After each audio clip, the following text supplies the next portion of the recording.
bitch, I've been going hard, time to let it show. Everything raw, give it to me now. Let me have the spot, man, it's going down. Gotta get it here, I don't wanna wait. Take what I want, then I go train. Gotta get a win, I won't lose the game. This is my year, I ain't gonna break. Strap in, cause it's gonna be a long ride. Working on me every single day and night. There comes a time when your worlds will collide. If it's holding you back, push it right to the side. On another level, I will never settle. Mind over matter, get the gold medal. On another level, I will never settle. Mind over matter, get the gold medal. Ain't got no time for no fear. I work too hard to get here. Ain't got no time for no fear. I work too hard to get here. On another level, I will never settle. Mind over matter, get the gold medal. On another level, I will never settle. Mind over matter, get the gold medal. On another level, I will never settle. Mind over matter, get the gold medal. On another level, I will never settle. Mind over matter, get the gold medal.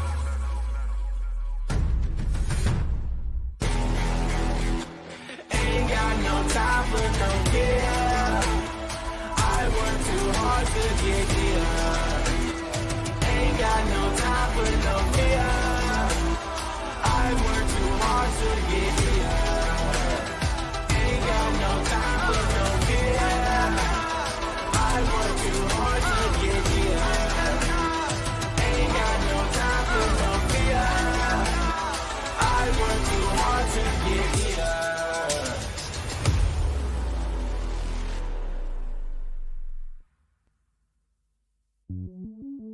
Welcome to the place where dreams come true, where everything you want can be yours, if and only if you're willing to work for them, you're willing to hurt for them, but most of all, you're willing to be first for them. Ha! Look, I'm going straight to the top. I don't know how I would stop, like it or not. I got some goals that I'm hitting. You hear what I'm spitting? It's hot. Look what I got. Whole lot of passion and pain. The road to success is insane. Stay out my lane, cause I'm on a mission. I'm getting what stands in my way. Yeah, I'm a beast. I wouldn't play with me, baby. The way that I'm training is crazy, and I do it daily. You wanna talk about drive? I got more drive than Mercedes. I've never been lazy. I'm in the room, it's a red alert. You wanna compete? Well, get better first. I got 10 toes in the dirt, push through the hurt just to show them my worth. I'm the best. Yeah, I'm the best. I never stress. I know what's next. I'm who they test, like we playing chess. But I'm unimpressed, so now let me flex. Ha. Yeah, I'ma work through the struggle and hurt, cause I know my worth, and I gotta be first. Ha. Yeah, I gotta be first. Look, I don't want anyone's sympathy. I understand what is meant for me. I give my focus and energy. If it's meant to be, then it's meant to be. But mentally, I'm undefeated. They hear that and say I'm conceited. Like there's no reason. Like I don't beat them and come back again just to teach them that when you work under pressure, you reach higher measures. They'll try and bring you down, but you cannot let them, and only get better and focus on cheddar. Eye on the prize and you'll become a legend. Like when I'm in the room, it's a red alert. You wanna compete? Well, get better first. I got 10 toes in the dirt, push through the hurt just to show them my worth. I'm the best. Yeah, I'm the best. I never stress. I know what's next. I'm who they test, like we playing chess. But I'm unimpressed, so now let me flex. Ha. Yeah, I'ma work through the struggle and hurt, cause I know my worth, and I gotta be first. Ha. Yeah, I gotta be first. They don't know what's gotten into me, how'd I turn pain into energy. Through all the struggle and hurt, remember my worth, and that's why I gotta be first.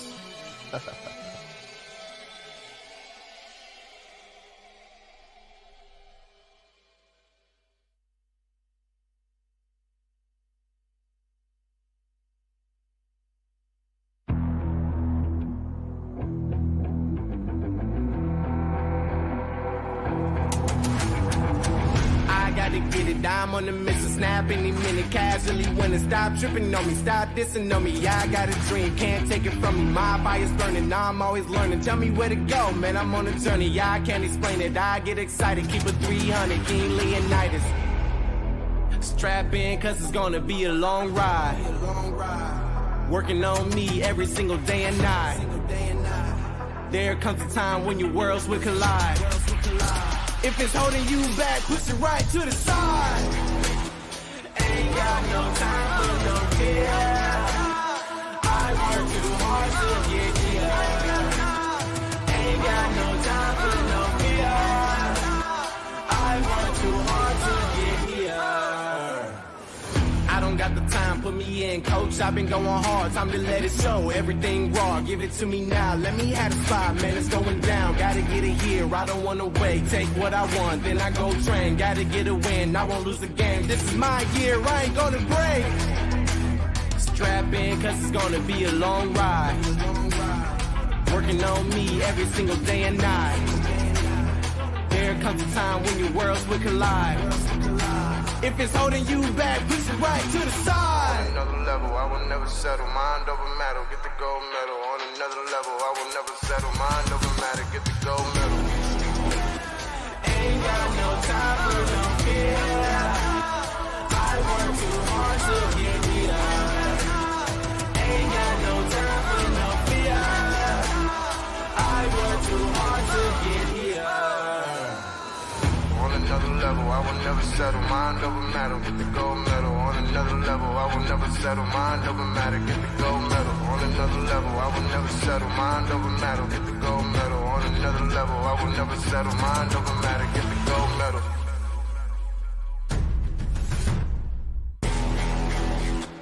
Ain't got no time for no fear. I work too hard to get here. Ain't got no time for no fear. I work too hard to get here. Ain't got no time for no fear. I work too hard to get here. Ain't got no time for no fear. I work too hard to get here.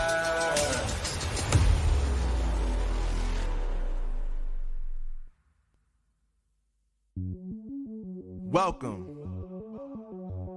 to the place where dreams come true. Where everything you want can be yours. If and only if you're willing to work for them. You're willing to hurt for them.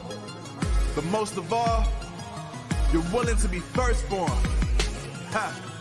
Look, I'm going straight to the top. I don't know how I would stop, like it or not. I got some goals that I'm hitting. You hear what I'm spitting, it's hot. Look what I got, whole lot of passion and pain. The road to success is insane. Stay out my lane, cause I'm on a mission. I'm getting what stands in my way. Yeah, I'm a beast. I wouldn't play with me, baby. The way that I'm training is crazy, and I do it daily. You wanna talk about drive? I got more drive than Mercedes. I've never been lazy. I'm in the room, it's a red alert. You wanna compete? Well, get better first. I got 10 toes in the dirt, push through the hurt just to show them my work. I'm the best. Yeah, I'm the best. I never stress. I know what's next. I'm who they test, like we playing chess. But I'm unimpressed, so now let me flex. Ha. Yeah, I'ma work through the struggle and hurt, cause I know my worth, and I gotta be first. Ha. Yeah, I gotta be first. Look, I don't want anyone's sympathy. I understand what it's meant for me. I give my focus and energy. If it's meant to be, then it's meant to be. But mentally, I'm undefeated. They hear that and say I'm conceited. Like there's no reason. Like I don't beat them and come back again just to teach them that when you work under pressure, you reach higher measures. They'll try and bring you down, but you cannot let them, and only get better and focus on cheddar. Eye on the prize and you'll become a legend. Like, when I'm in the room, it's a red alert. You want to compete? Well, get better first. I got 10 toes in the dirt. Push through the hurt just to show them my work. I'm the best. Yeah, I'm the best. I never stress. I know what's next. I'm who they test, like we playing chess. But I'm unimpressed, so now let me flex. Ha. Yeah, I'ma work through the struggle and hurt, Cause I know my worth, and I gotta be first. Yeah, I gotta be first. They don't know what's gotten into me. How'd I turn pain into energy? Through all the struggle and hurt, remember my worth, and that's why I gotta be first.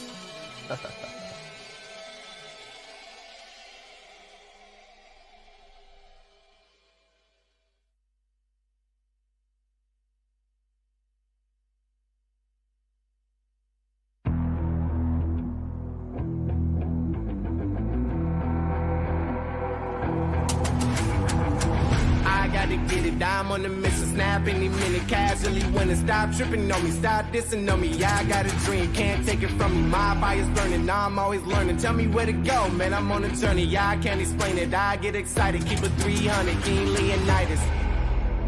Strap in, cause it's gonna be a long ride. Working on me every single day and night. There comes a time when your worlds will collide. If it's holding you back, push it right to the side. Ain't got no time for no fear. I work too hard to get here. Ain't got no time for no fear. I work too hard to get here. I don't got the time, put me in, coach. I've been going hard, time to let it show. Everything raw, give it to me now. Let me have the spot, man, it's going down. Gotta get it here, I don't wanna wait. Take what I want, then I go train. Gotta get a win, I won't lose the game. This is my year, I ain't gonna break. Strap in, cause it's gonna be a long ride. Working on me every single day and night. There comes a time when your worlds will collide. If it's holding you back, push it right to the side. On another level, I will never settle. Mind over matter, get the gold medal. On another level, I will never settle. Mind over matter, get the gold medal. Ain't got no time for no fear. I work too hard to get here. Ain't got no time for no fear. I work too hard to get here. On another level, I will never settle. Mind over matter, get the gold medal. On another level, I will never settle. Mind over matter, get the gold medal. On another level, I will never settle. Mind over matter, get the gold medal. On another level, I will never settle. Mind over matter, get the gold medal.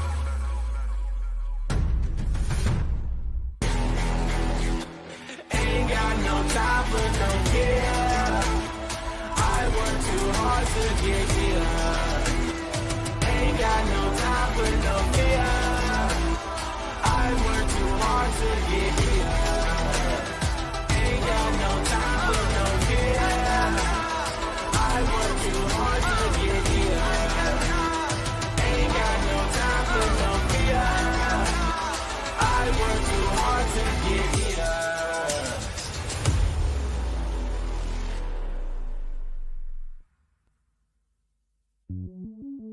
Welcome to the place where dreams come true. Where everything you want can be yours. If and only if you're willing to work for them. You're willing to hurt for them. But most of all, you're willing to be first for them. Ha! Look, I'm going straight to the top. I don't know how I would stop, like it or not. I got some goals that I'm hitting. You hear what I'm spitting, it's hot. Look what I got, whole lot of passion and pain. The road to success is insane. Stay out my lane, cause I'm on a mission. I'm getting what stands in my way. Yeah, I'm a beast. I wouldn't play with me, baby. The way that I'm training is crazy, and I do it daily. You wanna talk about drive? I got more drive than Mercedes. I've never been lazy. I'm in the room, it's a red alert. You wanna compete? Well, get better first. I got 10 toes in the dirt, push through the hurt just to show them my worth. I'm the best. Yeah, I'm the best. I never stress. I know what's next. I'm who they test, like we playing chess. But I'm unimpressed, so now let me flex. Ha, yeah, I'ma work through the struggle and hurt, cause I know my worth, and I gotta be first. Ha, yeah, I gotta be first. Look, I don't want anyone's sympathy. I understand what it's meant for me. I give my focus and energy. If it's meant to be, then it's meant to be. but mentally I'm undefeated. They hear that and say I'm conceited, like there's no reason, like I don't beat them and come back again just to teach them that when you work under pressure, you reach higher measures. They'll try and bring you down, but you cannot let them, and only get better and focus on cheddar. Eye on the prize and you'll become a legend. Like, when I'm in the room, it's a red alert. You want to compete, well, get better first. I got 10 toes in the dirt, push through the hurt just to show them my work. I'm the best. Yeah, I'm the best. I never stress. I know what's next. I'm who they test, like we playing chess. But I'm unimpressed, so now let me flex. Yeah, I'ma work through the struggle and hurt, cause I know my worth, and I gotta be first. Yeah, I gotta be first. They don't know what's gotten into me, how'd I turn pain into energy. Through all the struggle and hurt, remember my worth, and that's why I gotta be first.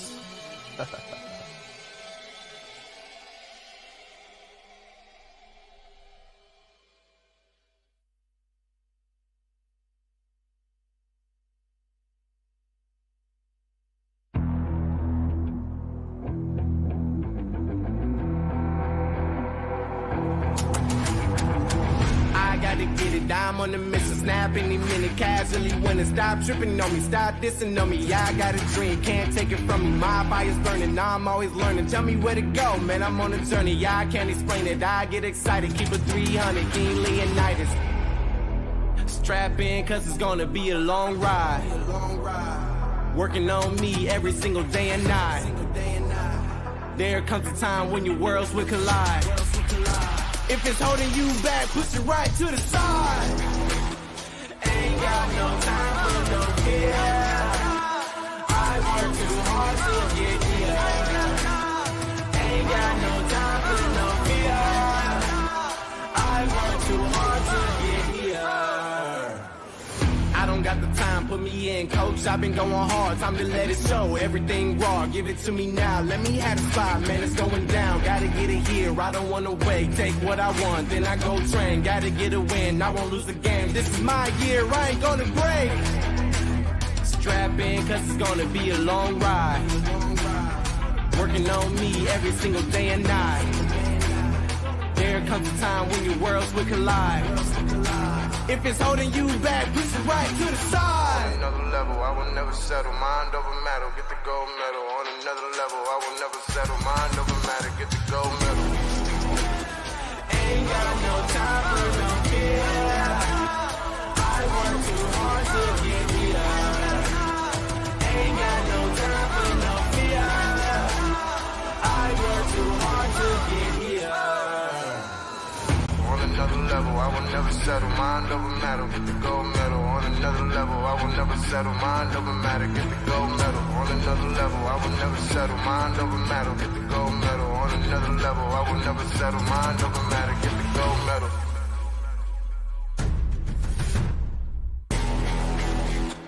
Ain't got no time for no care. I work too hard to get here. Ain't got no time for no fear. I work too hard to get here. Ain't got no time for no fear. I work too hard to get here. Ain't got no time for no fear. I work too hard to get here.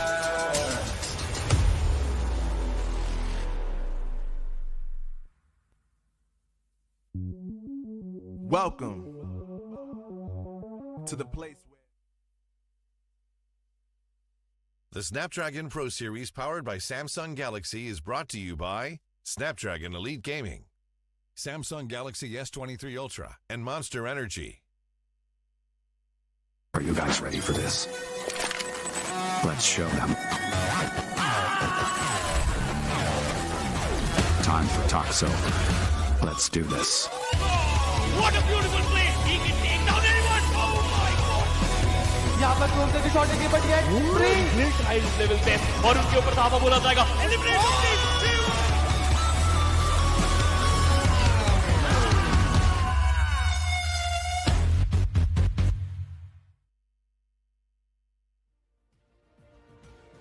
It is the beginning of the end.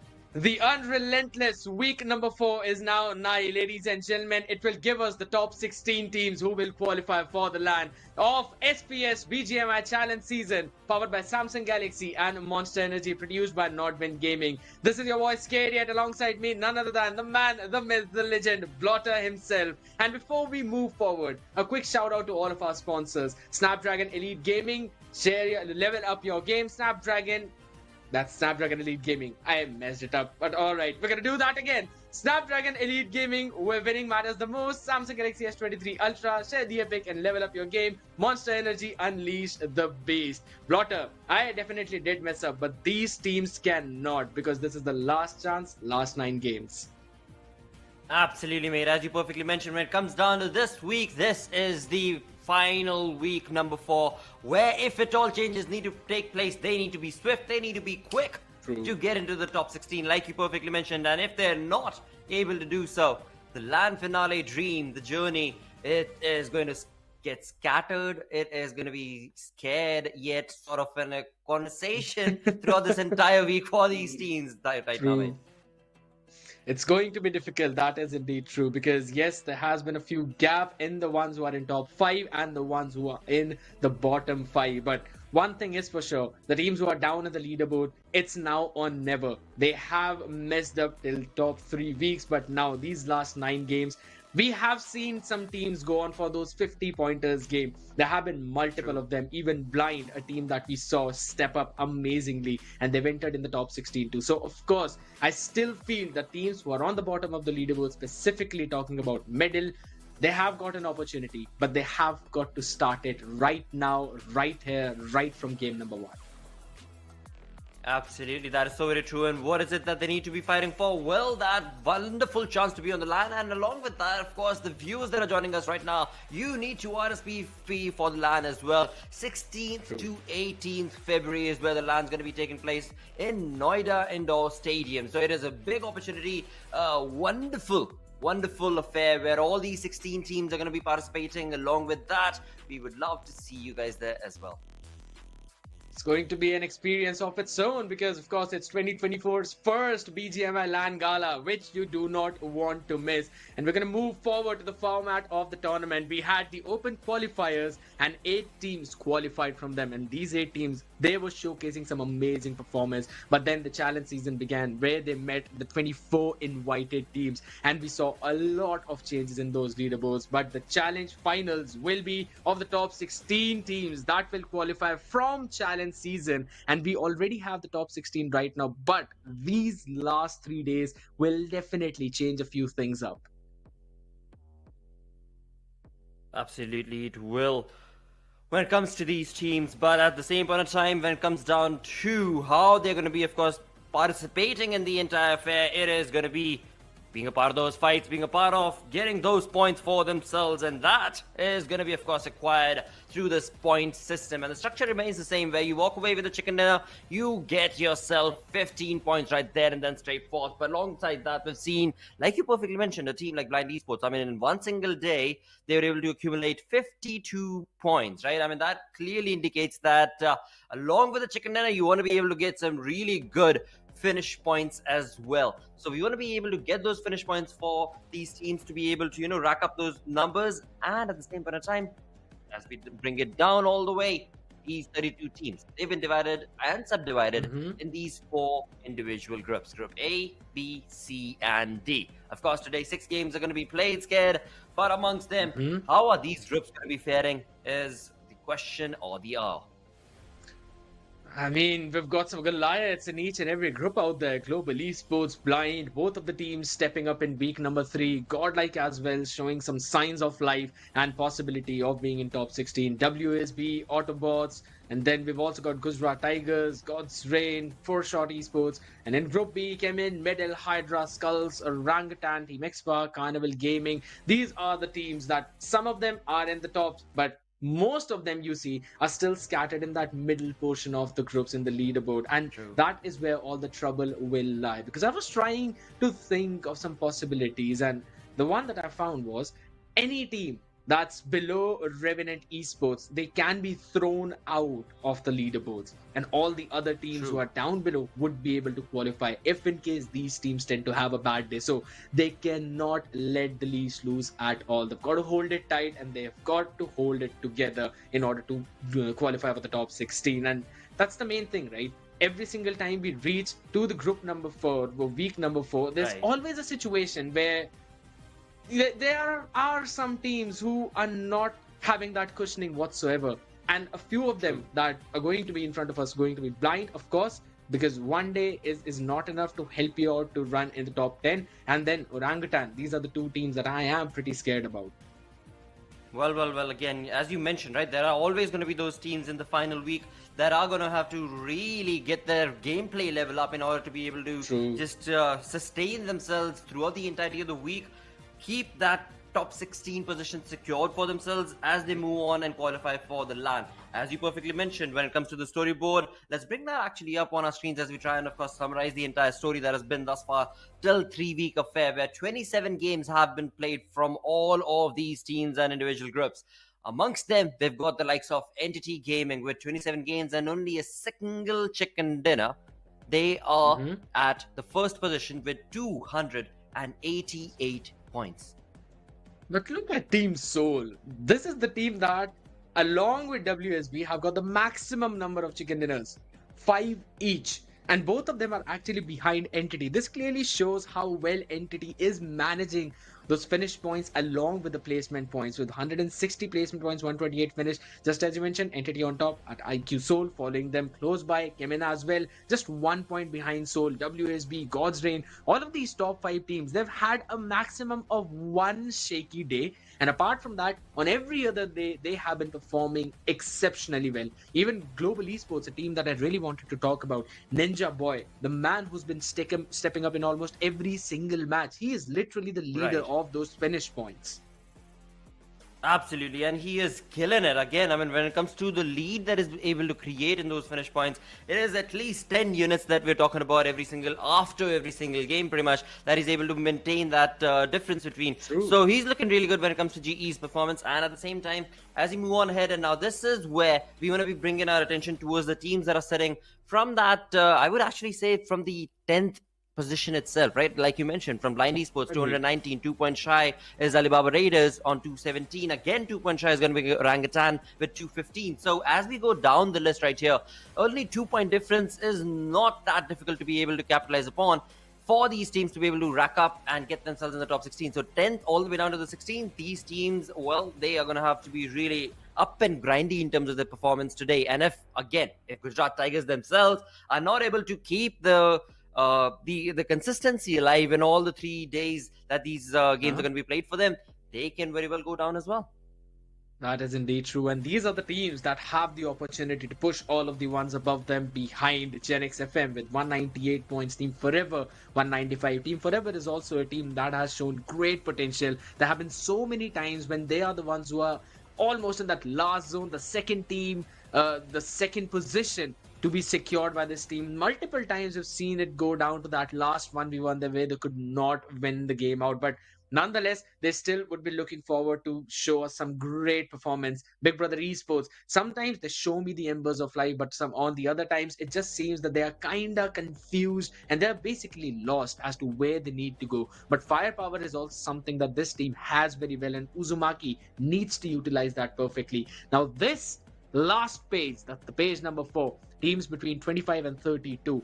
If they mess up in one match, their confidence will go down even further, and so will their chances.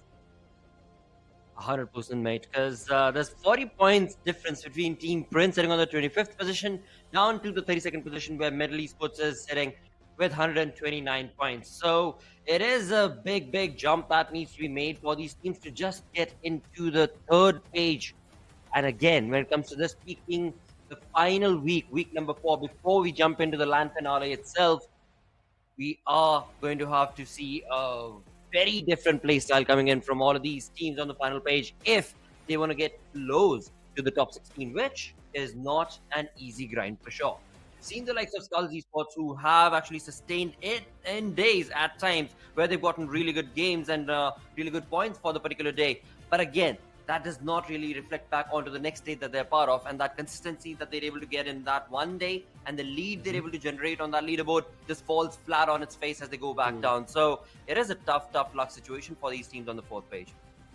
I would definitely agree with you on that one. And a good point touched upon the SkullTz Esports, because this was a team that was showing some great potential in the early phases of the challenge season. But as soon as we reached up in week 2, week 3, their performance faded. And only one day is just not going to cut it because the gap is so humongous. On the other side, the team that I also want to talk about, Blind, we mentioned how they were able to put together a 50-pointer day. Now, that is a massive feat to achieve, yes. But how frequently would you be able to replicate it is going to be the question, because the way they were shut down so early on in those weeks, it has made it difficult for them to develop that one cushion for themselves to try and go in for a few experiments. They cannot do that right now. They've got no leeway, and so is Orangutan. There's also a team that I want to talk about, 8-bit. The way they were able to step up on day number 3. I mean, you were there, you were casting those games. Why don't you let us know about how they pulled it off? Again, you talk about 8-bit, the way that they were able to, just get the rotations made on time, perfect execution of that, and then being able to just consistently utilize that that positioning in the zone and the fight that they were able to convert into a chicken dinner time and time again was beautiful to witness, and that is what gave them a huge jump itself, because the leap that they generated got them 44-45 points on that particular day, 44 points the final day. And along with that, of course, we saw them sitting on the 14th position. So yes, the lead that they've generated has pushed them in the top 16. But like you mentioned, that one good day is not what we're looking forward to, because we want to be able to see that good converted into this entire week's affair. 3 games are going to be played from these individual teams every single day. And that needs to be, of course, developed into the top 16 position. That is all that is at stake, because it's the LAN finale, the dream itself. And that is going to be a tough luck situation for a lot of these teams, because it's not looking easy for them. I mean, it's the first 2024 BGMI LAN Gala, so of course you do not want to miss out on this experience. And at the same time, the competition is going to be at an all-time high. One of the top teams of the Indian region. They're all going to compete in that. These top 16. It's always relentless to watch whenever it happens, because having 32 teams in the arsenal and only 16 of them are going to make it, it's going to be a heartbreak for the other 16 out there. But still, what is not going to be the heartbreak is going to be for all of these players, the finished leaders for the respective team. Ninja Boy again finishes 48. That is absolutely mind-blowing. Again, this is just bonkers, right? As we were talking about it earlier as well, when it comes to the Finnish leaders, Ninja Boy, he's created a graph of his own. 48 finishes compared to 39 finishes coming in from Troy, from Entity Gaming. Big difference right there. And then as we move on down the list, on the 3rd, of course, we do have Punk. And on 4th, we've got Ronnie. So again, these 2 players are sitting on the exact same number of finishes. That is, of course, 37. But from Punk's side, the Finnish contribution in his favor is looking really good. Because for Reckoning, again, he has been the sigh of relief, so to say, in those fights, because 35.92 Finnish contribution from his game is really good for the team.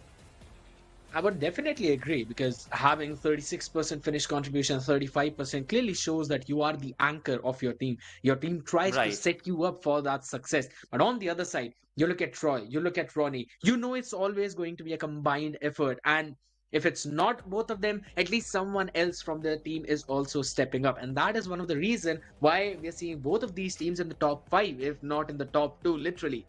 Entity first, Ronnie second. And that is always on the back of that entire team effort, which was lacking from the side of GE. But again, the previous week, the way they were able to perform, it has shown us how GE is now finally getting used to the rotations and the callings of their IGL and also the playstyle of their players. That is what you need. I mean, yes, you can come later, but as long as you come back strong, that is going to be important. On the other side, though, there are still a few teams that I am pretty worried about. I'll be brutally honest. Team AUTOBOTZ, Hydra, they have shown that they can get those chicken dinners, but again, not being able to solidify their place, it's pretty bothersome. I would agree with that, but again, when it comes down to the teams like Hydra, It has been a tough luck affair for them. I mean, the last day that they were part of, they walked away with 2 points. Is all they could afford in the 3 games that they played. So that is a tough luck situation right there for Hydra. But at the same point of time, again, talk about consistency, right? I mean, I want to bring up a name like Carnival Gaming, CG. They have been phenomenal throughout, from the start all the way in as we get started with week number 4. And in that, they've only had one bad day, day number 2, where they walked away with 8 points. That is the only bad day that they saw. And with that sort of performance, they're sitting on the 8th position. Clearly indicates as to how close and competitive this lobby has become as we moved on from week 1 all the way through week 3 into week 4 itself. So if you're having, and again, I mean, this is talking about a team that has had one bad day. Let's again jump it down to perhaps talk about a team that has had a really good affair. Perhaps something like Alibaba Raiders. They have not had a single digit game throughout the 8 days that they have been a part of till now. 9 days. And still, Alibaba Raiders are sitting on the 11th position. I mean, it just clearly showcases the lowest number of points that Alibaba were able to get in a single game was 11-12. And that is still not enough for you to solidify your position in finals. Then I don't know what exactly needs to give, because that's how competitive this lobby has become. And as you perfectly mentioned, Scared, it is time for these teams to be scared of that dream, because it is definitely not looking easy if they want to be able to jump into that final finale, the LAN itself, where the fans are going to be there, a different level of pressure, a different level of excitement itself. Yeah, the grind that has been till now was a walk in the park, because now the jung has begun. Or indeed, just as you perfectly mentioned out there. And I love the way how you touched the point on to Team Alibaba Raiders as well, because this is a team that we always saw leave the combat. They were not going in for the fights. If you saw quite a few teams pushing their compounds, they would just take a step back and, they would always be like, all right, you want to take that fight? Go ahead. Enjoy. We don't care. We're just there for the scrap points. They grabbed those scrap points, and on the back of the way they were able to get those position points as well, they have solidified. Yes, I would not yet say that it's a perfect place to be at, and it guarantees you the spot in top 16. But if they carry forward this performance, they are not going to be moved down anywhere lower than 16th place. Because we always see them getting the position, if not in top 5, at least in top 8. That guarantees you 2 or 3 placement points, if not one of them. And on the back of few scraps left and right that they find, they're able to get those double-digit pointers. Now, that is one of the reasons why we always talk about how you need to have the positioning, but at the same time, you need to know when you got to step on the gas. Blind was able to demonstrate that perfectly. I also want to see that from Big Brothers Esports, and talking about iFlix as well, a team I was hoping should perform really well, is definitely facing struggles. It has been definitely a tricky positioning for the side of Team iFlick, but with that, it is time to bring on our week number 4, day number 1 schedule on our screens, where we get started off with, of course, the age-old Classico Erangel with groups D and A that are going to be part of the first 3 games. So that, of course, does imply teams like Godlike Esports are going to be seen. Global Esports are going to be part of this affair, along with God's Reign, Blind, Gujarat Tigers. Now, we spoke about Gujarat Tigers and how, if they want to be able to solidify their position in the top 16, right now sitting on the 8th position, the consistency has to keep on delivering from them. On the other front, from Group D, we've got the likes of OR Esports, Big Brother Esports, as you mentioned, Entity Gaming, 8-Bit. So this is going to be quite a momentum start for our day today with these teams. The start is going to be super important, perfectly mentioned, specifically for a team like Godlike Esports, which has been struggling for that consistency, but we might possibly see that happen today, because 2 of the Erangel games, I know Jelly loves to play on the map of Erangel, Miramar and Erangel. You know he's going to get out some amazing calls. Yes, there have been a few jitters, but apart from that, they've still shown how solid their firepower is, and the mixture of pretty reserved gameplay from Jelly and also a very aggressive playstyle of Jonathan and Zegod, this has created a pretty decent mix. They're still trying to find the perfect flavor into that, but I am pretty sure that today we will possibly see that as well. On the other side though, teams like Gen X FM, Teams like Team Prince. Team Prince is one of the teams that, if I'm not wrong, was the one which showed a 33-point chicken dinner game, or if not 33, at least a 30-point chicken dinner game back in week number 1, exactly on day 1. Now, Yeah. if they're able to perform that way on one day, it means that was just not a fluke. You can do it multiple times because they've grabbed at least 2 or 3 chickens, if I'm not wrong. And yet they're not being able to find their footing is worrisome. And Erangel, Miramar, Erangel, 3 maps, you're very well versed with. This should be the perfect opportunity for them to come back. 100% I will agree with that thought, but is it going to be that easy? Well, that is where the tough luck is drawn, especially for the teams that have actually, qualified and moved in from the open finals into, of course, the challenge season itself. Because when it comes to the way these teams qualified, it was not an easy affair for them. But with that, never mind the conversation, because today is a brand new day, a brand new start for day number 1. Match number 1 of week 4 is on our streams as we start off all the way from the northern regions of Stalberg going down south towards Primorsk. So a very interesting westernly flight path that we can see, and then again a very comfortable flight path actually, because all the teams are going to be very well versed with with this flight path, as well as where do they want to drop down to. This flight path doesn't really take away the opportunity for any team to not get to their drops. That is indeed true. A dream flight path for the dream week. That's exactly what you need. Global Esports dropping to their main drop location. That's going to be off Severny. Mavi just going out ahead north of Stolberg to try and find a vehicle. Going for their own rotation. Genix FM dropping right directly towards Kameshki. We'll probably see Godlike as well back in Yasnaya on the other side.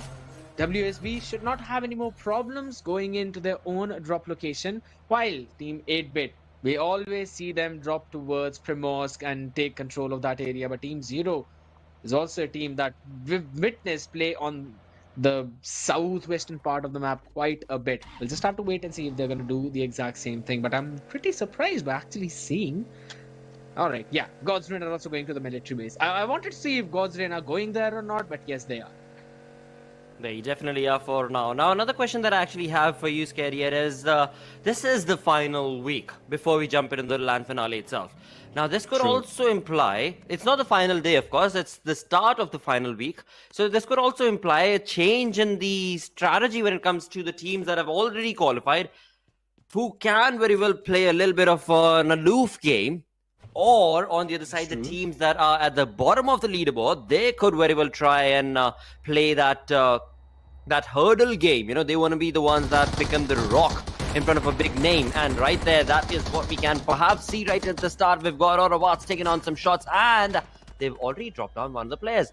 They're not going to be able to get the finish point just yet, but a really good start for AUTOBOTZ as they were trying to make that rotation. Thankfully, they haven't all decided to push on their luck. They are all in a single vehicle. Had that spray returned fire from that opponent team, it would have been a tricky start for AUTOBOTZ right here. But that's the kind of aggressiveness that they need to bring in for every single game that they're going to be part of. I'm telling you, if they would have had any other gun apart from M16A4, they would have gone in for that rush, 100%. They were low on ammo. Even in the Uzi, it was just around a couple of extra mags that they had. And apart from that, just 7 bullets in the Bison. So I think so still a very solid decision. Not going in for that aggressive fight, because you also have to gather the important loot.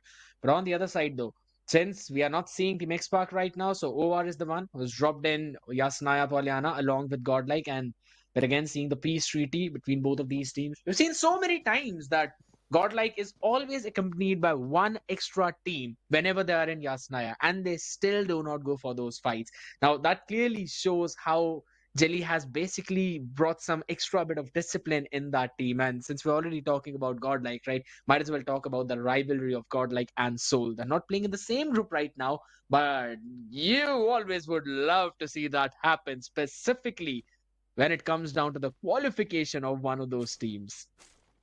Absolutely, and as you perfectly mentioned, right, that rivalry that has been going on for the side of these teams is perhaps not what we're going to be seeing on day number 1, but perhaps tomorrow when the groups are going to be shifting and transitioning all over again. Right now, as you mentioned, right here at Yasnaya, we've got these two teams close to each other.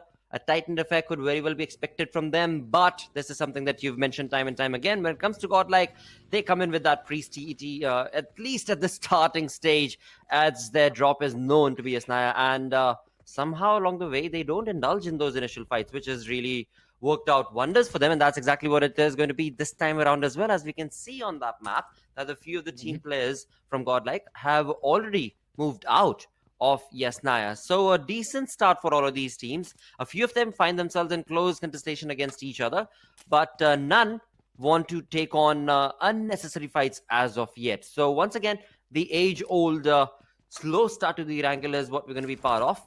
But as we slowly move on ahead, I am definitely looking forward to that Georgia Pole region because of the way the zone itself has been created. I would love to have the first aggressing team of AUTOBOTZ be able to actually be in a really good position in the zone. And let's see what exactly is that aggression going to bring for them from this game. I'm not quite sure if they really would want to be aggressive though, because again, it's just the first circle. We'd probably see it taking another few shifts, and it's still not quite sure if it's going to be directly towards north, towards shooting range, or maybe down south, somewhere around Gatka. But one thing that we're also seeing is that Gatka is being occupied by WSB. Whenever we're seeing the members of Carnival Gaming not in this group, they always try to go in and loot that area. Same thing goes for Big Brothers Esports. Whenever there's no soul out there, they are going to loot the areas of school as well as a little bit of the eastern part of Rozhok, if in case they really want to. But one thing for all the audience out there, if you really want to, then go get your tickets and visit the Noida Indoor Stadium anytime between 16th and 18th February, when we'll be having the LAN of top 16 teams, and you do not want to miss out on that action whatsoever. Go out, meet your favorite players, see them perform, and also meet your favorite content creators out there. You may never know who's going to come up on the desk as well. That's one thing you would always want to make sure you don't miss out on those opportunities, because opportunities are the things that you don't always come across. It's totally random, and once you do, you have to grab it. Indeed, just like the players of Team Together Esports, because they're sitting on the 16th position with 202 points, and the last day not being too good of an affair for them. On day number 9, they walked out with barely 2 points for themselves. So Team Together, they're going to have to stick together in today's day and again, combine those efforts into points, as many points as they can rack up. As of now, of course, as we get started off, it is still a waiting game that these teams are dictating for us, the viewers, because, well, they know what is at stake. As Scared did just mention, it is the LAN finale that we're talking about. And in order to be a part of that, you have to be in the top 16. And talking about the top 16, Team Together definitely find themselves on the 16th position. But sadly, for the team that we've moved on ahead to, Team Prince sitting on that 25th position with 169 points, with only 5 points accumulated on the last day. Team Prince, it is looking like a very difficult conversion when it comes to the LAN finale. Then again, I don't want to take away those dreams or bring in a caster's curse, but it just starts speaking for itself that it is going to be a tough luck affair for them. It's going to be tough indeed, but at the same time, you know that this team, the potential that they have, they are going to step up one day or another. But I just hope it's not too late. Savitar as well.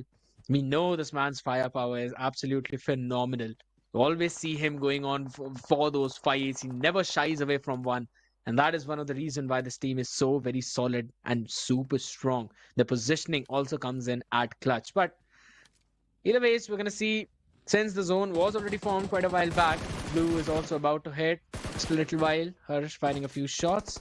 It's not quite connecting on the members of Big Brothers, warning him that they better not move forward and towards the ruins. The area is already occupied.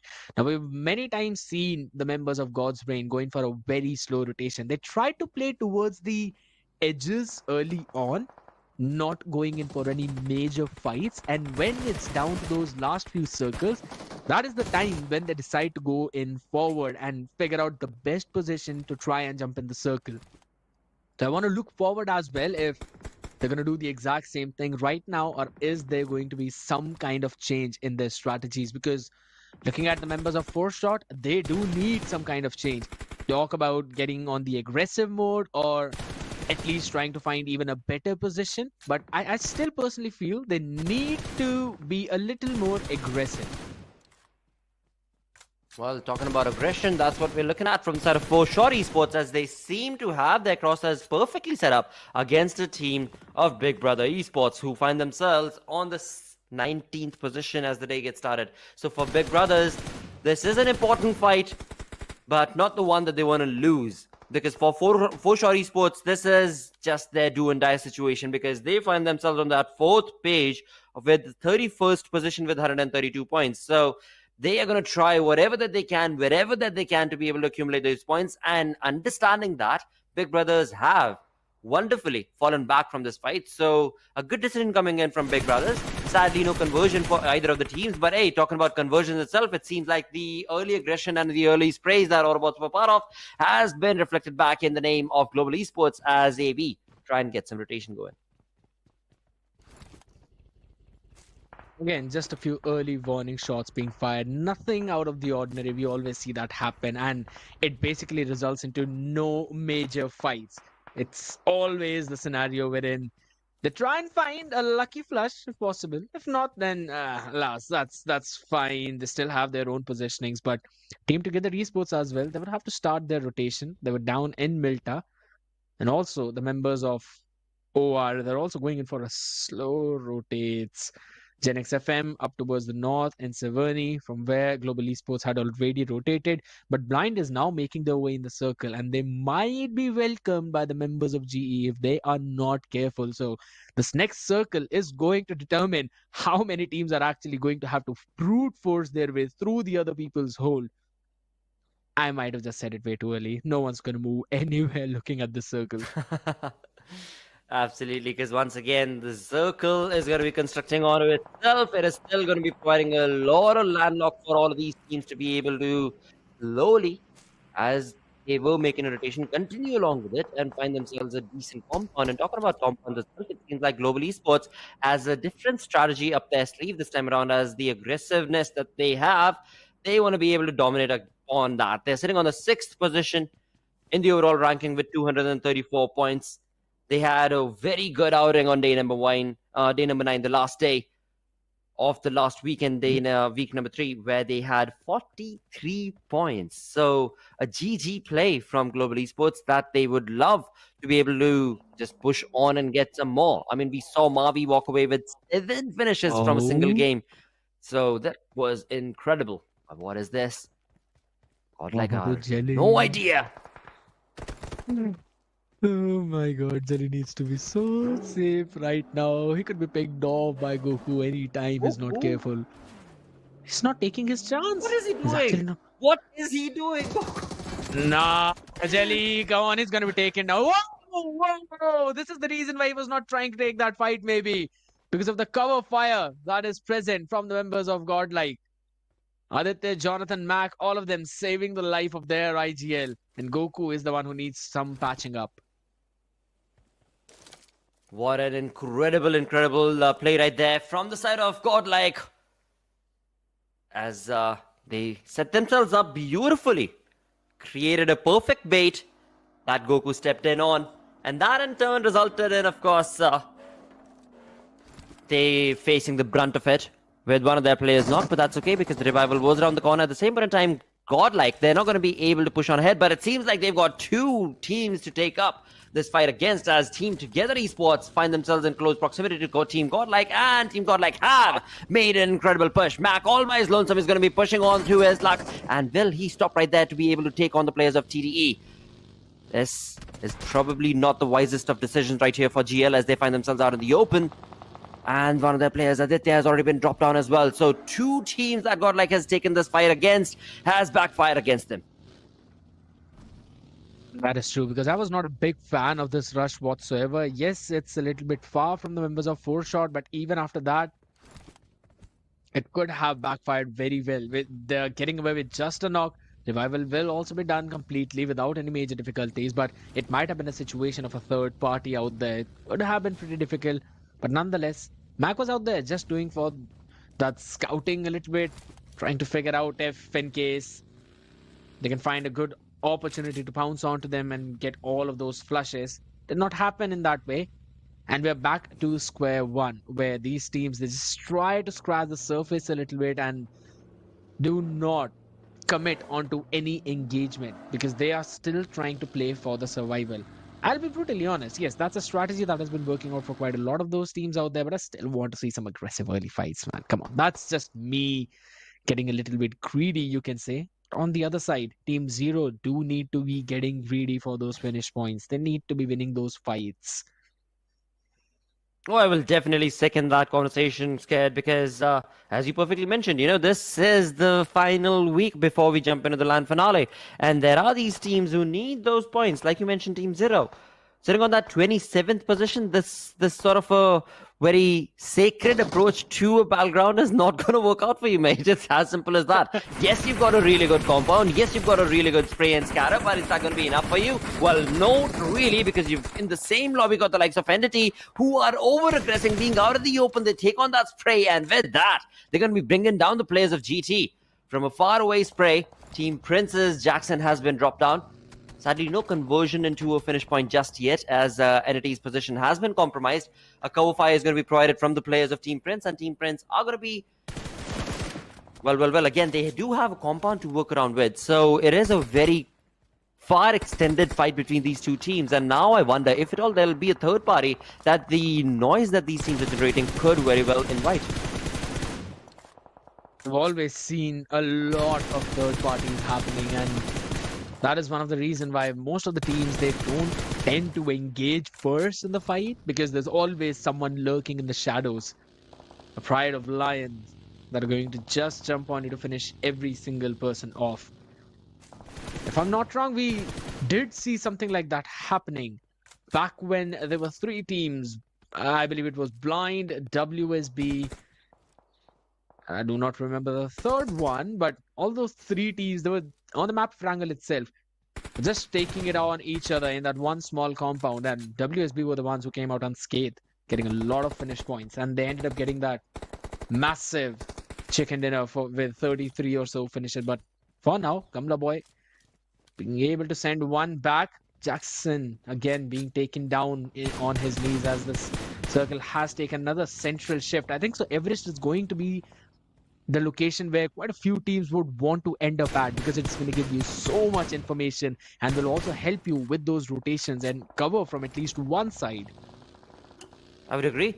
And the best part in that, as we were just looking at the zone constructing itself, was the positioning of Gujarat Tigers, because they find themselves on that perfect peak of the Everest, and that in turn is going to be providing them a lot of information. And the best part, looking at the zone itself for Gujarat Tigers, is that they are at the edge. They are at the southern western edge of the zone. And being on top of that Everest and that mountain ridge is going to be giving them the best approach to this fight. But again, we'll have to see if that'll be the conversion for the side of that team or not. As of right now, we've got the likes of Big Brothers once again getting in close proximity to the positioning of 4-shot. Now, these two teams, they, from the start, have been making those same kind of rotation from the ruins area, but in turn have turned this into a stalemate situation for both of them.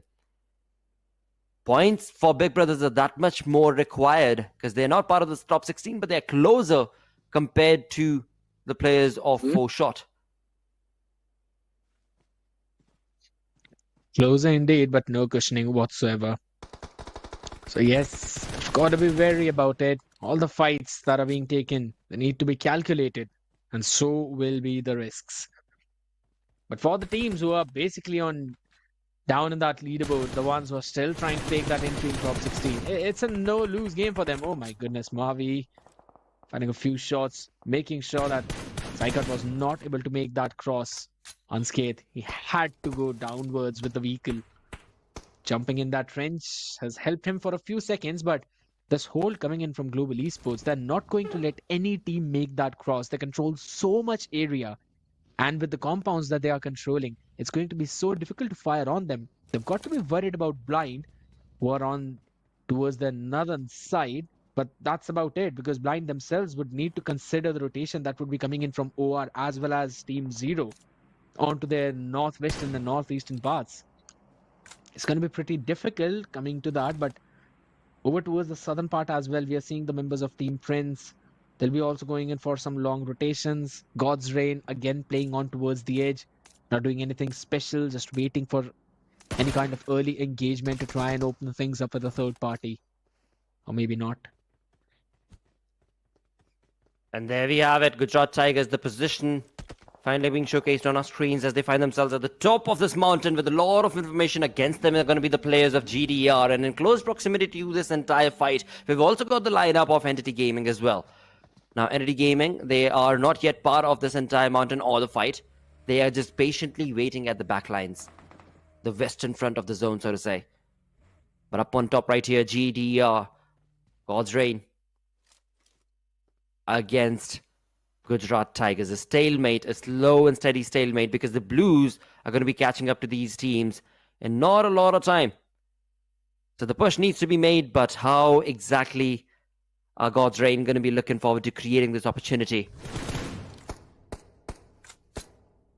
One opportunity has been created for the members of Global Esports, though, as Jonathan from Godlike has been taken down on his knees. It's something that you've always got to be worried about, because as the Godlike fans, you want that man standing whatsoever, no matter what the situation is. And slowly Ninja Boy as well creeping up ahead.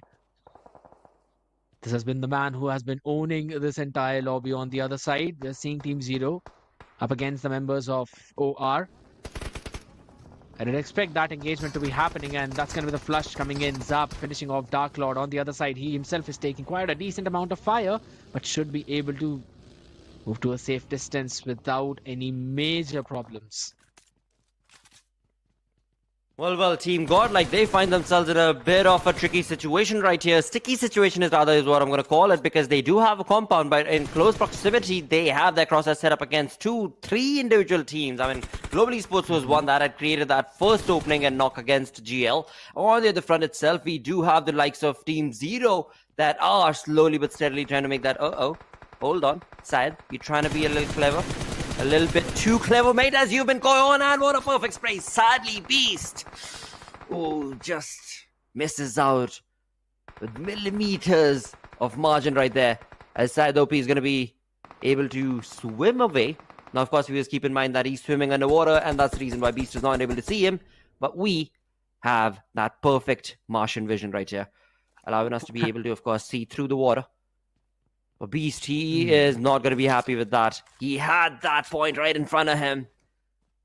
But now Team Zero could very well make that rotation and come back behind the positioning of Global Esports. And while that happens, once again on top of that mountain ridge, we do have Gujarat Tigers still maintaining that perfect positioning against the players of WSB. And what a perfect spray that was through the smoke. Shadow was able to bring down WSB's players, but not long before he himself took a knock as Vixie goes down, and Gujarat Tigers Shadow, well, this is their moment to be able to get a revival. At the same point of time, get the team of WSB eliminated, get those points racked up right now. A perfect nade could be the disaster that was cooking against the players of WSB, but will this be allowed? Seems pretty difficult, but for now we're going to see finishes all across the board. Rishi and Saved themselves down to their knees, and Big Brothers, they need to be getting those men up, and they've also get to go inside the circle. On the other side, 4-Shot Esports are the ones who are just being a nuisance to them. Doing for a perfect gatekeep. Coming in, Gujarat Tigers themselves, not the perfect position you want to be at. Clutch got taken down. MJ as well, super low in HP. Shadow's got a few extra smokes, so should be able to give the revival, unless we're going to see some unfortunate nade. On the other side, Blind going to try and force the fight against the members of OR, who seem to be going for that retreat. Robin, he does not want to take that fight, but Zap is the last man who will also be rotating. No shots being fired whatsoever. The next circle is just going to become so very difficult to deal with for these people.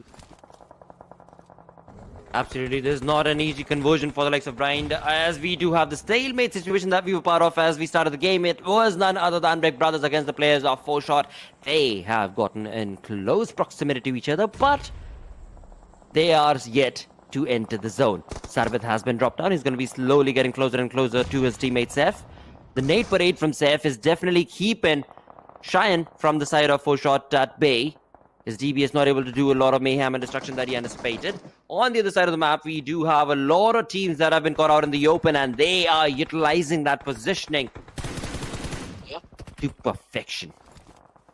That is true. I love the position from the side of Global Esports. They found that compound early on, and now the only way to rotate towards the northern island is going to be through that road, and they'll be in the vision of all the members of Global Esports. If they try to go in from water, you have Godlike will be stopping your way, and all the shots will be fired. Oh my god, Dark Lord.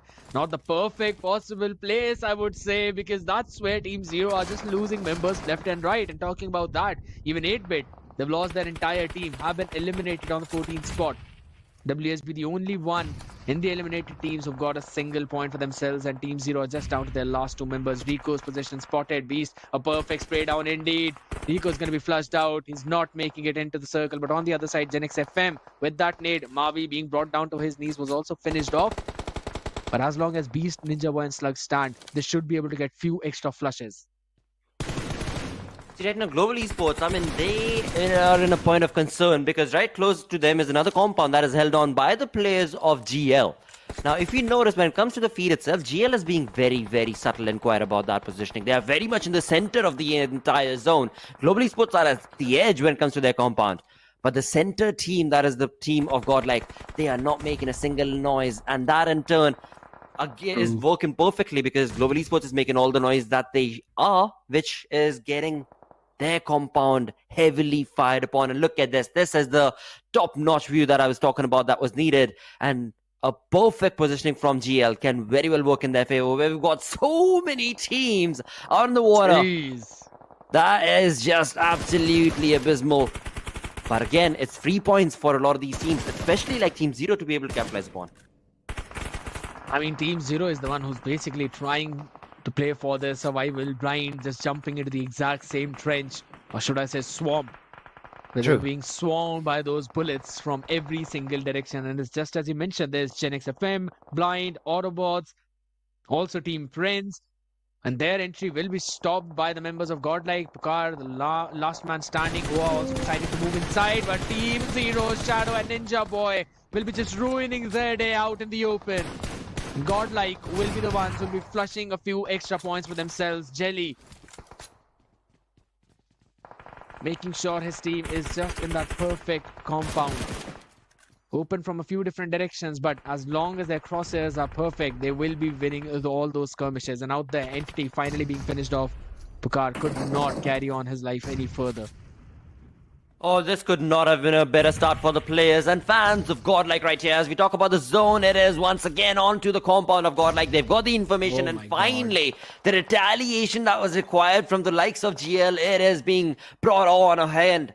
But with that, Global Esports, they are not yet done. They are not yet deterred. They're out in the open. They've left their compound. They've created a smoke wall. GL is not looking on to where GE is at right now.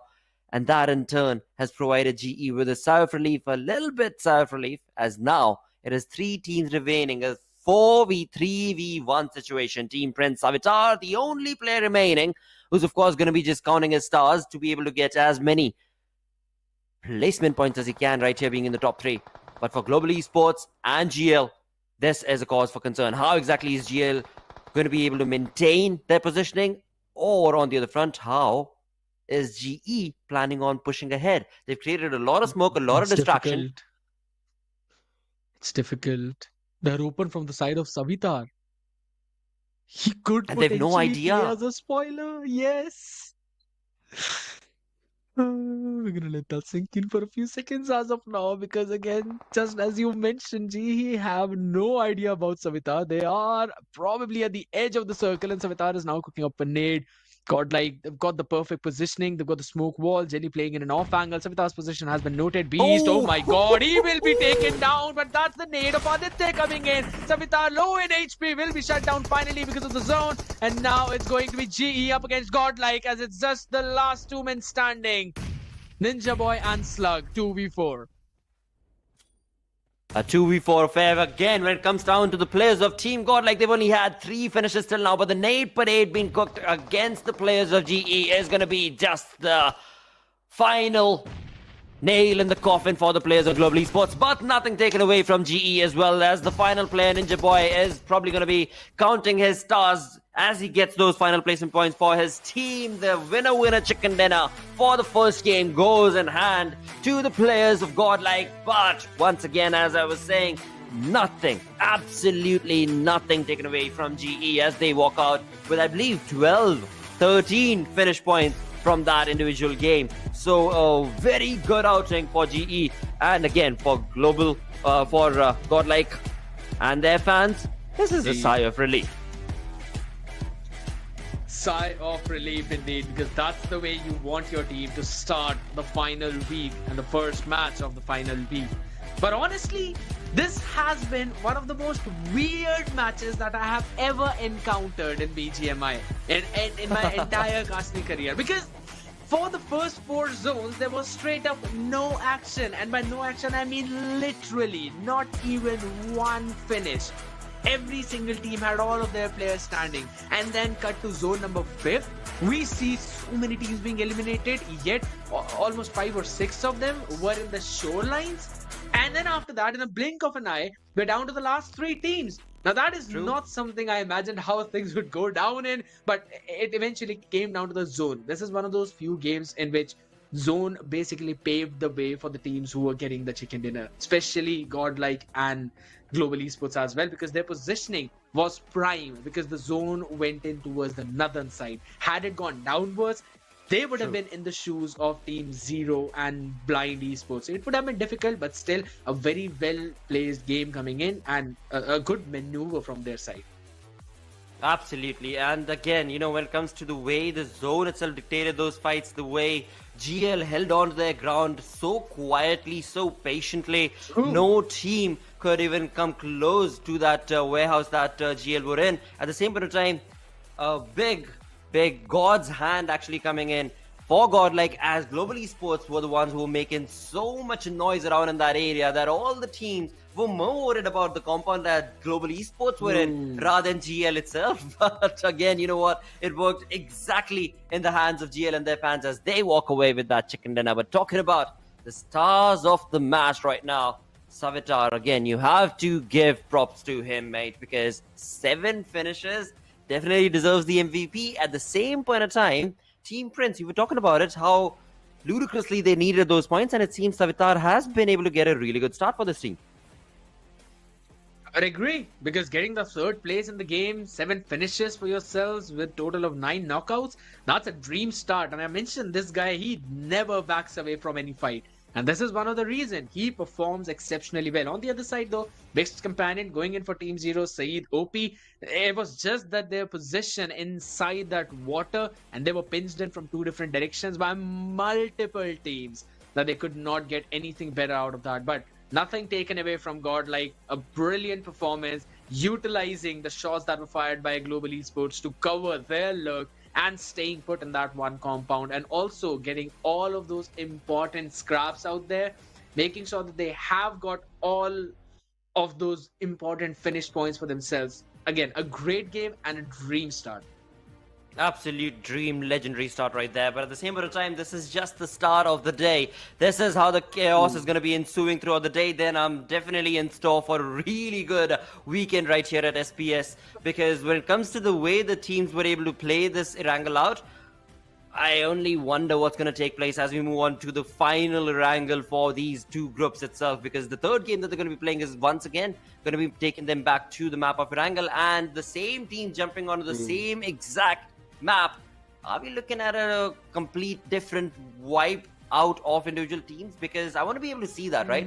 They've been playing against each other, SCAD, for now 3 weeks straight. They know exactly where their opponents drop. This is the time that big brothers, they need to be jumping on exactly to the opportunity and take on the players of AUTOBOTZ or again, I mean, there are so many other rivalries that can be created.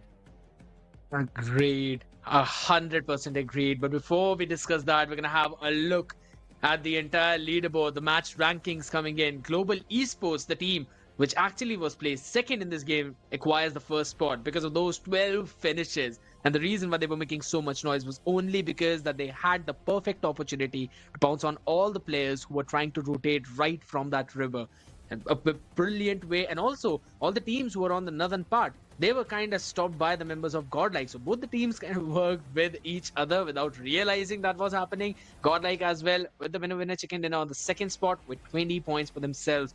I would say a very solid game for Team Prince, 18 points. Gen X FM as well with 12, Team Zero 11 points. But Team 8-Bit, Team Together, God's Reign, WSB, Blind, not the perfect start you would want. For God's Reign and WSB, you can still say they're in the top 5. But for all the other teams, Blind, Team Together, 8-Bit, they need to step up because the last 2 games they have for the day are going to be crucial.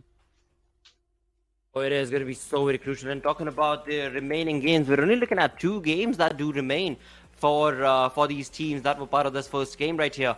And of course, in all of that, when it comes to the likes of Blind Esports, WSB Gaming, who tried, but again, it was Gujarat Tigers who got the better half of that fight, of course, where Gujarat Tigers positioning on top of that hill, it was so critical against that played against the players of WSB. But again, nothing taken away from the play that was made right here, because Gujarat Tigers needed those points that much more compared to what WSB is at. As the day started off, WSB was sitting on the 4th position, so it works out okay for them. One good bad game, or rather bad game is what I should say, is still okay for WSB. But for Blind Esports, you mentioned it, they're sitting on the 10th position when the day started? Yeah, 10th position. They need to get a lot more than just 2 points if they want to maintain and solidify their top 16 position.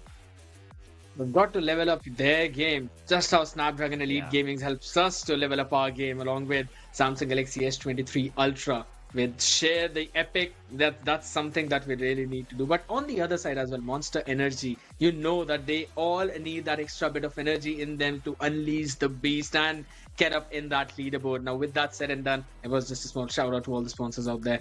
I also want to talk about, again, 8-Bit. They had the dream day. That was, if I'm not wrong, day number 9 for them. And they were the ones who were topping on all of those charts. So I really feel that they need to carry on that exact same momentum on this one specific match. I would say it was pretty difficult for them because they were rotating directly from down south. Even God's Reign, they were not able to get a lot of those points. And that's not because of they lack firepower. It's just because of how the circle panned out, that they did not have a lot of opportunities to try and enter into the circle. The only way that they could go was either directly from down south, which they tried and they were taken down, or maybe they could have tried from the western part of the Georgia city, taking that extreme west bridge and then trying to enter from the north. But with that, they would not have had any information of any team. So I think so. I'm not going to take anything away from them. It's just an unfortunate way that the circle panned out. But nonetheless, it will still impact the overall ranking, as we will see them right now. Entity again being on top. Seoul, they did not play the game along with Chemin or WSB on the 4th spot yet again. Global Esports are now jumping on the 5th. Well. This is a real good transitioning that we're looking at when it comes to the first page right here, as the players of GL, Godlike, with the second chicken dinner in the bag from the 13th position, they make a really big leap and jump onto the first page on the 7th position. Same for Gujarat Tigers as well, as they find themselves on that 8th position with 229 points. So a really good performance coming in from GT right there, which is going to be doing wonders for them. Blind Esports, this is cause for concern. They've got 2 more games remaining for the day. This one individual game did not fare well for them. They're sitting on the 11th position. And again, with the 221 points, they need a lot many more in the next 2 remaining games if they still want to remain in the top 16 by the end of the day. Because the teams that we're looking at that have played 27 matches, those are the groups that are going to be joining us later. And if they play really well, then the likes of Team 8-Bit, Gen X FM, even Blind Esports for that matter perhaps, can be dropped down away from that top 16. I would 100% agree with you on that point. Big Brothers, Team Together, even they're the ones who are in the same group and they're slowly creeping up and ahead. So if they score a few extra points than their opponents, they'd be able to close in that gap either ways, and the opponents will be dropped down. And we're talking about, again, the teams who have not played: Team Forever, Reckoning, Hydra Official, X-Park, Orangutan, they are the ones who are yet to play their games, and it's all going to start on the map of Vikendi for them. Sanhok, Vikendi, and then Erangel. And we've seen all of these teams perform really well. So it's going to be troublesome. You need to, again, get some extra points. Team Prince, it was a decent start. But then again, at the same time, you want to see more from this team. Because just a few Fortnite points, they're not going to help you. 14, 15 points, that's not going to cut it at this situation wherein you're at 187. You need a 20, 30 point a game. And if not that, maybe at least 3 straight 20-point game. Absolutely, that is the least that is to be expected if you want to have a good positioning when it comes to today's games itself. Now, as we move on ahead from this page itself towards the final page, the 4th page is where the line can very well be drawn against the players of Crore Esports. I mean, yeah, they were a bit of a prickly thorn against the players of BB in this previous game. Though, did that do anything for Crore? Nothing. Nada. Zilch. Absolutely. Well, if anything, they stopped the positioning for BB to advance further. So that perhaps helped them out. But apart from that, again, for AUTOBOTZ Esports, they had a good play in this game. Team Zero had a decent outing in this game. But again, like we say, Dilli dur hai. So there's the journey that they need to climb into the top 16. That is still a long way away. Long way away indeed. They've got a lot of heavy lifting to do. Team Zero, AUTOBOTZ. I would still say Team Zero, their positioning was not the prettiest one. They could not make that cross because Global Esports were just holding those compounds. And it's not just for them. It was for a lot of those teams out there. They could not just complete that cross. But on the other side, Crore Esports definitely looking forward to a massive improvement from this team because they're down to just 135 points. And if you think about it, the cutoff is going to look somewhere around like 250. If not 250, at least 240 or something. So you basically got 100 points that you need to cover. And you only have 8 more games left. I'm pretty scared for them and they've got to step up. You've also mentioned about it. But now, since we'll be moving on to the map of Miramar, what are your thoughts about that? Because it's a map that again pans out pretty slow, but a lot of teams love to play on it. One of the OG maps. Absolutely. Now again, when it comes to the way this first game has played out for these groups, we saw very clearly the teams that were at the bottom of the leaderboard.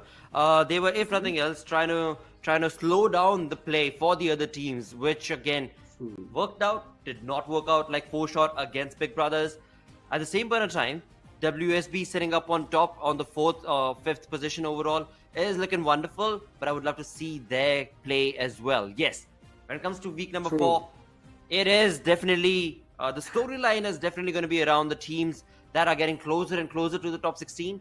But in all of that, we cannot take the limelight away from a team like WSB because they are the dark horses kind of. And they've just absolutely reigned in supreme in the past 3 weeks. But can they do so in game number 2 of day 1 of week 4 right here as we jump on to the map of Miramar? Map of Miramar indeed, because this is what the schedule is going to look like, ladies and gentlemen out there. The first one, Erangel, is already over, and Godlike was the one who won the entire game. So I'm going to see a lot of Godlike fans out in the chat being super happy about it.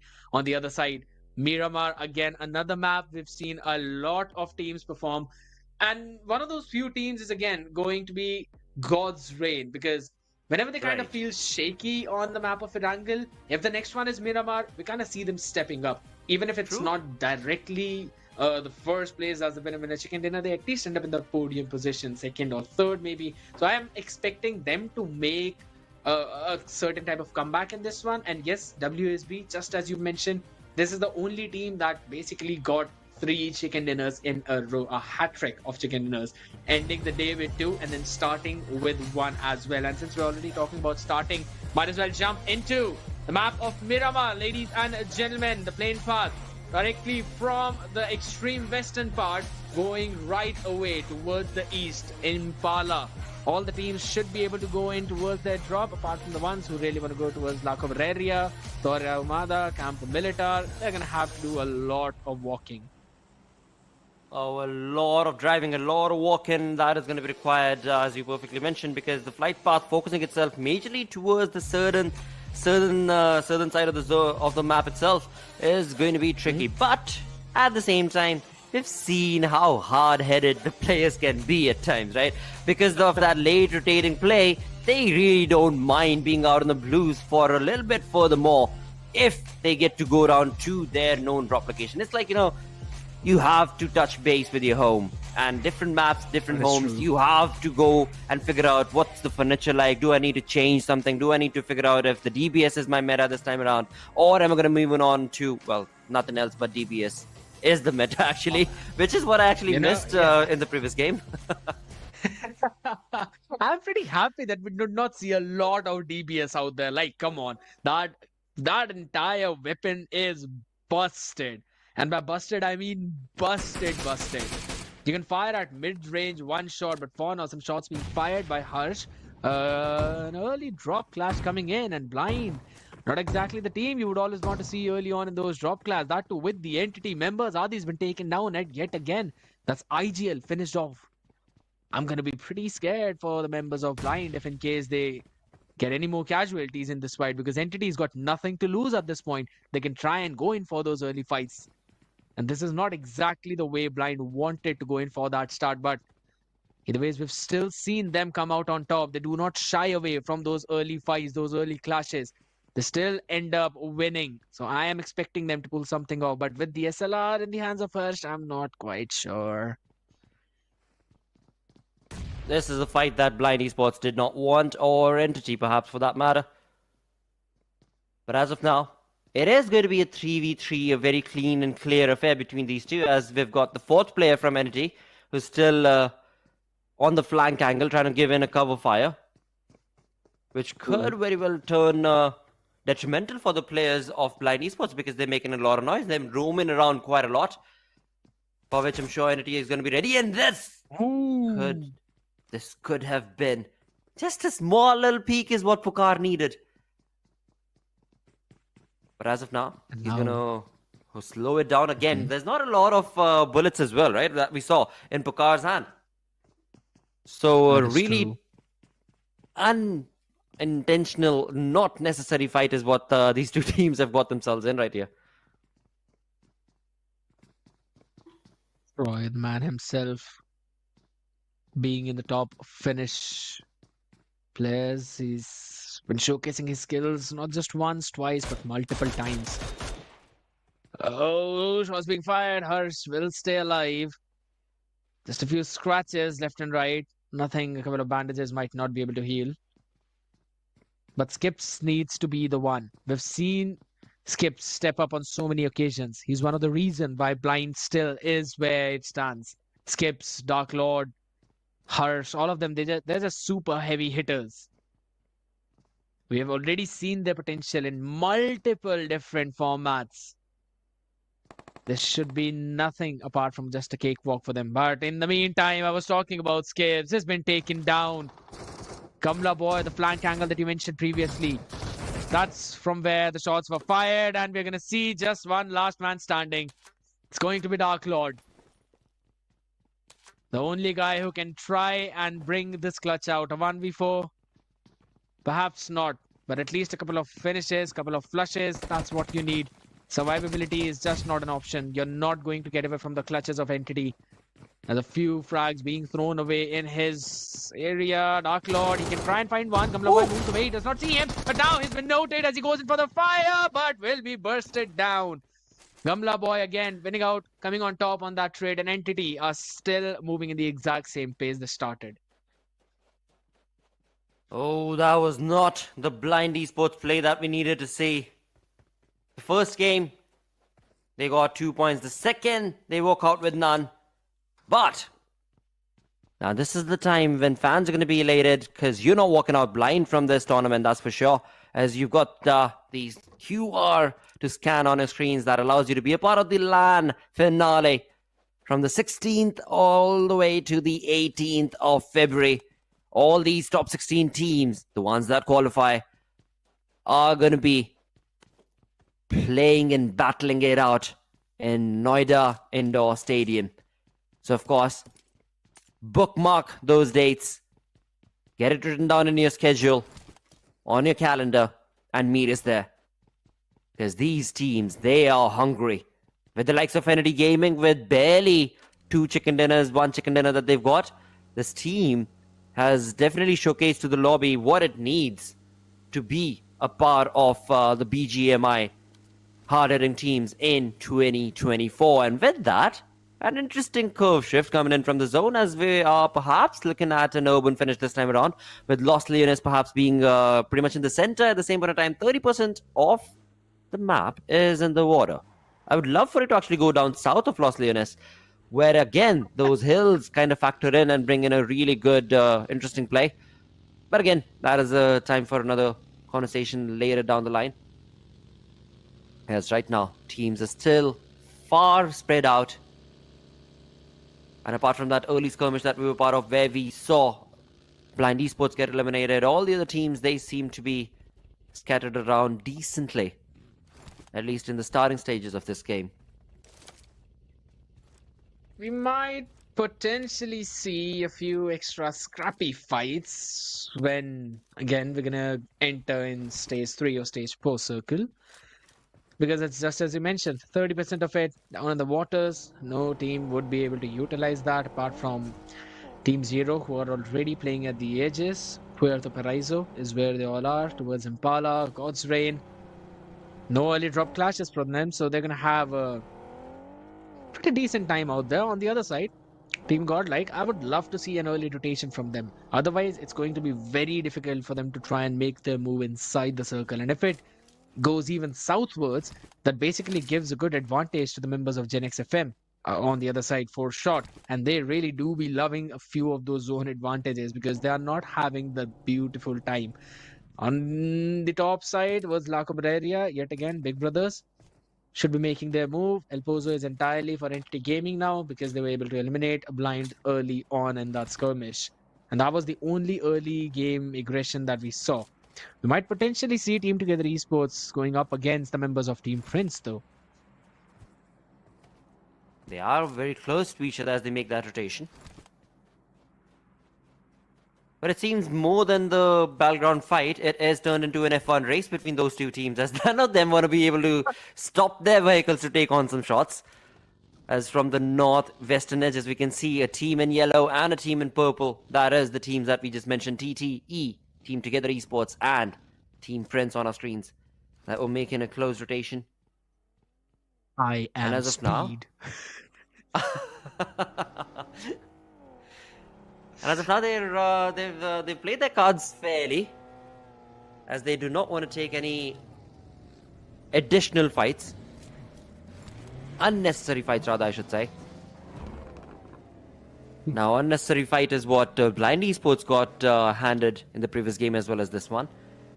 Perhaps pretty much was the same case for WSB as well. This time around, they find themselves in a very good position in the center of the zone, but they're also going to be surrounded by a lot of teams. So WSB being out in the open like this, making a lot of noise, they are definitely attracting a lot of bullets towards them, but let's see if that'll be the case or not.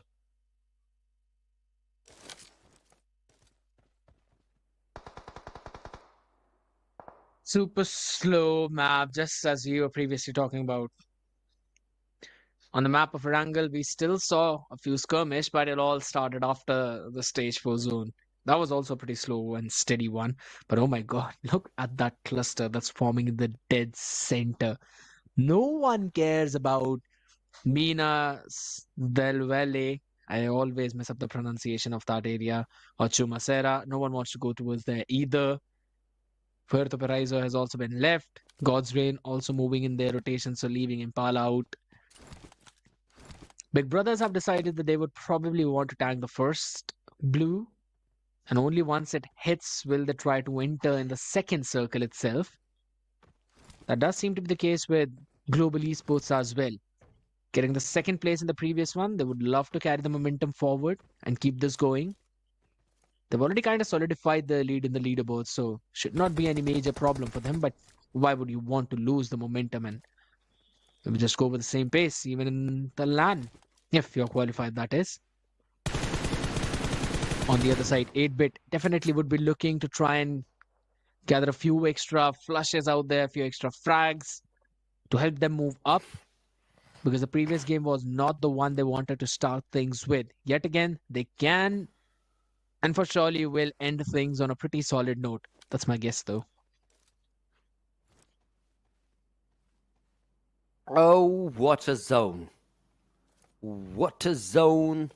As we move on down south furthermore, south of Los Leones, the hills that I was mentioning, exactly where the graves are going to be dug for these teams. And once again, I mean, if you look at the lobby and the teams that have done really well for themselves, Entity Gaming, Global Esports, the majority of the times are the ones who have been late rotating teams into the zone.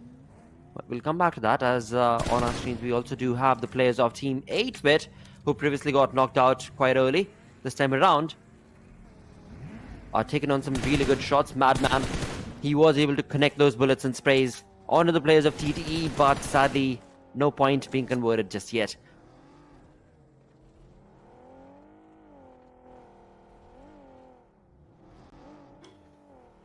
You called for the circle, and that's what the game is giving you. Blotter. You seem to be having the idea of what the future holds, or at least the game loves to do what you want to see. On the other side, though, Team Prince suffering one casualty. Not the perfect of the positioning that they have, but seeing the way the zone is forming and all the teams' position, you're going to be third-partied in almost every other fight. AJ as well, taking a lot of those shots. Not quite sure for how long this vehicle would be able to tank, because we've seen the vehicles in Miramar, they tend to blow up pretty quickly. Indeed, you got so many sprays. Now, another wonderful point that you just mentioned, Scare, is the fact that these late rotating teams, right, they're going to be in for a tough luck situation, because apart from these three teams, that's Big Brothers, Entity, and GE on the complete other side, coming in down from Impala, they're making a late rotation. Now, there's not a lot of area that's going to be available for them, or a lot of compounds that are going to be easily available for them with the late rotation. So they're going to be in the crosshairs for a lot of the teams that have already made an early rotation. So it could be a tough luck for Global Esports from one side. On the other, it was Entity. But we shall see if that'll be the case. How exactly will the rotation be dictated from those teams? Because 30% of the zone being in the water does take away a lot of the landmass that is so quintessential for these teams. Now, talking about landmasses and fights, still a slow progress in this game, but a perfect nade, a perfect click of nade from Team Zero's Dux right here could very well be the opening that we were waiting for against the players of OR. A two-man split coming in from OR could do wonders right here. But again, is this the kind of fight that Team Zero needs? Because they're out in the open as they try and overextend for this fight. As they do, third parties can very well be getting closer. That is true. But I am going to answer the question that you asked. Yes, they need these fights. They need those finish points. You can't just rely on a 18, 19, 20, 22 pointer chicken dinner to try and help you enter that top 16. That's not going to cut it. On the other side, high hopes. That's Gen XFM just losing onto their crucial member, Skills. It's been taken down quickly and the flush comes in. Gujarat Tigers again stepping on their gas. This is one of the teams that I think were also one of the few dark horses that could very well potentially upset the entire leaderboard up on top. They're in that top 10. Could also be looking to solidify their position in the top 5. They've been struggling for a little bit of that momentum though, and that's exactly what's been happening even with Gen XFM. We have seen JD Gaming perform insanely, Spider Jord as well, Karan, all of them, they're pretty solid players, but They've got to work as a unit. They've shown their potential. They've already gotten a few of the chicken dinners, if I'm not wrong, at least one. At the same time, they've also got to do something more. Just one finish is not going to help them out. So is the case with Team Prince. They don't even have a single finish as of now, and they also lost onto their main member, Prince himself. Yes, you've still got other players that can potentially do the trick for you. But losing a member early on in a map this big and in a match this important, what is it with this circle? I mean, is it some obsession with water? Still around 35% of it is in water. True. This is a very hard-hitting circle and zone for all of these teams, that's for sure. Global Esports, they had just made their rotation. They were just getting comfortable. And suddenly, once again, the zone moves away. Very seldom do you actually see the prison island being utilized. And Lasigo's right there, down south, is where the prison is. And when it comes to this zone, it is still keeping about 25% of that pie on that island where nobody is. What if the zone actually constricts towards that region itself? Now, that would be a first for me, for sure. But for these teams, this is a nightmare brawl that they're going to be part of, as we've got the teams finally getting in close into station. There are a lot of sprays being brought on against the rotating team of Team Zero. But Daksh, he's going to be able to get out of that easily. God's Reign, get one finish point, and that's Dark Lord going down from Team Zero. That is not the man for Team Zero that you would want to see fall. Dark Lord has shown so many times how solid he has been, what kind of pillar he has been. Oh my goodness, Shadow, what a nasty shot coming in with the DBS in hand. Fourth shot, they're trying to pounce onto him. It's a 1v4, he'll be taken down. And that is it. For Team Zero, if I'm not wrong, they're all eliminated. That is one of the most unfortunate start for them. Yet again, proning down to try and survive from the spray down coming in from the members of OR, which we normally see do not go for those early aggressive fights. But this time, they do not have anything else left. Fight up on top of that cliff, which has been occupied by the members of Global Esports. Slug was just having a slither of HP, but was finally revived up. OR trying to go in for that rotation, circling around the members of GE. They also need to kind of retreat from this position. I'm not a very big fan of it. Wow. What I love in that is the proactiveness being showcased from the players of OR, and yet again proactiveness and being aware of the position from Global Esports. That's where experience comes into play. As soon as we saw OR's players get into their buggies, Global Esports pushed on to get into their vehicles as well, as they did not want to get sandwiched between the players. That fight has just completely altered onto its face, as Global Esports now change their place and push on their luck against the rotating team of 8-bit. Now, this is interesting. For Global Esports, they love to take that late rotation. And yet again, that's exactly what they're doing. They're not focusing on getting into the zone. They want to be able to take down the teams that are rotating later than them. It's like they've got a trophy with their boot camp as to which all teams, how many teams are you going to be bringing down before you enter the zone. Definitely something you would want to look forward to. And at the same time, I still think 8-bit, they kind of had the idea about the positioning of OR as well as Global Esports. And seeing the finish feed, they saw that, yes, there's a skirmish. We might go in for a third party. But for now, Global Esports wanted to push their luck a little bit. Mighty is the one who says negative. Pushes down one person and now should probably go for the reposition as well. Both of these teams will try to stop each other from entering into the zone. And that is not the perfect thing to do right now, because there are still 14 of them alive. I don't know for how long would they be able to stand here, because it's the stage 4. And as soon as the blue will hit them, it's going to hit like a truck.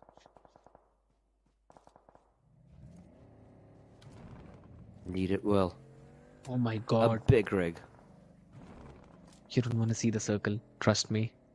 You don't Oh, want wait, to see wait, that. wait. Where is it gone? Oh I'm gonna keep that as a surprise. Oh my. This is just chaos and chaos, one after the other. The zone. It is playing around with the emotions of the fans as well as the teams right now in the lobby. Oh my god. I'm just gonna keep all the members in the audience out in the dark. I mean, that's something only I'm gonna have fun with. But on the other side, though, yes, all the teams, specifically Godlike, Entity, Team Together Esports, AUTOBOTZ, Team Friends, they're gonna have to go for a very long run. Ah, come on. The producer does not want the audience to be kept in the dark. And yes, that's a hard Eastern shift. And again, 30% of it is in the water. The team that has the best position, Big Brothers Esports, Gujarat Tigers in the meantime now taking a decent amount of fire from the members of WSP, who would be able to gatekeep a lot of those teams out there. Absolutely, and talking about 8-bit itself, I mean, previous game was not looking too good, but this time around also not looking too good. Their position I was very glad about, but it seems WSP had up their sleeve another tangent that they wanted to play upon, and that in turn has resulted in 8-bit getting smashed left, right and center from WSB, from Global Esports. 8-bit, this has not been a juicy play, and with that juicy final breaths that he takes, is going to be all that he's going to be able to dictate in this game, as 8-bit do perhaps get eliminated right there. What in the fast and furious thing were the members of Global Esports doing in the meantime? 4 shot. They're trying to welcome them with some fiery nades, and on their 6 are the members of WSB. Right, and he is feeling himself in this match. Along with Armin and Anutsu, they're the ones who opened up those finish feeds for their own team. But in the meantime, OR as well being flushed out by the members of GE. Mavi, the last man standing on his feet. Beast knocked down. There's no way for him to get that revival done. 4 shot as well. Trying to stop the members of OR2. Admino down on his knees. It's Robin who's the only one remaining. He can try and find one, but I don't think so he can place his survival game whatsoever. DBS in the hands. Honey tries to find a few shots. That's going to be Shayan, who actually got that finish into his hands, as Zeref now tries to deal with the team who are on to their southern side. Oh my goodness! That was pretty close. That was really close. WSB, another perfect opportunity right here for an incredible game turning out in their favor with 8 finishes.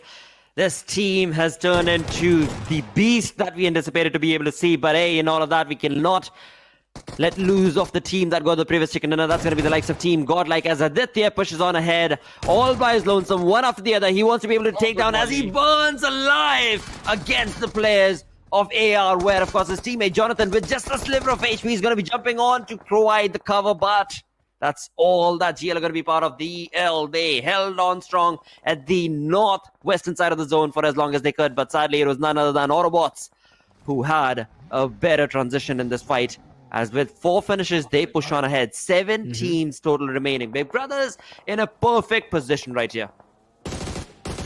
Yes, Big Brothers having the time of their life, but also the members of God's Reign having a good open entry into that circle from the eastern parts itself, while from the west you've got Entity. On towards the north is where the cluster is. Gujarat Tigers, WSB, 4 shot, AUTOBOTZ, all of them are going to have so much trouble, as we're already seeing Gujarat Tigers trying to fire a few extra shots onto the members of AUTOBOTZ. But down to their southern side. But in the meantime, we're all going to see these teams converge on the members of Team Entity. It should be pretty problematic for them unless they've got some solid covers for themselves. Because Blotter, you wanted a southern zone. There you go. This is the 5th circle. And it still has got parts of water in it. I'm waiting for a team to just try and play in that water area, dude. Absolutely. What is the reason for that? I have no idea. But now, finally, the players of Big Brothers can come into action. They can come online as they have the dictate what this fight is going to be. In all of that, of course, we did see Pucar from the side of Entity, who had made a really good early rotation towards the western edges of the zone. And now they're going to be in a really good position to be able to capitalize on that. But at the same point of time, not long before WSB has something to say, because from top, Raiden pushes on. And an incredible spray from his side is going to be bringing in mayhem. 4 finishes for Raiden. He's still not yet done, as from one fight to the next, he takes on those players down. Entity as well taking some heavy firing, and on towards the northern part, Gujarat Tigers being clutched in between 2 different teams. You've got Big Brothers down to the south and towards the east. It's going to be none other than Team WSB. Again, shots being fired. Vixie has been taken down by Uzumaki though. Having a pretty solid positioning. Yet again, another zone taking another southern shift. We are seeing WSB perform. Blotter, you say a thing that you wish for and it is happening. Please wish $5 million for me. But in the meantime... Oh my. over towards south. God's Rain again making their entry, and the center is entirely empty. But WSB, they also need to try and find a timing because they'll be pincered between three different teams. That's Entity, Big Brothers, and also God's Rain. It's going to be difficult for them, but at the same time, Entity gatekeeping the members of AUTOBOTZ. It's only down to Mr. Spray, who's up on his feet. CLB should be finished off out there, and I don't think so. They've got even enough time to try and enter in the circle without getting damage from blue. Oh, this is not going to be an easy push from the side of AUTOBOTZ right there because Somraj, he's got a real clear sight right there against the players of AR.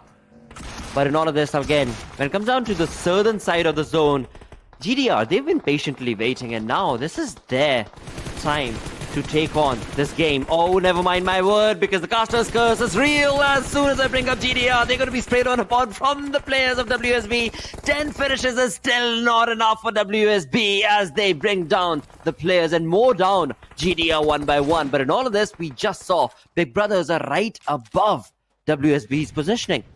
In all of this, Entity has been completely playing their own individual game from the western flanks altogether of the zone with 8 finishes in their name. So Entity Gaming, they're still a very big name in this fight. But Big Brothers, the position, it is theirs for the taking. The DVS is back in the meta all over again, and that perfect in the smoke sprays. No, not on the Rockmate and the Savitar. Sarvit, my apologies, just went down south in that spray, and that in turn resulted in a very big kerfuffle against him. That is indeed true. GDR has been taken down. They were the ones who actually got pinched between the members of Team Entity and WSB. I love how WSB found the timing on the back of a knock that Entity provided onto the members of God's Rain. But at the meantime, now it's going to be down to the last 4 teams. GDR still surviving on the outskirts. Delta was the one who was knocked down. It's only a couple of players remaining, and Seth, the one who's up on top, will probably be sent even further top if he tries to drop downwards. And Justin as well taking heavy fire. No, it's too OP. WSB seem to be the team who might take the chicken home, but on the other side they've also got Entity. Destro taking heavy fire. A couple of shots that needed to be connected, but in the meantime they were stopped by the vehicle of their own players who want to rush in onto the members as Pukar was taken down by Safe. So he should be able to provide a much needed number equalization, as he will not be able to put in the first aid. He was able to take down one, but the question is, can they try and get the confirmation? Gamla Boy will try to fire a few of his own shots. And it's again Troy being flushed down. The members of WSB, they seem to be the one to start things on a very solid note, at least in the second game. Because Gamla Boy is also down onto his knees. It's a 1v3 situation. This is exactly what we were waiting for, and what a perfect output right there coming in from Saraj. Always lonesome, he tries to hold on with his AKM, and one by one he brings down the players of WSB. Now this is all going to be dictated between these two, and a nade to the face, and that's all that is going to dictate this final fight. Incredible conversion from WSB right there as they get an annihilating play in this game with a chicken dinner in the bag with what, 15 finishes is what I think they're walking away with. This is absolutely ludicrous play from WSB, but again, nothing taken away from Entity's final play right there because he held on strong. He had a perfect opportunity to take down the players, his opponents. He did so gracefully, but it was a 1v2 situation and then a 1v1, which of course helped out WSB, and what a chicken dinner in the bag. We were talking about this team missing out from the action, and here they are delivering it in style all over again. It all started on the back of the momentum that was provided by Armin and Raiden when they started to pick apart the members of 8-Bit, who basically got flustered between Global Esports and WSB. But jeez, what a genius play from their side, because I still can't get over the fact of the timing that they picked to take the fight with the members of God's Rain. They did not get that 1v1 with any team. They were being pincered between Entity and WSB. Wherein I was thinking, maybe WSB would have the problem. They'll be the ones who'll be getting sandwiched between these two. But the opener that Entity found, and the advantage that WSB found on the back of that opener, absolutely phenomenal.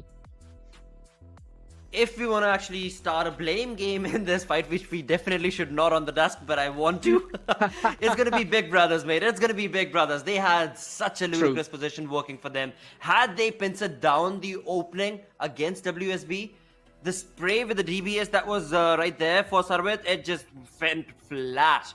And that in turn just completely took away the position that BB had in their hands to be able to get a really good chicken dinner. But again, nothing taken away from that, because the way the gods worked in this battleground was, from one side it was WSB, Big Brothers and GDR. In all the other side on a tangent from the west, it was none other than Entity, just picking on shots from one left, right and center.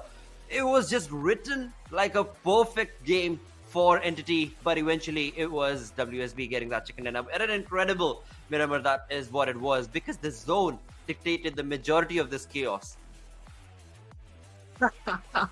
I'm not going to disagree, and Blotters, seriously, you wanted a southern zone. You had the most south zone we have ever seen. That was the southmost zone that I've ever come across. Indeed true. You wanted to see WSB perform. Hey, you have it, a chicken dinner with a massive at least 30-pointer. And we're going to see how they committed to that in the highlights as well. It all started with the early fight, and look at the way they followed it up. This is where, of course, it was WSB's barn against the players of 8-Bit. Now, I was talking about 8-Bit being in a really good positioning, but they were caught out, and that in turn resulted in them getting sandwiched. Now, this is the moment where Big Brothers, the zone kind of walked towards them. Big Brothers had a really good compound, and look at the positioning that the team in pink had. They were on top of the entire ridge, so they had a lot of information as well, but that is where that information was stolen away from them, because we had the likes of WSB, we had the likes of Entity, and in this final fight, bomb, the nade, that was all that was needed. Again, for WSB, if you remember in the highlight, it was Bomb who started the entire spray against 8-Bit, got the ball rolling for the players of WSB, and he was the final one who to put the nail in the coffin and get a chicken dinner. So a wonderful turn of events for WSB right here. And with that, these two groups have played the 2 games. Now they're only left with one single game. In all of this, the one team I feel really bad for, it is Blind Esports. Blind, yes, it's going to be pretty sad for them, but again, happy faces for the side of Gujarat Tigers. Clutch God being the MVP of this game. I'm still surprised that after all the chaos that we were put through from the end of WSB, Clutch God is the one who gets the MVP with 6 finishes and 75% of the contribution. Let me guess, how many did he even have in total, his team? Somewhere around 9, if I'm not wrong. If my math is just nothing, we'll have to see. But we'll first have a look at the stars of the match as well, because again, Clutch God is going to be the man. On the other side, Sirvi from AUTOBOTZ being the best companion, and Armin, just as you mentioned, being the finisher, the one who got that final frag, and also the opener against 8-Bit. Well, with that, we've got the second game of the day done and in the bag. Snapdragon Pro Series is turning into an incredible week number 4, as the teams, they know exactly what's on the stake, what's on the line. It seems that not only the teams, more so the gods of BGMI, they're very much in favor of a Masaledar play being showcased to us, and that's why the zone have been so abysmal, I guess is what I can say, for the teams themselves, but really wonderful to be able to see and cast, because some unexpected plays are being made right here, and that is where you also get to see how dynamically teams are able to change their play style, and that in turn has put in a perfect highlight and a limelight for the players of WSB, I would say. I mean, you call them dark horses perhaps at the start of that week number 1 and 2, but now with the way that they've been able to churn opportunities for them, this is a perfectly oiled machine, WSB. A really good name to look forward to. The champions. They're already looking like champions. And if this is the kind of fight they want to try and win, I'm already scared for the teams who would potentially be up against them in the LAN, because that's one way of doing things. But at the same time, they're not shying away from the fight. They're taking the fights on all the different fronts, and they're winning it. And with that, we're also going to have a look at the match ranking. WSB with a massive 30-point chicken dinner. I was mentioning about the 30-pointer. We have that entity following them up closely with 22 points for themselves, and then followed by God's Reign, the trifecta of Wow. teams that we were talking about. Look at this. I mean, this is... If you're not scared looking at this match ranking, then I don't know what is going to make you scared, viewers, because top 6 is majority of the points distribution of this game.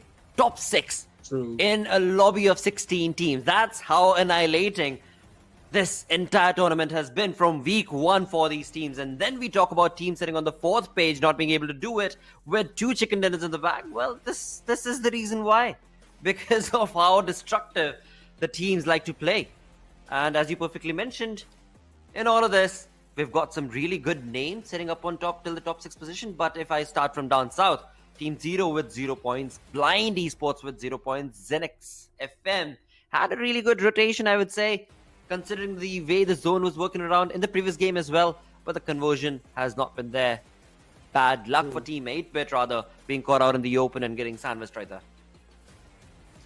I wasn't the best position to begin with. Yes, there are a few trenches that you really want to try and acquire, but at the same time, when you do realize that there's a team behind you and also potentially a team in front of the compounds, you do not want to be caught in between them. However, we're going to have a look at the overall rankings. It's not going to change apart from the fact that Seoul are now on 3rd place as WSB overtakes them. Entity still on top with 314 points, followed up closely by WSB. And fun fact, both of these teams have got 140 finished points, and it's just the placement points where they differ. 6 chicken dinners.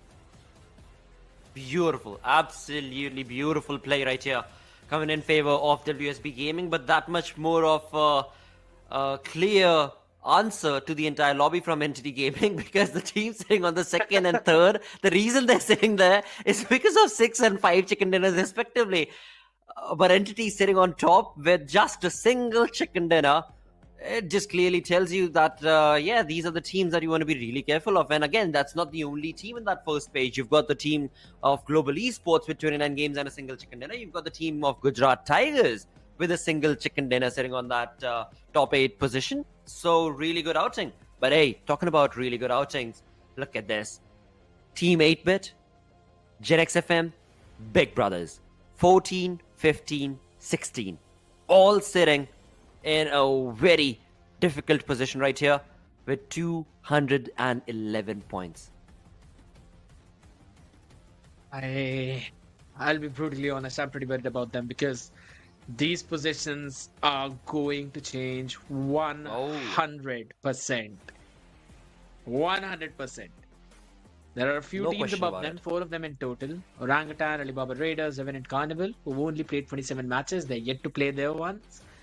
But again, if in case 8-bit, Zenix, Big Brothers, they kind of have the exact same game in the next one too, I don't know how they'll be retaining their spot. And if on day 1 they are dropped down in the bottom 16, and that's going to just mount up even more pressure because iFlix, they're only 4 points behind them, and they've got 3 massive games.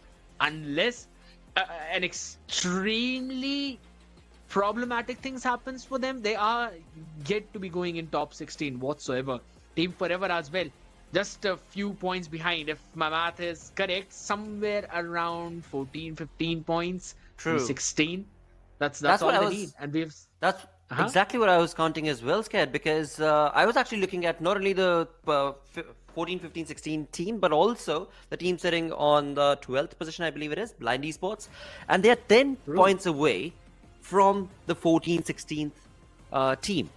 So that 10 points plus when it comes down to the difference down south, where you've got the likes of Team Forever with 195 points, there is still a chance if Blind Esports plays this final game that's up on their sleeve perfectly well, then there is still a slight chance that by the end of the day, they might still be on that 16th, 17th position. Because 20 point, 30 point difference is what they need to be able to create. Right now, they've got a 10 point difference. So let's see if Blind Esports are going to be able to get that opportunity in this final game or not. But in the final page, things that need to be dictated are looking really tough. For sure, Esports, they definitely have upped their game. But hey, with one final game remaining for the day today, 142 points is where they at. 20 points shy. 30 points shy. Even if they get a really good game, they will still fall to back down as the other teams start performing, as the other groups start performing. So for 4Shot, it is looking like a done ordeal for the LAN finale itself. Right now, what they can bring in is mayhem, chaos, jump onto clashes, get some excitement in the lobby, rather than those first 4 stages of the game, especially on Erangel, being absolute pin drop silence. I'm gonna look forward to the exact same thing again, because 4Shot is a team that we all wanted to see how good they perform. On the other side, Team Zero as well, some big names, experienced players out there. We always wanted to see them stand up onto that big stage, but it's just that the competition is so very high. It's super competitive between teams. I'm still surprised that out of all the 29 games that we've watched, in 11 of them, there have been just 2 teams who've been grabbing those chicken dinners. WSB with 6 and Team IQ Soul with 5. And IQ Soul are yet to play 3 matches. So that number might rise even further. But at the same time though, yes, I'm still expecting a good performance coming out from all the teams who are down bottom in the leaderboard, specifically 4Shots, very well mentioned point. They are again in a spot where it's not very comfortable at all, just 140 plus something points, and they're not even 20 points ahead from the teams who are down bottom.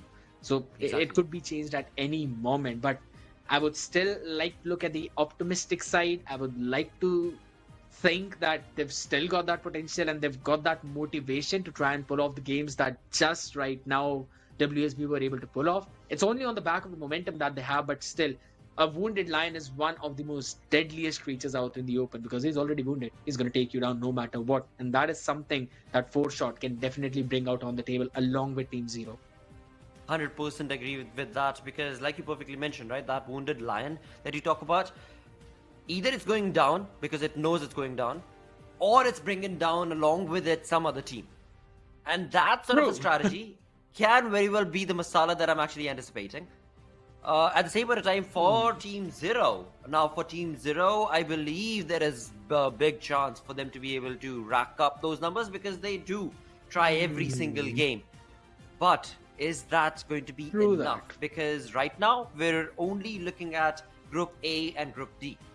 And amongst them, as we move on ahead with the final game, actually let's move on to the schedule right now as we bring up the final game. That, I believe, is going to be taking us all the way back once again to the map of Erangel, the OG known map. Now this is a do and die situation for the teams that are playing but sitting on the second page and on the bottom page.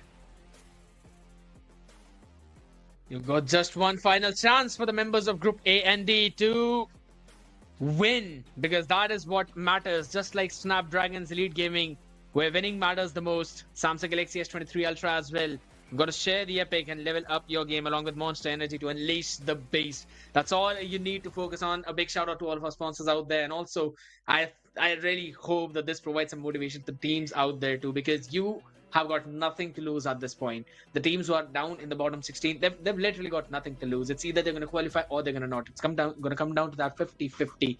So this is the best opportunity for the members to close things out on a solid note. And yes, I'm talking about the members of Team Zero. I'm talking about Team 4Shot Esports, because again, we'll be jumping onto the map of Erangel. The plane path directly from down south towards up north. A pretty western-oriented plane path. Teams going on the extreme east might face some long air time, but that's what we're here for, ladies and gentlemen. It's the last match for day number 1 of week 4 for the teams in Group A and D. We still have Group B and C remaining, but that will be after this one. So let's see how these teams end things on which note. Boy, oh boy, this is going to be a very difficult weekend for a lot of these teams. I was just thinking about it. Had this been the final game for week 4, day 3, we're looking at 3 teams with exactly the same number sitting on the 14th, 15th and 16th position. If it were. I'm not saying that it could not be. It still could be. And that is how close the lobby is. never mind, past was the conversation where we used to talk about 1 point difference and you're going to qualify for the LAN or not. Right now, with the same number of points as well, there remains a chance that you might not qualify, because in that, there is an algorithm that does the trick, that plays out and fares your performance in terms of placement points, in terms of your finish, and then summarizes that to provide you either in the top 16 or not. So a lot of hearts are going to be broken when it comes to this weekend. A tough affair. But with that, let's start off on a positive note after that thought, because right here, we're going to be moving on ahead with exactly what I wanted to see. Gen X FM, look at that. They have dropped down. They know that right around in the vicinity of Savoni, they are going to have Global Esports. But Gen X FM, they don't care. They're getting in close proximity right there to Savoni, the drop location of Global Esports. I would love to see if they do end up getting into an early skirmish. But before we see that, it seems like Team Prince have a bit of fight up their sleeve, but not really. It was just an early warning shot being showcased from the side of Team Together Esports as they make their rotation from south of farm. That is true, but something that could happen would potentially be in the military base island, where we're seeing Team Zero down south of God's Reign. Team Zero would be looking to grab those B kills to try and rotate towards Novo, if I'm not wrong, because that area is entirely empty. But Team Together Esports as well will be looking to try and get some extra bit of loot in farm. Gen X FM, I was expecting, or at least let's just say I was hoping for a fight in Savoni, but I kind of knew it at the bottom of my heart. They'll be just picking up the vehicles to go over towards Stolber, loot the areas of Kameshki. And in Yasnaya Polyana, we're going to see the members of OR. Godlike this time. They seem to be having some different ideas though, or maybe they're just grabbing a few vehicles to move up to their primary location. For shot, again in the areas of Water City and Rozhok. We're going to see Big Brothers as well down towards School. Entity Gaming in Pochinki, not having any major problems. WSB towards the Katka being spread out, and so is 8-bit down south in Primorsk and taking control of the ferry pair because of the absence of Orangutan. Up towards Everest though, we are seeing Blind, Gujarat Tigers and also Autobots. So there could be something brewing up, but not so early on though, because it's a very centralized circle, the most default circle that we've seen in a while. Indeed, that is true. And rightfully so, because again, it's the OG map. You want to have a comfortable start. You don't want to be thrown a curveball when it comes to the zone, especially on the map of Erangel. Because you want to have a decent opportunity to be able to take on those fights. And as Ked was just mentioning, when it comes down to Yasnaya, once again, I mean, you know, it's almost like a script. Godlike and OR, you're going to find them there. They're going to get those loots, and they're going to walk away. It's just how it's meant to be. There's nothing that you can take away from that, apart from the fact that, well, it's sad that we're not able to see them get into an early skirmish in the first few minutes of the game itself. Because so many times the opportunity has been there, but nor GL or OR has utilized on that.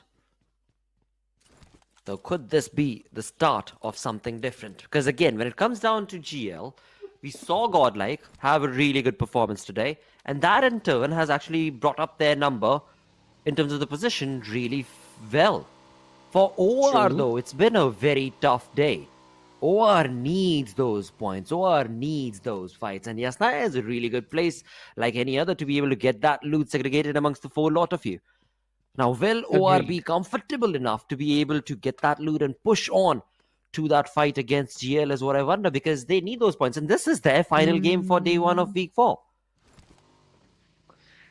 That is true, but you know, we've seen so many times that Robin is not the kind of IGL who wants to try and force those early fights, even if he has the players who are super heavy hitting. Yes, there's Admino, there's also Zap, Pro, all of them hit super heavy, but Robin's IGLing, it kind of revolves around trying to play for survival for the most part and not taking the fights where he's not 100% sure they're going to win or at least come out on top, even with the bare minimum casualties. If he threatens a risk of any of his players falling, then he will just decide not to go for that fight. So I don't think so they're going to step on that gas and change their level to play in aggressively. Maybe they still would want to try and play in the similar manner, just like they played last time on Vikendi, where the circle formed on them and they had the best compound and they were able to grab a massive chicken for themselves. And that day was pretty solid for them. Another 50-pointer for their side.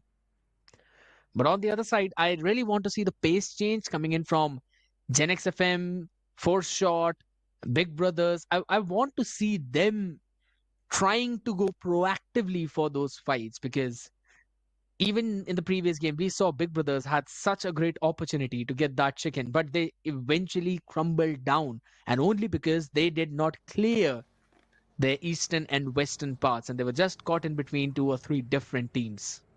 True. You know, till the time you had not said bring in the aggression, I was actually considering of mentioning Blind Esports as well. Because a team like Blind Esports, we've seen them, they like to play it safe, and nothing taken away from that. When they're pushed against a hard wall, they do fight back for sure. But other than that, Blind Esports, they like to try and play a passive approach and then jump into fights where they've got all the information.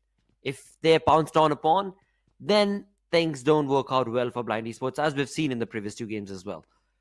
So, wonderful conversion in this game for Blind Esports is another thing that I would love to be able to see. But again, that over passive approach from Blind Esports is what makes me wonder and question if they are going to be able to get a good game today or not. Though again, apart from them, when it comes to the teams that are in the zone, everybody's scattered all over, which is a really good position for all the teams to start off fair, to get a perfect set of loot for themselves, utilities accumulated for themselves, and then jump into a fair fight. Now, that fair fight is a question that on the battleground, especially in the week where it matters the most, is probably not what is going to be seen. But hey, you can always expect a little bit of humanity in the battleground. Yeah, like really either of these teams do, because again, Raiden for now is just being flushed upon, burning alive right now, is knocked down and flushed up. You do not call that a fair fight, Blotter. Out in the open, and it's Blind who changed their level, stepped upon that gas. Now here we go. As soon as you mention something, you gotta see something along the lines. It could be directly that, or maybe just entirely different, but it is something similar. A very good mention out there though, but I really want to talk about that as well. Because yes, there are a few situations where team, I personally feel, do need to push up and take the space away from their opponents. If you wait for too long, and teams love to play very centralized in all the circles, you are bound to be third-partied. The more you wait, the more chances of a third party becomes. And just like right now, WSB just being pincered around by the members of Gujarat Tigers. Absolutely, and WSB, again, I mean, they're going to be very high in terms of the momentum that they had created in the previous game. But Gujarat Tigers, they know what is on the stake, and their nades are going to be doing the dictation of this entire fight. At the same point of time, right now, oh my, Gujarat Tigers, I seemed like they were going to be able to create a perfect opening, but Clutch God, he counted the seconds a bit too long and naded himself in that. The opening has been created against WSB, even though WSB had a sigh of relief as Clutch God got himself down. It seems like WSB are not going to be able to stand true and tall, because Shadow from the shadows with a perfect flank angle has pushed on ahead against, and bomb once again from WSB. A perfect jump in DBS will give him at least one finish point, will give him that revenge factor in this fight, but he is one in a 1v3. And that 1v3 is not looking good for him. MG is going to be easily able to get that first aid, and that in turn is going to be the end and demise of WSB. A really good game followed in by a not so okay game. Nothing taken away from WSB's position though, because they're secure in the top 3 positions. So GG play right there from Gujarat Tigers. Perfect communication, synergy being showcased in that fight from the players of Gujarat Tigers. At the same point of time, what I was going to say was, as you were mentioning those third parties, and if you're not overextending, that's exactly when we had the QR available for the viewers to be able to RSVP. So once again, as soon as that QR is brought on viewers, don't forget that your position onto that seat in the LAN could also be third party if you're not swift enough to be able to scan that QR code. Bookmark those dates, 16th, 17th, and 18th. These teams, the top 16 that qualify, are going in for a LAN finale. That was such a good one brought out there. I'm going to give you one for that. That was actually pretty interesting. The seat getting third parted, because that is definitely going to happen if you're a little too late. But on the other side, though, yes, it's just as you mentioned, WSB being picked apart this time. It kind of happens with them, right? And that's the reason why they're behind Entity, even though having more chicken dinners than them. And it's because they either perform like maniacs or they're taken apart so early on. It's just that they perform like maniacs more so often than being picked apart. But on the other side, though, down in towards that south, we're seeing Team Zero out on towards that bridge. They're lucky that there's absolutely no one blocking their way. But at the same time, super centralized play from almost all of those teams. Just a little bit off center for OR, GE, Big Brothers, and towards that school. Gen XFM as well, moving in from shelter. On the extreme west, do you see Gatka, where Blind is playing on, and also Gujarat Tigers down there south. I'm hoping to see some kind of contest between them. True, as we do have Blind making a rotation and getting closer and closer to the positioning of GT, actually. In fact, it seems like they're right in the crosshairs of GT and they do not want to be stopping. Now, this is the moment where Gujarat Tigers can very well pounce on to the opportunity and bring in a really good spray. But will they do so? Or will patience prevail? It seems like the latter, as we do have GT holding on to their horses, do not want to have any sprays, unnecessary sprays in that fight against the rotating team of Blind. And Trigger Discipline has been showcased right there, as Blind are going to be able to make that rotation to get into the zone. And talking about the zone itself, we've got a lot of colors in the center. This is going to be a fair fight, an equal playing opportunity being provided right here for the final game for these two groups for the day from this zone. But let's see how is this going to turn out in this fight, as we've got Entity Somraj, who's made a lot of noise and seems to have gotten the attention of Mac from the side of Godlike. Or as all the other players of Godlike, they have themselves scattered. Aditya already knows the flank that Entity is anticipating. So this is again a very experienced lineup going against another experienced lineup. A chessboard being displayed right here, but who creates that first opening? First opening needs to be important, and again, that's something we normally see Global Esports creating. Many of the times we've seen them going for so aggressive plays out there, trying to pick apart their opponents. Even previously, we saw them taking that fight against the members of 8-Bit. But on the other side, though, yes, they would have to be safe, because OR seem to be having a pretty decent vision of the area.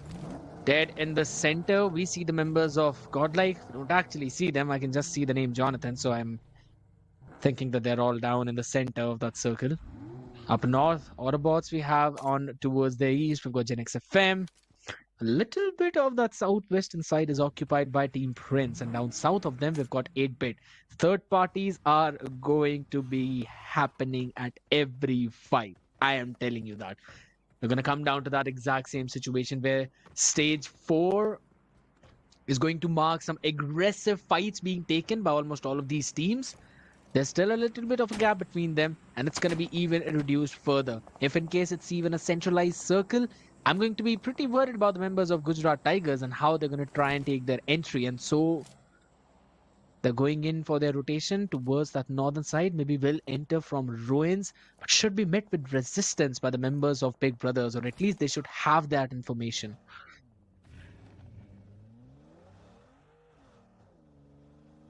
Let's see, how is this going to play out? As you mentioned, a lot of teams in the center. Entity, they've got themselves a decent positioning. surrounded by a lot of teams, of course. Now, another point is going to be, as soon as this zone actually shifts, it seems more and more like we are going to be walking towards the northern... Oh, never mind. Southern side is where we go. And yet again, an open area, a lot of open area in the zone, where 8-bit find themselves in the center all over again, blind in a really good contesting fight that they can very well be a part of. From the western edges, they've made a perfect rotation as they run towards the ridges. And they're going to be holding that for the longest time. So perfect play from Blind Esports. And from that, we'll come back if Blind Esports' position is going to be compromised right at that edge or not. But right now, it is Entity, as you were mentioning, against the players of Big Brothers. And Entity have been able to create that opening as Kuzumaki has been dropped down. And Entity are easily going to be able to get at least one finish point right here. As Big Brothers, they aren't able to sustain their numbers this time. Oh my god, I was hoping for a cover fire, but there was just none. And it's again the members of Big Brothers who are not taking any of those main fights, because this type of zone, it always creates a situation where a lot of teams will be caught in the rotation. You cannot shy away from any of those bullets. So you've got to take the fights that are being thrown at you, at least some of them, if not all. And I was hoping for Big Brothers to try and pull something off, but yet again, they decide not to go in for that fight. Uzumaki falls himself, and I really feel that, that there still needs to be a little bit of a change in terms of the mid to late game calling from Big Brothers Esports, because this team, it has been brilliant in the previous few tournaments. We have seen that happen, securing the podium finishes as well. But in this one, it just seems they get disconnected, and this change in meta is something that's basically catching them off guard. But for now, Robin being very vigilant, not being caught off guard. On the other side, in a very different far end, we are seeing the members of Blind as well getting knocked down. So it's going to be pretty problematic for their side, but we'll just have to wait and see how that pans out. Absolutely. It was Blind against the players of GT, whereas on our streams, we've got the players of OR against the players of 4Shot. Now, OR, they're not really aggressively pushing onto this opportunity right here. They want to be able to hunker down their positioning and stick to the edges. On the minimap, we can see that OR are making a two-man split. And along with that, a team in blue, sky blue, is going to be creating a third party, and that's going to be none other than GDR. Now, the position that 4Shot and OR find themselves, OR that much more because they're out in the open. They're going to have to fall back because GDR might have an upper hand in this third-party fight if GDR decide to make some noise. Bro. Though a stalemate. It's slow. Stalemate is where these teams are stuck in right now. Yes, that is indeed true. It's going to stay the same for the next few seconds until and unless Blue forces these teams on the outskirts to move inside. And as of now, Picard fighting a few shots. But Mac just being the Dominic Toretto out there, dodging all of the bullets with the power of family. In the meantime, Jonathan doing the exact same thing. I mean, come on. You can't catch all those people just like that. All the jokes apart, though, that was a good attempt coming in from Pukar. And on the other side, OR as well. They've got to make their way now. And in the meantime, Team Together Esports as well. In the skirmish up against Gen X FM, where Spider George got the nade in the hand, throws it out, and that actually catches off guard Stagger. It was skillful, who was able to finish him off with the DBS in hand, and that's the action. And we were always waiting for the DBS up in play. Gen X FM finish off Team Together Esports, and also their hopes of getting ahead in that leaderboard. And this is what Gen X FM needs. And with that, we finally have the opening that we were waiting for from the side of none other than 4Shot Esports itself. It seems that OR a lackluster push coming in from their side and not even being able to connect those shots from the DBS. And one by one, Cheyenne, what a destructive force that man was right here as he was able to ding down the players. But it's a 1v1 situation that in turn will go in favor of 4Shot as Harsh stands up to hold on the throne for the players of 4-shot now. OR, they needed these points. They were just not 100% in that fight as they should have, and that in turn has resulted in 4-shot getting the better half and getting those finish points. But right now it's going to be Entity going out in the open with Somnath getting sprayed on as well as mowed over. Entity not having the last laugh in this fight. Just a minute ago, I saw them making a rotation from the northern edge of the zone. Entity was looking really good, but now it seems like two of the teams right around the vicinity of Entity have pounced on upon them. This is not good. Car. Yep, not good indeed. Open from multiple angles. And Rico, he has no idea where Troy was. Gets deleted in an instant. Troy, the only man standing. Can he survive? Phil comes in as well. Jumps out of the buggy. And oh my goodness, gets taken down. He blows himself up. Just because of the fact he was so very low. And it's only down to Sirvi now. I don't think so. He would be able to do anything. Troy as well, getting a few shots up his abdomen. Sirvi was the one was firing a few of them, but nonetheless, that's basically going to be it for their side. I don't think so AUTOBOTZ will be able to pull something else out from there. Entity, though, has been eliminated. Now, that's something we don't usually see often, but Aditya, in the meantime, tries to lower down the numbers of Gen X FM as he's the only man standing from the side of Godlike. He tries to double it up as well. Can he find one more?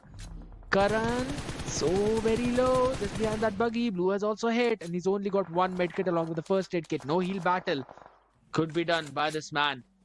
Saeed OP in the meantime just making things even more difficult for Gen X FM as they're also falling one after the other. Rico was taken down by that play zone, and since now we're heading into the stage 5, we're going to see these fights all around the board.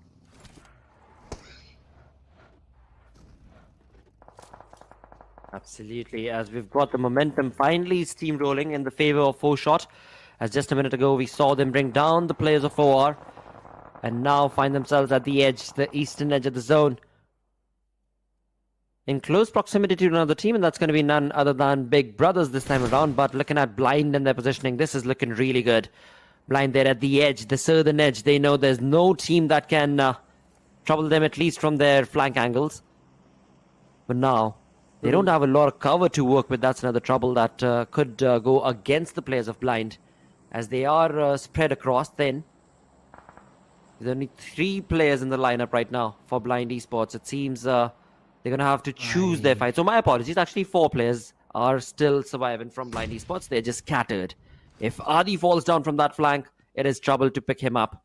Harsh falls down. He gives away the positioning of the other 2 players. So tricky, but Blind Esports have a really good position right here on the front. I mean, I'm talking about the scattered approach from Blind. I am blind to not notice Global Esports just dominating in terms of the position that they've got. Wow. That is destruction that they've got in their minds. Agreed. Because look at the real estate that they have. They've cleared out the entire western part of the circle. They know there's no team coming in from behind them. The basic idea of almost all the teams that are going to be out in the open. Savitar finds a pick onto Ronak, who was trying to take the entry from the northern part, as 8-bit will be stopped in by the members of Team Prince from entering that circle. A good gatekeep coming in, but Aditya in the meantime he's also trying to just flank the members of Team Zero. Saeed, he's going to be taken down. He's just trying to play as a spoiler at this point. Needs to get that first aid connected. It's extremely low in that HP. And the members of Team Prince, again, just as I mentioned, were trying to gatekeep the members of 8-bit, as the dead center of the zone is entirely empty and also devoid of all the covers. Hence, the teams are now playing at the edge. Aditya was able to finish down second player from Team Zero. And, oh my god! The positioning coming in from the side of Team Zero, it has basically led to almost their demise, as this is going to be the triple trifecta fight. And the members of 8-bit also down to just last few members. Team Zero was taken out, and Team Prince should be the one to get on top in that skirmish. Absolute annihilation right there, as 8-bit get eliminated as well. From the northern sides, we've got the likes of Team Prince, who held on strong. But as we move on away, the final player right here from the side of Gujarat Tigers, Wixky, he's holding on steady right there in that small little shack. A decently cooked nade could maybe bring a little bit of damage to the player, but not before he has something to say. It was very well timed. But Blind Esports, they do have an advantage right here, as they have 2 of the players, but they're also overutilizing the nade parade right here. And they're trying to get it through the small little opening, the slither of an opening that is available right there in that track. That is just not an easy throw. And with that, the number of utilities that Blind have already given away to just this one player, Gujarat Tigers, Vikendi, they are going to be able to convert that into a finish point, but at what cost we shall see later, because they need those smokes, they need those utilities in the latter half of the game, because now Global Esports jumps in from the western flank of this entire zone that we can see. Yes, and they've also pushed back the members of Team Prince, who are now in a pretty awkward situation, getting caught between a couple of teams out there. Mavi taking some heavy firing as well, because AJ was able to get a good pick onto him. And that's the opener the Team Prince needed. All four of them are alive and now want to rush in by regrouping as well. Are they going to go and try to go in for that confirmation? Because down south are going to be none other than the members of Blind, and on to their eastern part. We also have Team 4Shot, who are going to be in trouble. But for now, AJ is the one who's in trouble. Should be patched up though. No probs there whatsoever. But Ninja Boy is trying to say something else. He wants to move forward along with Beast. But Ninja Boy has been taken down with a nade from Savita. That was brilliant. Only to get answered back by a Beast with his own cook nade. Savita will be finished off as well. Out in the mid-range. M4 prevails. And are they going to try and flush the last few members too? Because that does seem to be the case, as Slug will be jumping in to try and flush everyone. And on the other side of the map, yes, the fight is dictated from Team Prince and their positioning, that's for sure. But at the same time, Global Esports, the way that their numbers have been dropped down right now is all thanks to the nades brought on against them. Right now, we'll have to see how exactly are the players of 4Shot going to be bringing any trouble to the players of Blind Esports, because Blind Esports, while Global Esports gets busy in the back over there, Blind have already taken on shots again with two individual teams, as we can see in the feed. One side, Blind's Harsh is taking on shots against Global Esports, and Harsh is bringing on destruction one after the other. Global Esports' players are going down, whereas Harsh is handling one entire segment of the fight all by his lonesome, whereas the other three teammates, they are busy in a 3v3 affair against 4Shot. Once again, the nades, the utilities that Blind Esports have utilized in these fights is what has resulted in a bit of a tricky split in this position from Blind Esports. They haven't really gotten the best of this fight just yet, and now they're out of utilities as well. So tough luck, Blind Esports, for now. that is indeed true. But for Global Esports as well, the luck even falls further. Team Prince was able to get down one of their members, and now Global Esports in a pretty tricky situation. Blind as well. They've got a very solid positioning coming in. All four of their players are alive. Three of them dinged up. That is true, but they should be able to heal themselves back up. 4Shot Esports, not the perfect area to be at, but as soon as the smoke cover fades, it's going to become even more lethal for their side, as Global Esports will not be able to enter perfectly in the circle.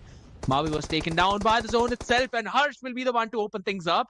Goku is the one who's down on his knees. This could potentially be an opportunity for the members of Blind to try and go in for that flush. Try and go and finish off all those players. If this one more nade connects, it's going to be everything for them. Just a little bit of a chip damage being done. Adi, on the other side, he needs to be worried about Slug. That is down towards the northwestern area. It should potentially be just a situation of Blind versus 4Shots, a 4v3v1. Once again, Dark Lord is just moving this vehicle. Both the teams have got a Harsh in their side. This El Clasico of Harsh is something that I was waiting for quite a while. The Dark Lord, again, moving inside the smokes, making sure that there's no one playing in there. Skips was able to take care of Slug as well in the outskirts. And this is the opener we were waiting for. Shan's been taken down by that buggy.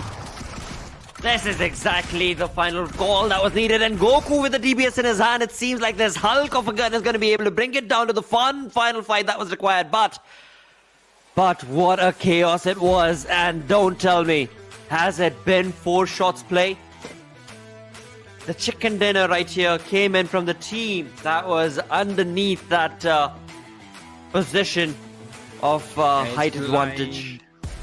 But it was Blind. Well, again, this chaos that ensued in the final moments right there. The DBS was doing so much damage against the players of Blind Esports. It is just absolutely abysmal as to what Blind Esports were dropped down to, because in the final moments, it was actually Harsh from Blind Esports who took on the reins to not only stop Global Esports in their tracks, but also help out his teammates who were three who had already dwindled down their utilities, and it was finally Harsh's nades that find the perfect opening. And then, of course, we saw a perfect mow down coming in from the side of Blind Esports as player against 4shot, and that in turn resulted in a beautiful conversion for Blind Esports. The game that I had been asking for Blind Esports to be able to get from the start, they have gotten it, thus proving that they are probably going to stick around in the top 16 by the end of the day as well.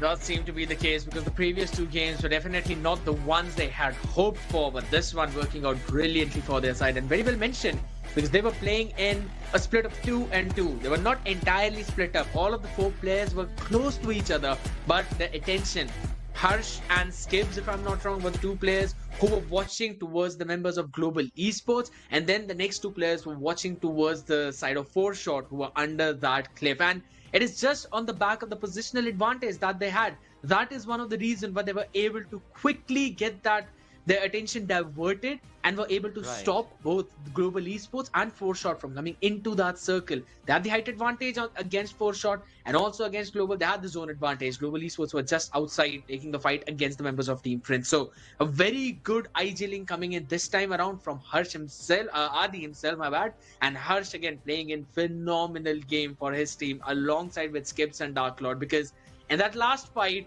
yes, Goku basically turned into a Super Saiyan 2 mode, but only to be taken down by Kidbo in the form of Dark Lord out there, who was just behind him. Because of that buggy he was using, he was able to get one directly knocked down and then finish things off by getting that flank. A brilliant move.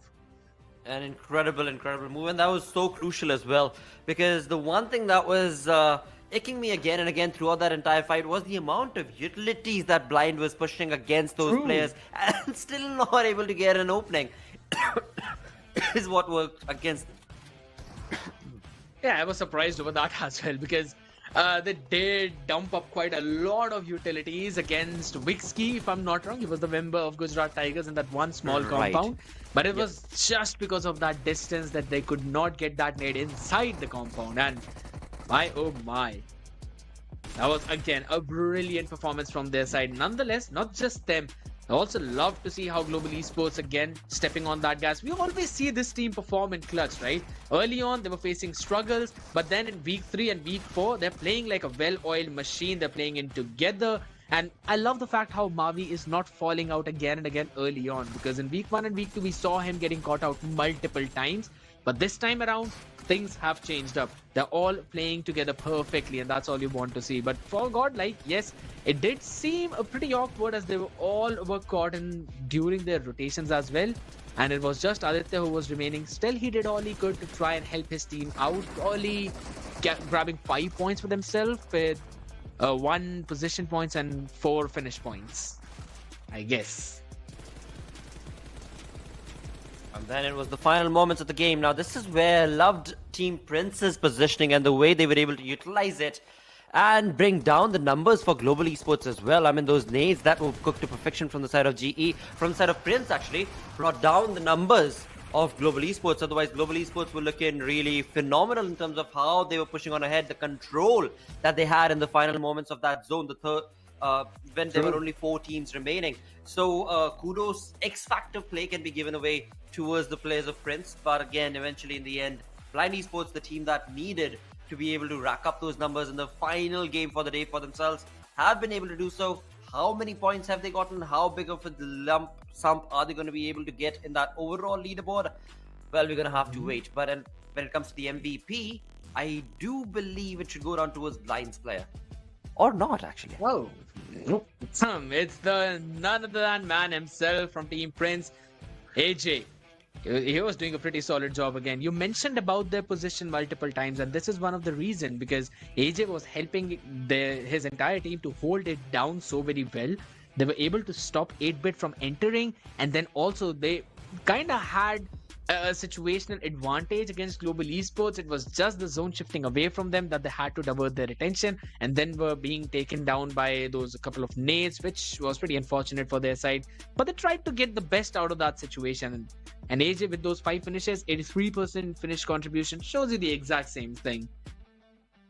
And with that, as we move on ahead towards the stars of the match, we've got the players of Team Prince in the best companion position as well, with Savitar right here with 3 rescues and 2 assists. Phenomenal turn of events for Team Prince. And then comes in the finisher, the final man who was able to bring down the chicken dinner for his team. And it was Blind Esports' Kips.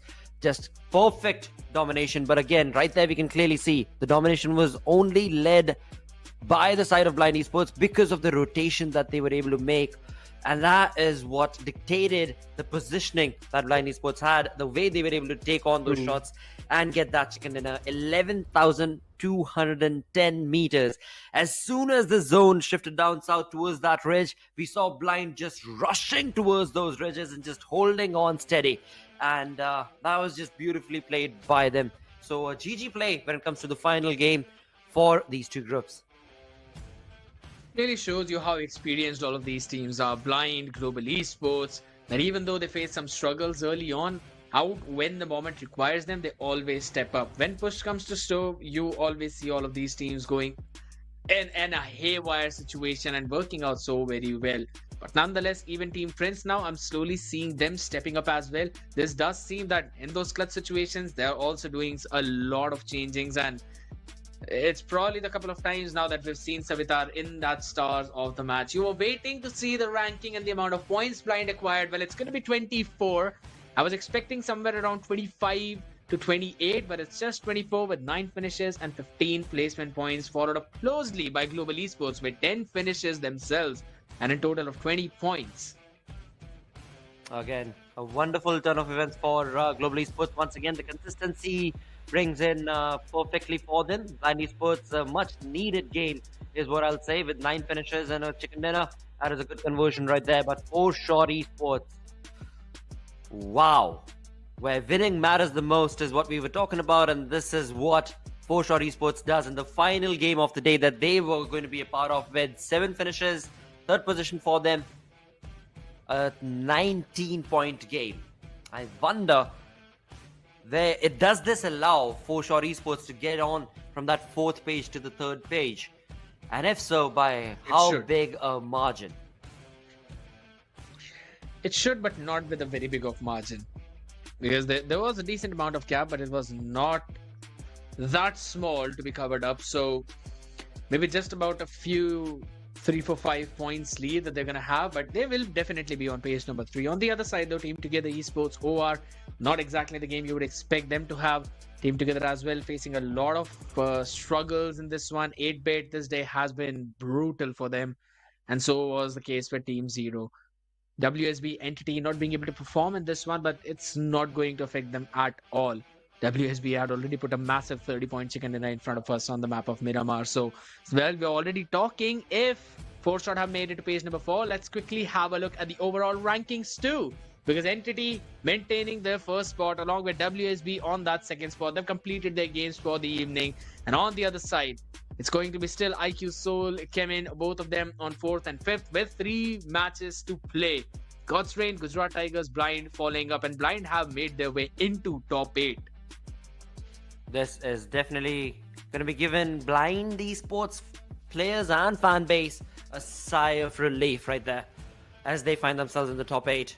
For the likes of WSB Gaming, Global Esports, Entity Gaming, they are done for the day. Nothing taken away from them and their play because they are in the top 3. But moving on towards the 2nd page. Now, this is where we want to be able to see how big of a jump are we going to be looking at when it comes to these teams. Because right now we've got Team 8-bit sitting on the 30, with 30 games played, sitting on the 16th position. So they're going to be definitely falling down from that position. At the same time, Genix FM made it into the top 16. Probably not for long. Same perhaps can be said for Big Brothers Esports as well.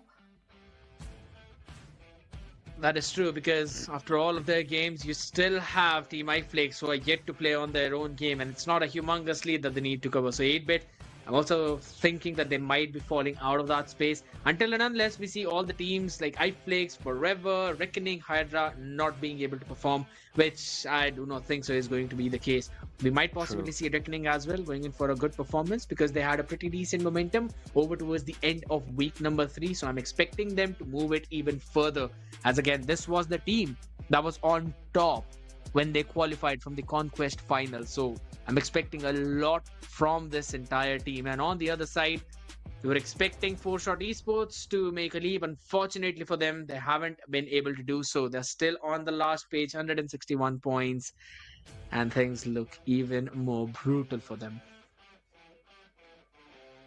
Well, again, when it comes to these final games for the day that are remaining, actually, we're still going to be looking at a lot of differences that are going to be made on this final page itself, because apart from these two teams, 0 and 4-Shot, there are so many other teams that are part of this page.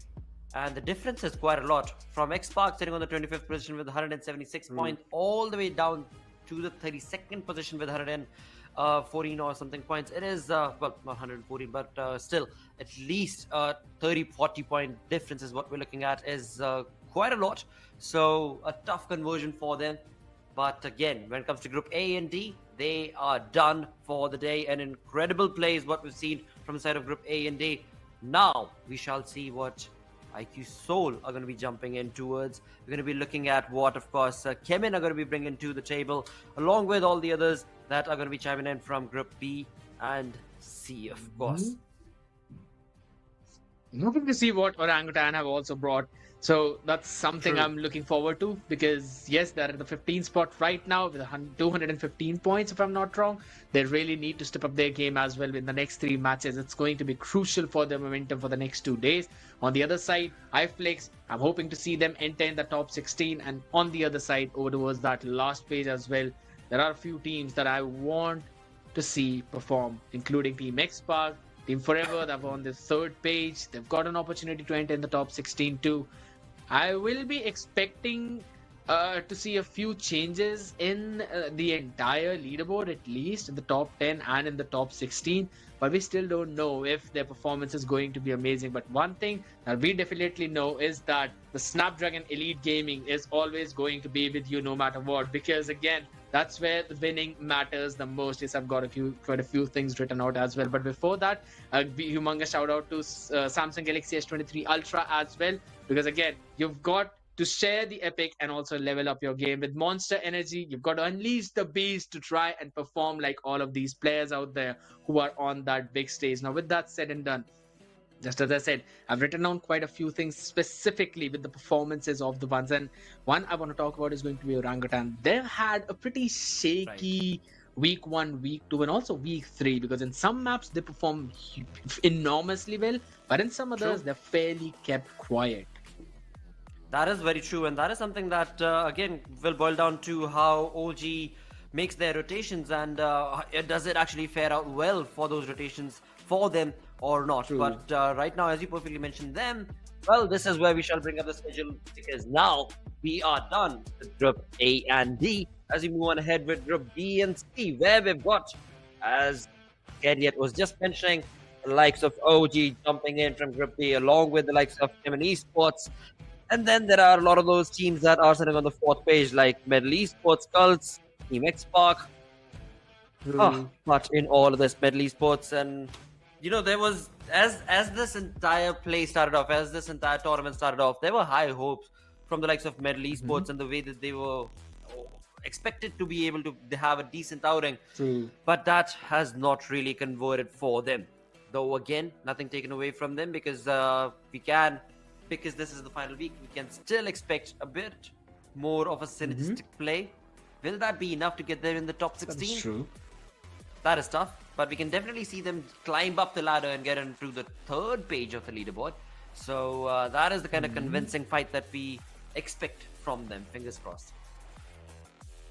Again, since you already talked about some expectations, I always want to see how FS are going to perform in this one, because if I'm not wrong, they had a pretty solid day in one of the previous week 3. That was day 3, if I'm not wrong. They ended up 2nd in terms of total points gathered, and which eventually helped them take a leap as well in the leaderboard. So they'll be looking forward to do the exact same thing today, because top 16 is something where you need to go. But since we've been talking about what's going to happen and what's not, one thing is for sure, that we will see the winner of Sanhok in the few minutes, as we will jump into the map And it's going to be Group B versus Group C. All the teams will be taking on each other as the plane path goes directly from the southeastern part towards the southwest, where Tambang will be the last location. Teams should be able to take their drops without any problems. We've seen Seoul go towards Camp Alpha, and that is in the vicinity. Orangutan towards the boot camp.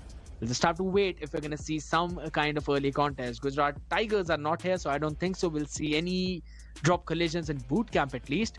But down towards south, we are going to see Carnival Gaming as well, who always love to play over towards a little bit of a north of Sami, Nakam, and directly over towards the southeastern part, Reckoning Esports with a very split drop.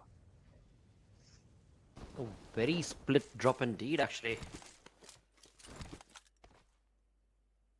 Though again, when it comes to the map of Sanhok, we know a lot of skirmishes, a lot of chaos to ensue.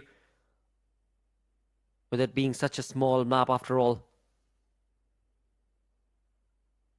True that. But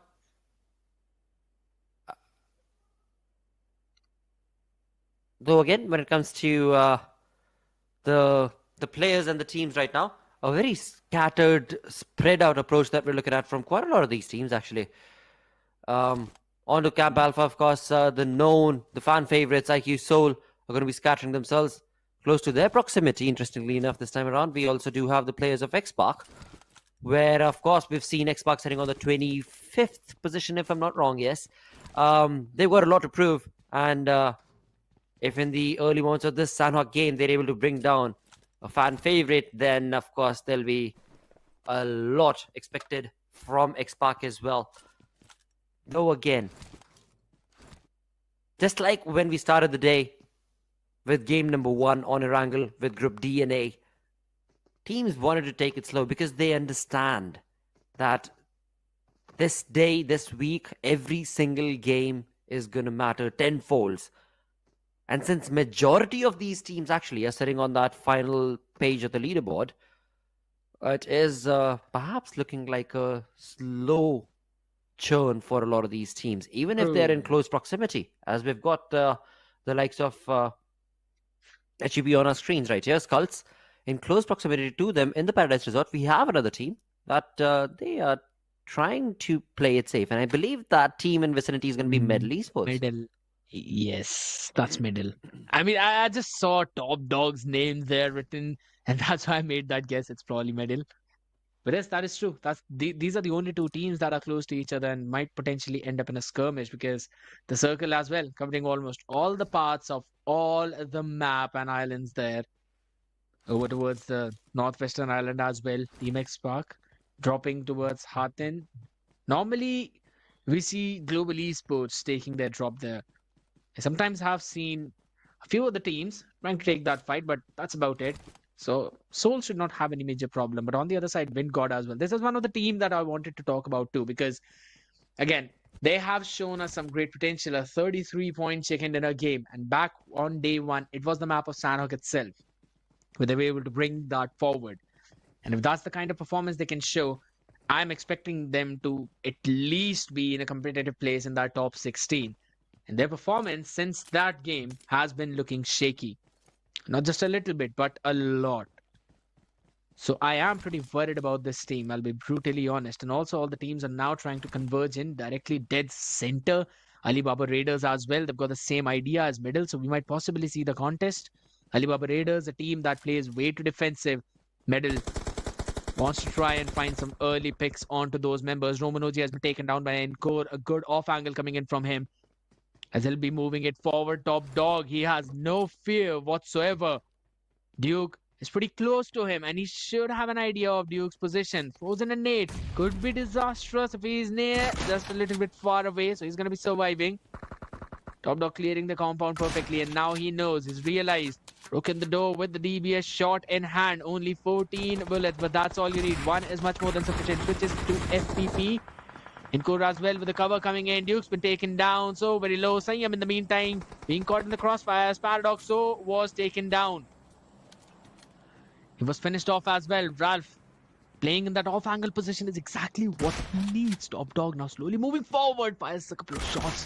Just a second too late, does not register. In the meantime, Encore now has the chance to take Duke down. It's a game of cat and mouse between both of these players as Alibaba Raiders not raiding but are being raided. And Duke will finally be taken out. As soon as he's knocked down, he's going to be flushed in. Paradox still down on his knees, needs to be revived. Ralph's position is compromised. That kind of rhymes, but so was Chris being taken out. Orangutan hearing all of that action. Doing a beautiful third party, coming in for a few of those scrap points. Asha as well, fighting a few shots, doing a decent amount of damage, was able to flush one quickly. In the meantime, Encore confirms his flush onto Roman, but Paradox is not going to survive. Ralph was the one. Finally delivers some action back to them, but Alibaba Raiders, the game in which they're taking the early competition, they are taken down to such a low HP. Again, Blotter, it just seems so pretty unfortunate for Alibaba Raiders being raided by the members of Middle, and then Orangutan getting a third party in onto their position and getting one flush for themselves. Oh, Alibaba Raiders' troubles ain't yet done. Because the final play right here, Ralph, he of course wants to be hogging down those points, but sadly that's not going to be allowed as he's just a one-man army. He does have one finish point, so not completely abysmal affair for the side of the team, because they do have 2 finish points in total. But again, like you perfectly mentioned, not the kind of start that you want to be able to see, especially for the likes of Alibaba. As we've got SkullTz Esports' Lucifer with no vest, only one level 1 helmet, 3 nades.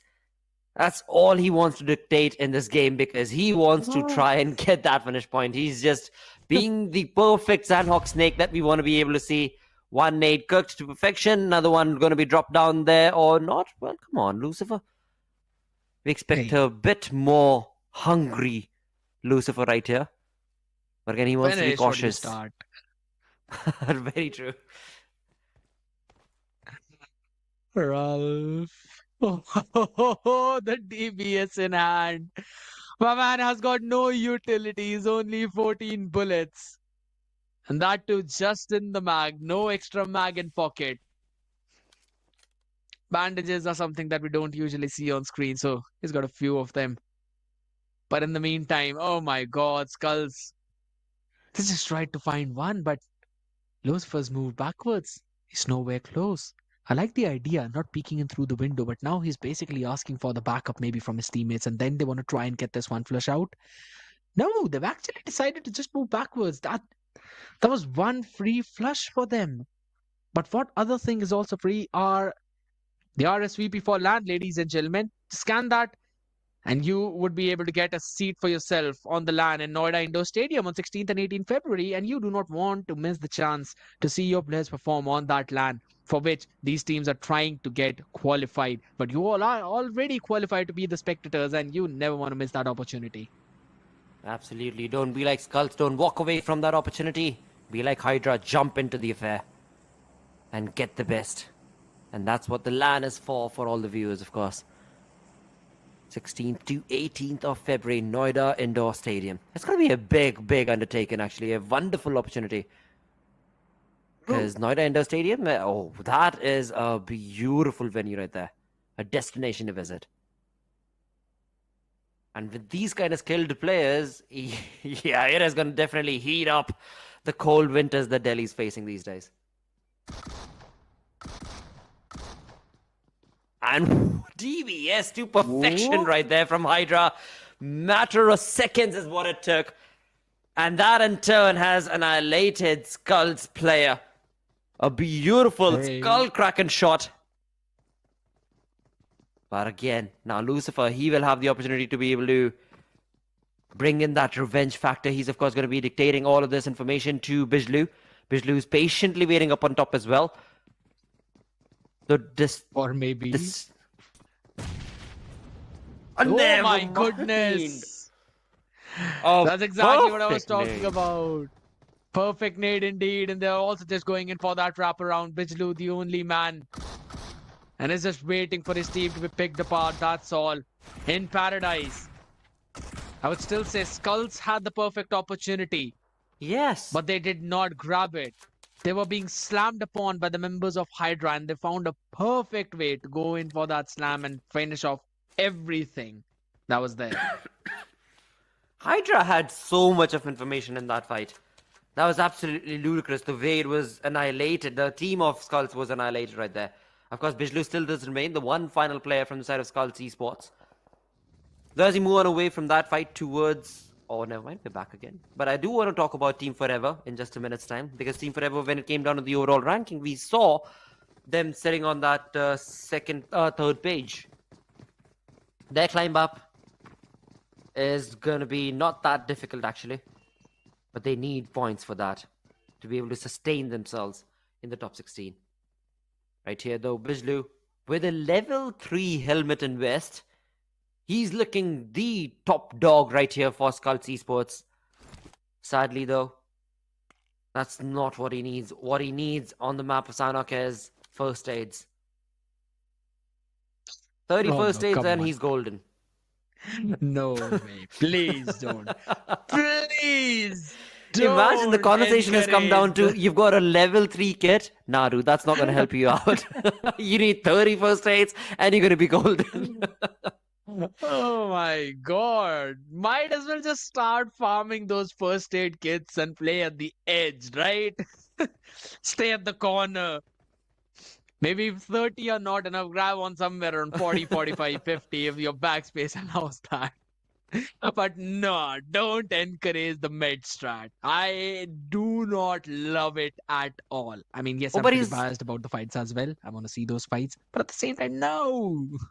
But he's got something even better along with that. Some best thing that you love, the second best thing. A DBS in his hand. So he's ready for the fight. Yeah, with he's not what, backing out of it. Out there? What's playing in blue after zone 4? But hey, with that, this is another team I do want to actually talk about as well, Carnival Gaming. Now, a really star-studded lineup is what we've got in CG. But again, when it comes down to the over-aggressiveness that we anticipated from the star-studded lineup, that has not really been the case for CG. Throughout the entirety of the 4 weeks that we've been part of right now in SPS, Carnival Gaming, they have played it safe. They have had moments of aggression, but consistency from their side has only been passively approached. Which again does not take anything away from their playstyle, because what matters is you be a finalist in the LAN finale and then you perform and outperform your competition for the money, for the prize, for the respect and all the wonderful stories to be able to display to the entire country. Because Carnival Gaming, Hector, Neo, Omega, Goblin, I mean, yeah, these lads, they are skilled upon skilled, experienced upon experienced over the years now. I would 100% agree with you on that point. But at the same time, it seems that they're just playing a little bit too extra safe given the firepower that they have. Goblin, Right. Neo, Hector, Akshat, Omega. I mean, all of these players are just mad lads. And not just once, but multiple times they've shown a possibility of 1v2s, 1v3s. 1v2 is like basically their backpack. The everyday routine that they always check. 1v3s are something that they've shown that they've got that potential at. But even after that, Carnival Gaming, they've been taking that slow approach. But at the same time, you know, I'm not taking anything away from them because that's how most of these teams tend to play. You look at Chemin Esports, they've had majority of their points with just their positions. And oh my god, Ronnie, ready with the aggression of TWM, gets one down quickly. And oh my goodness, that trade has been absolutely phenomenal in that support, and Ronnie will be able to just now rush upon the players to grab those flushes. TMW. What was that approach right there? What was that rush? What was the reason for that push? That was a tough affair for TMW right there. As they dwindled down on their numbers real swift, real quick. And while this was taking place, the final player of SkullTz Esports has also been annihilated, thus leaving us with 15 teams, hopefully 14 in the next minute, as I anticipate TMW's final player to also be caught out. Because look at this. I mean, these Wolves, they are out in the open. They're searching, hungry for those for those finishes, and that is, of course, the players of Seoul. And we've spoken about this time and time again. S-Power, the addition of S-Power onto Seoul has been such an incredible one. S-Power, he just is a big workhorse when it comes to the team, and with that, has been able to bring in a lot many moments that fans are going to be remembering S-Power for in this SPS itself. But moving away from IQ Seoul's domination against TMW, we've got the players of X-Park now jumping on to the opportunity of Paradise Resorts capitalization, and from far away distance, from a flank angle rather. I'm not entirely sure how Hydra's Doro was able to get that opening, as X-Park has been dropped down. In fact, their player has been eliminated as well. They're left with a 3-man squad. Dora has been feeling himself in this one. With their rush that all started on the members of SkullTz and now following it up. Team Forever's Mafia finally finding the TWM Ninja. Last player of TWM Gaming has been eliminated as well, so they'll be taken out. Thanks to that 3K coming in from the members of Seoul.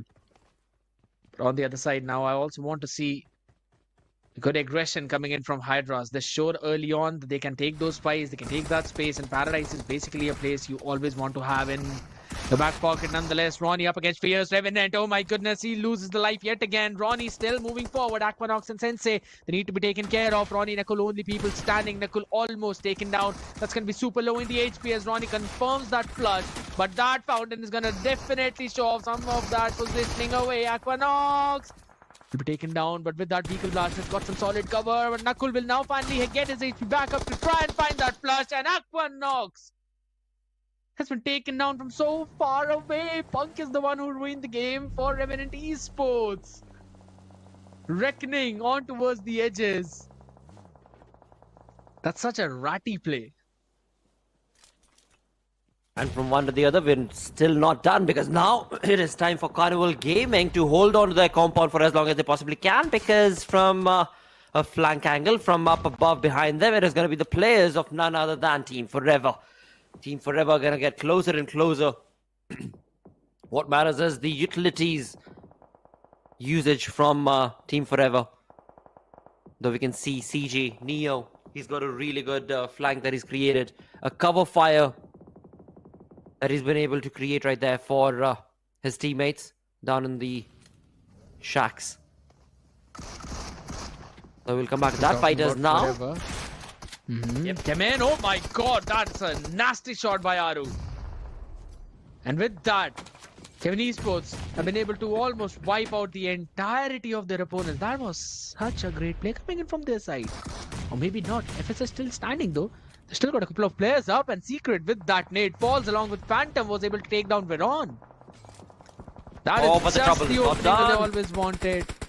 Yes, the job is not done though. That's one thing. iFlix were able to just quickly steal all of those picks away. But we've got all the teams now fighting on all different fronts. It's Hydra up north of the members of Chemin.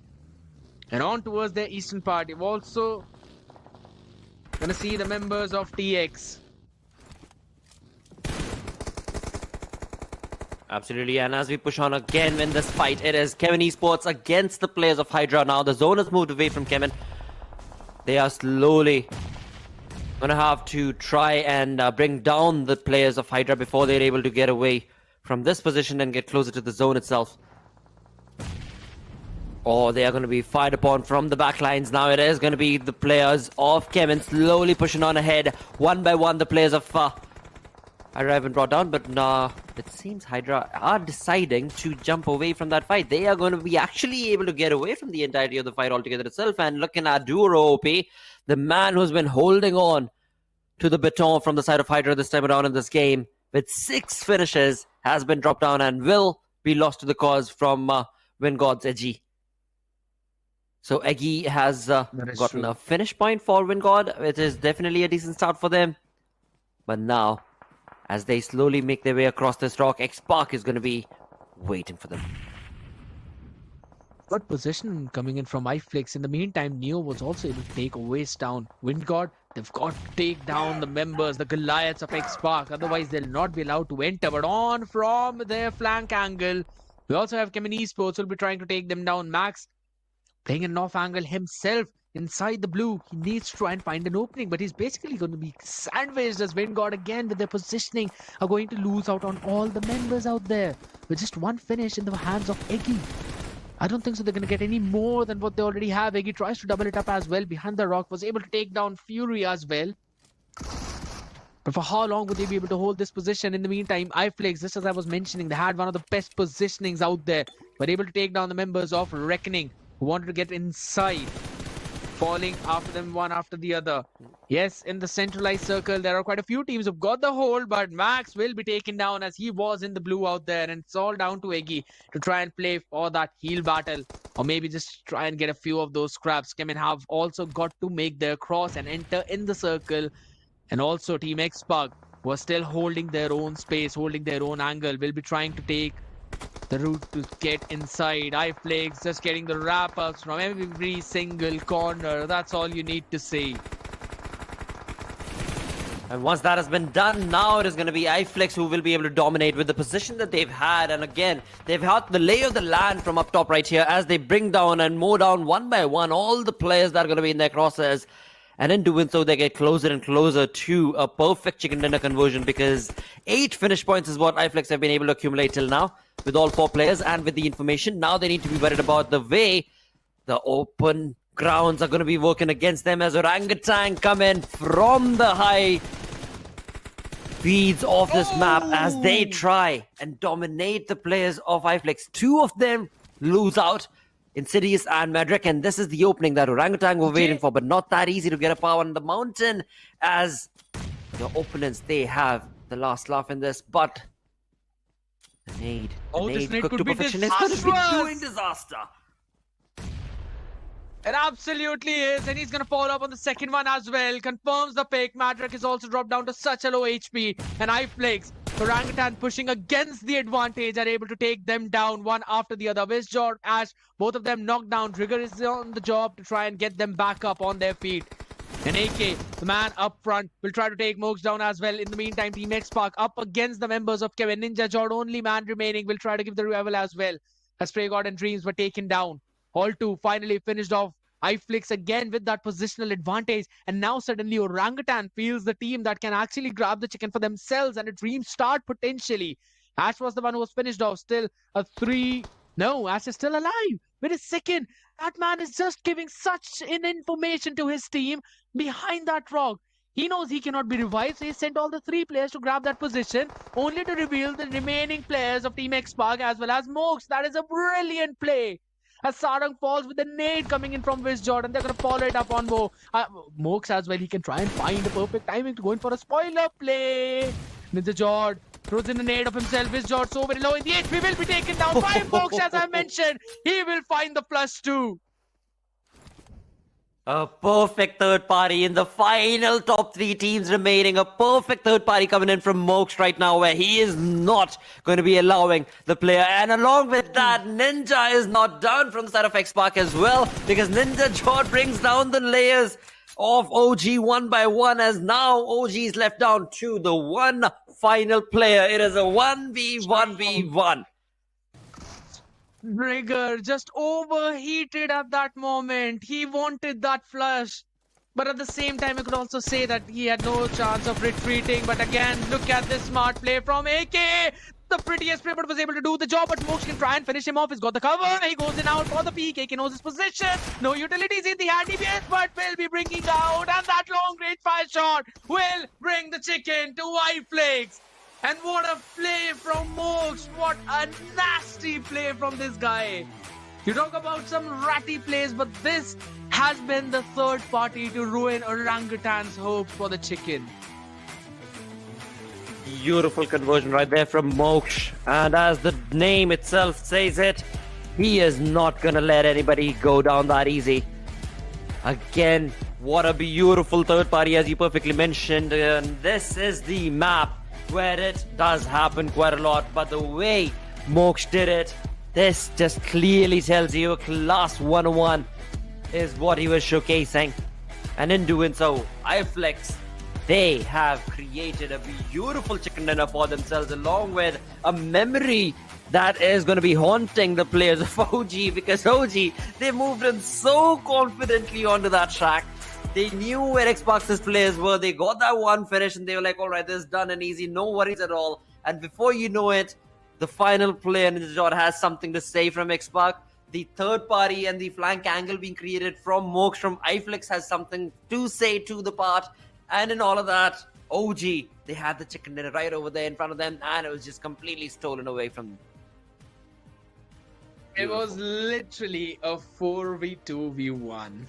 Wow. And from that position, yes, you can say it was a 3v2v1 because Ash was so very low in the HP, but they had all the information that they needed. They took the fight to iFlix. They knew that everything in front of them was clear. There was only one rock and one tree where Mooks could potentially be. They had no utilities to work with. Yes, I would agree on that part, but at the same time, the rush that came in on the members of Team Xbox, that was pretty disoriented. Mooks on that third party angle was able to do some damage.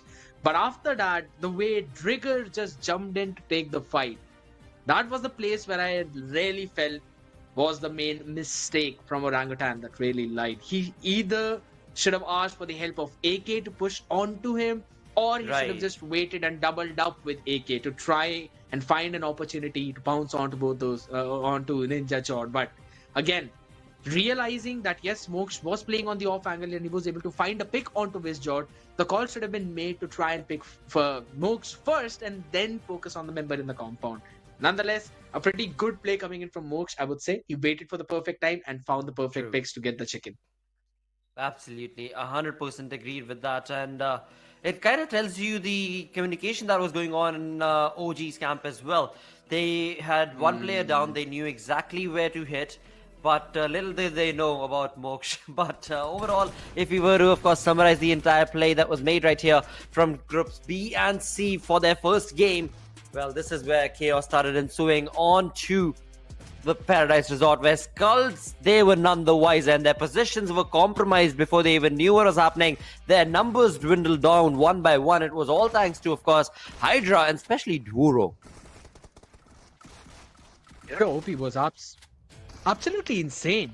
Hydra were basically performing on the back of this one guy's performance right now, and that was absolutely brilliant, I'll be brutally honest. On the other side though, the mow down over the members of Revenant, even in that situation, if I'm not wrong, I guess it was Reckoning who came as the third party to ruin things up for the last man standing, but it could have eventually been a wraparound. On the other side, Orangutan, the push that they made onto members of iFlix, I would still say that was a brilliant push. Going over the hill, not having a lot of covers, still utilizing the terrain into your advantage, that was outstanding play. And even this one nade from Vizjord and Trigger, both of them decided it's time to quickly rush in, but Mox having that angle and getting that chicken for himself. AK was able to get one extra flush for himself by picking off Ninja Jord out there from the compound. But at the end of the day, it is again a great play for iFlix, and they've got a lot of finishes too. Absolutely, a perfect game that was needed for the side of iFlix, and that is what they have gotten from this game, which I'm sure they're going to be very, very happy with. At the same time, as we keep on talking about again and again, you have to be in the top 16. You have to get a really good game every single time you're part of the lobby. That is what iFlix were able to do. That is what even OG, I would say, nothing taken away from them, were able to do. But for Xbox, yes, they did get a perfect position in this game. But will that be enough? Because they were sitting on that fourth page. But before we talk about all of that, let's bring up the MVP right now on our screens. And the MVP is going to be Mox from iFlix with 7 finishes, and yet only gets 58% finish contribution. So over 50%, that's all you need to do. But in the meantime, yes, 7 finishes for the guy. Outstanding play. If I'm not wrong, his team should have 13 finishes. I'm just making a guess. My math might not be math thing, but I'm just making a random guess. But we're gonna have a look at the stars of the match, because that math is going to be correct. And that's going to be Mox again, going all out, 7 finishes, 9 knocks. Phantom from Chemin being the best companion and finisher as well. Mooks doing the job, finishing off AK in that last 1v1 duel. Beautiful, beautiful Sanhok game right here for these teams, as this is how they get started off with their week number 4. Nothing taken away from these plays that were made right here from these teams, of course. But now, as we move on towards the match ranking, let's find out that how many points were accumulated and distributed amongst these teams.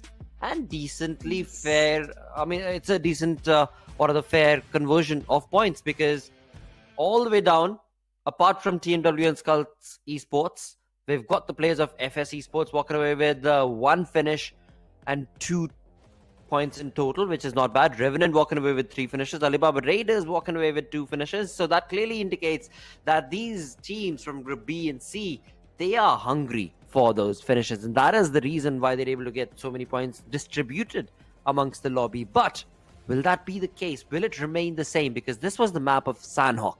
You know, there's a lot of third parties that take place. But as we move on ahead, I wonder if this will still continue on Vikendi and Erangel. You may never know, but this is the star that iFlix were waiting for. We've been talking about this team. We've been thinking this. They just need to change their pace, and the way in which they did, absolutely phenomenal. And also seeing that the team did not have to travel a lot. The circle was forming fairly around them as well. It was I would still say, a very solid job being completed from their side. 27 points in total with 20 finishes. Yeah, my maths was just not mathing. I was 1 away from the exact number, but Orangutan on the other side, 8 finishes for themselves, 20 points grabbing. Yes, that was a pretty solid game. Team X-Spark too. Again, we've been talking about the teams who are on that last page. They need to step up to try and get on page number 3. That's what exactly they are doing. Hydra on the back of Dura.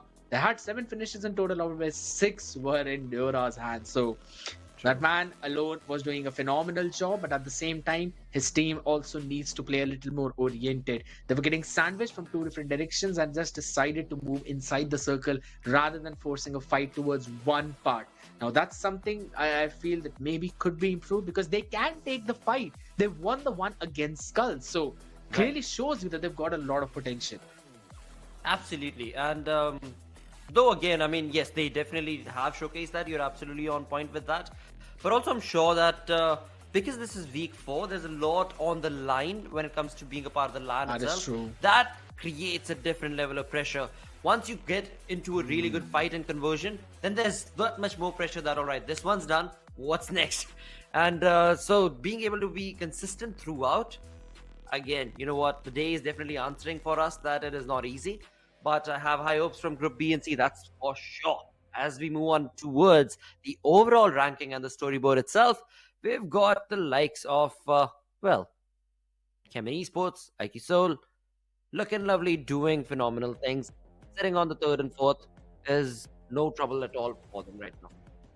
Trouble that's going to be brewing is from the 3rd page onwards, perhaps. Maybe even on the 2nd, we shall see how big of a jump have teams made, if at all any on the 2nd. Indeed. I love how there's a very solid balance between the finish points and the placement points for IQ Soul. 114 finishes and 143 for their placement points in a total of 283. And I still feel that just one good game from their side, one chicken dinner, and they might even end up on top, dethroning Team Entity. But that would definitely require you to have at least one solid 30-point chicken dinner game. That's difficult. We've seen it quite a lot of times. On the other side, you were waiting for this space. Now we've got the vision of it as well. Orangutan, 235 points on the back of that 2nd position. But Team iFlix, oh my god, that is a humongous leap in that board. Absolutely an incredible jump. That is showcased right there from iFlix. Of course, sitting on the 11th position with this beautiful conversion of this game into a chicken dinner with 2 chicken dinners in total, 234 points. 4 points shy of the 9th position, and they still have 2 more games remaining. Of course, Orangutan up on top from them, only 1 point shy. So both these teams, OG as well as iFlix, they are probably going to be moving ahead into the top 8 by the end of the day. But as we move on towards this 3rd page, this is where things are going to be trickling down. Of course, likes of Team 8-Bit, who have already played all of their games in Together Esports, they're going to be jumping down, going on to the 3rd page 4 now. And from here, we've got the likes of Team Forever on that 20th position. They've got 2 more games remaining for the day. And in total, they've got 14 points to cover up if they want to overcome Team 8-Bit and that. But 8-Bit is not just going to be the target. It's going to be the top 16. And almost all the teams are now going to have to do a lot than what they anticipated for, specifically Forever. With not getting the game that they wanted, they tried to take the fight against the members of Carnival Gaming, which they could not win out perfectly. They were able to flush out Omega, if I'm not wrong, but that's about the tits and bits of the fight that I remember. In the meantime, FS Esports as well, they've got to step up the way that they did on day number 3 of week 3. Because there's no day 4 of week 4. You've got to make sure that these are the last 3 days and these are the last few games that you've got, and you give in everything. And by that, I really mean everything. If you're talking about Windgod, TWM, Middle, SkullTz, I mean, I don't want to give up on the hope at all. Right. But looking at the gap that has been created, it's dire. It is.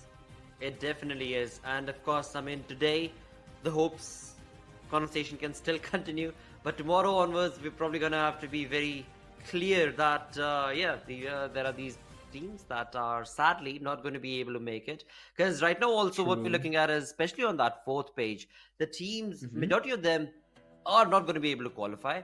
But the biggest reason for that is because there's not only one team in the final page that is doing wonders. All of them are doing wonders. And the points get distributed amongst themselves. Agree. So because it gets distributed amongst themselves, everybody rises up and the entire tally of the lobby rises up, which keeps them on the same position on the 4th page. So this is a really dubious situation that people are stuck in when it comes to this SPS. But you know what? That is what we love. That is the math. That is what we love, because that is the masala of it all. And you still cannot say very clearly that from that 3rd page, which are the teams that will qualify, which are the ones that will not qualify. There might even be teams that might not be able to sustain themselves on that 1st page, might stop dropping down. We've got Gujarat Tigers who've been doing miraculously well for themselves, but they've only got 1 chicken dinner. And they're on the 6th, 7th position. So dropping down isn't that far big of a deal, actually, if they don't play. Let me correct. Yeah. I would definitely agree with all of those points, because again, and you need to be a motivational speaker, man, because that definitely lifted my spirits up. Would definitely do the same thing for all the teams out there. And again, just as you already mentioned about the teams who are in those positions between 17th and 24th, they have definitely got some heavy lifting up to do, because it's going to be the map of Vikendi and Erangel, the last 2 that are left for the members of Group B and C. A and D were already done. And in the previous match of Sanhok, 27 points. That was the 2nd highest chicken dinner map that we have seen. The first one was of Miramar by WSB, a 30-pointer. And then now it's Sanhok with a 27-pointer. What's going to happen on Vikendi? That is going to be a question. Normally, if there were teams out there would say that, yes, maybe God's Reign would be able to pull off a miracle, because they normally perform really well on this map. But this time I think so Soul can do it. There's also Orangutan, who started off things in a very good fashion, and of 2 of their chickens, one of them was on this map, so I'm expecting them to perform good. On the other side, the way iFlix were carrying the momentum, I think that they'll be able to do it. The aggression that Team Forever were bringing on the table, I'm hoping to see they go in for those clashes again. So true. Team Forever is a team that is definitely etched onto my brain when it comes to their position, the 20th position, and when it comes to how big of a number are they going to be able to jump up to, because of the possibility that's available to them. The teams that are above them have already played their games, and that is something that Team Forever needs to be able to capitalize on. And with that, we've got the 2nd last game of the day on our screens on the map of Vikendi, where we get started off all the way from down south, well, mostly towards the western side, actually. Towards Vihar is where, between Vihar and Dobro is where we start off. And entirely towards the northwestern approach is what this flight path is. An interesting play being made. Once again, it's the BGMI gods. They know how they want to dictate each and every game. And now, because things have gotten so close between Group B and C, they're like, you know what, boys? Let's have this flight path and jump you all the way to an unexpected territory and have you all running around on the map of Vikendi, because that's what the viewers want. I like how you let's make see. it sound that there's some supernatural power behind it and not just some algorithms doing their nasty stuff. But yes, at the end of the day, you know what? I'm just going to call dibs on the fact that we might possibly see a very eastern oriented circle. Indeed. I'm just going to say that. We'll have to wait and see if that happens though. But talking about the drop locations yet again, middle having no problem towards Dobromesto. Chemin always down south western part area. Team X Park as well. Towards the northeast, Cosmodrome has been occupied by Alibaba Raiders. They don't face any problem there. Revenant towards down south of the castle, we normally see them, but this time they're on a little bit towards the western part. Also seeing FS spread out way too much. Not normally how you would expect them to play, but still, in the meantime, the SkullTz towards Peshkova. There are also a couple of teams that's reckoning, and also the members of Orangutan, as AKOP has been taken down. He'll be flushed off as well. And Orangutan suffering an early casualty. They are not taking this fight. This is not what we anticipated from OG right off the bat. AKOP again, I would say one of the MVPs for the side of OG from the previous game of Sanhok. As AKOP started that play with the nade and then moved on in the final moments of the game as well. This time around being the first to get annihilated. On the other front, Reckoning Esports, a team that slowly but surely is making their presence felt in this lobby of Group B and C. Out in the open, as they try and get their hands on a vehicle this time around. It is not looking too good as far as their drop was concerned. Getting that first early knock-in finish point from Kyoya was good, but at what cost is what I'm wondering, because the drop that they've made right here is putting them out in the open for quite an extended period of time. Yes, and I think so. The big win actually went into Orangutan in terms of the macro game, if you see, because if the game gets spoiled from this point, that's only because Orangutan took all the vehicles out there. But in the meantime, we were talking about early clash, and it's none other than Carnival Gaming up against Team Soul. Omega was able to fire some nasty shots, but getting that finish. But in the meantime, we'll be getting a flush, and he gets flushed out himself. What a jump shot from his power! Can he follow it up with more? Hector's got a couple of nades left in his hand. Wants to try and get some extra flush as Goblin with the Uzi was able to flush down Manya, and now it's going to be raining nades from every single angle as Power gets the confirmation on Omega. But again, at what cost? A couple of their players are already down. They're all so very together. Goblin, not the perfect nade. He's got no helmet. Bullets onto the head and he'll be taken down. As he crouches down, moves up slowly, he wants his teammate, he wants to double up with him. Neo as well jumps in, his power gets Goblin down. Can he find one more clutches? Neo is so low, but no! It's gonna be Neo who wins out in that. He'll be getting a few of those flushes for himself. It's down to Ronnie, the man, the myth, the legend himself. That's the second time I've said it, along with Hector. Down to a 1v2 situation. Neo might as well be taken down, but he still has got a few heals left in his hand. He's got the FPP advantage as well, up close and personal. And it's going to be Ronnie who's going to prevail in the first round, down to just Neo. And it's a 1v1 situation between Carnival Gaming and IQ Soul. The old versus the new. The health has dwindled down for Neo.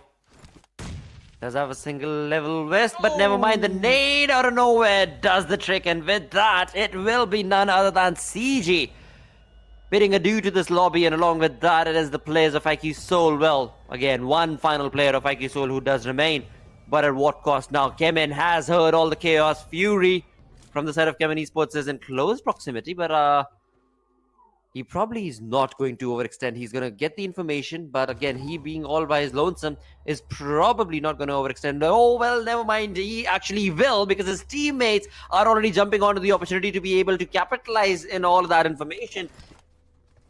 This is where we've got Fury also jumping in, and the flank that he was at, now it seems like all 4v1 situation came in against the final player of IQ, and that's Ronnie.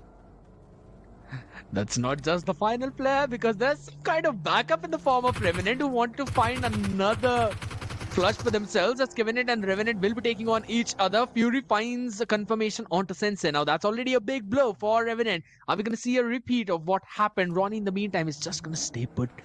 making sure that he's in that compound, not noticed as all the action is happening in front of him. Revenant, they're bailing out of the fight. They do not want to take it whatsoever. And Chemin seems to be the one. They do not want to let them go. Oh my goodness, that's a nasty position as Venom moves forward. And Fierce was able to take Phantom down though. Fierce is the man that you do not want to lose in a fight. Sim as well, he's down on his knees. That nade could be detrimental. Yes, it absolutely is. But Fierce still standing on his feet. Can he try and get the first hit on time is going to be the question. Another nade comes in and no is the answer for that. Venom follows it up with more. And Revenant losing members left and right. Ronnie, in the meantime, he wants to try and find a couple of flushes as he goes in for the reposition. Look at that nasty, ratty play. He confirms that finish. He just wants those extra points for himself, Blotter. Oh, this is beautiful. You perfectly mentioned it. Ronnie, he did have a perfect cover right here in the name of Revenant. And in doing so, gave him a couple of more minutes to survive. At the same time, for Chemin, it has just been a warm-up, as now it seems Ronnie's position has been compromised, and Venom all by his lonesome along with the DBS in his hand in a level 3 West is going to try and push on and get that opportunity converted into a finish point. But will that spray connect? Ronnie in this slicker time will be able to get away from that hill, and the hill itself will be his cover.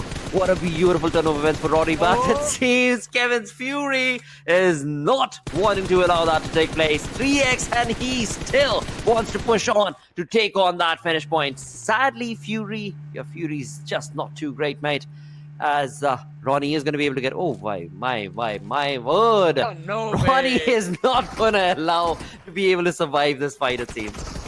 Oh, come on. Show me that fast and furious chase. This is not the first time Chemin has done it. It's more than once now. Fierce has been taken down as well. So that's it for Revenant Esports. In the meantime, though, Alibaba Raiders gets one on Spray God.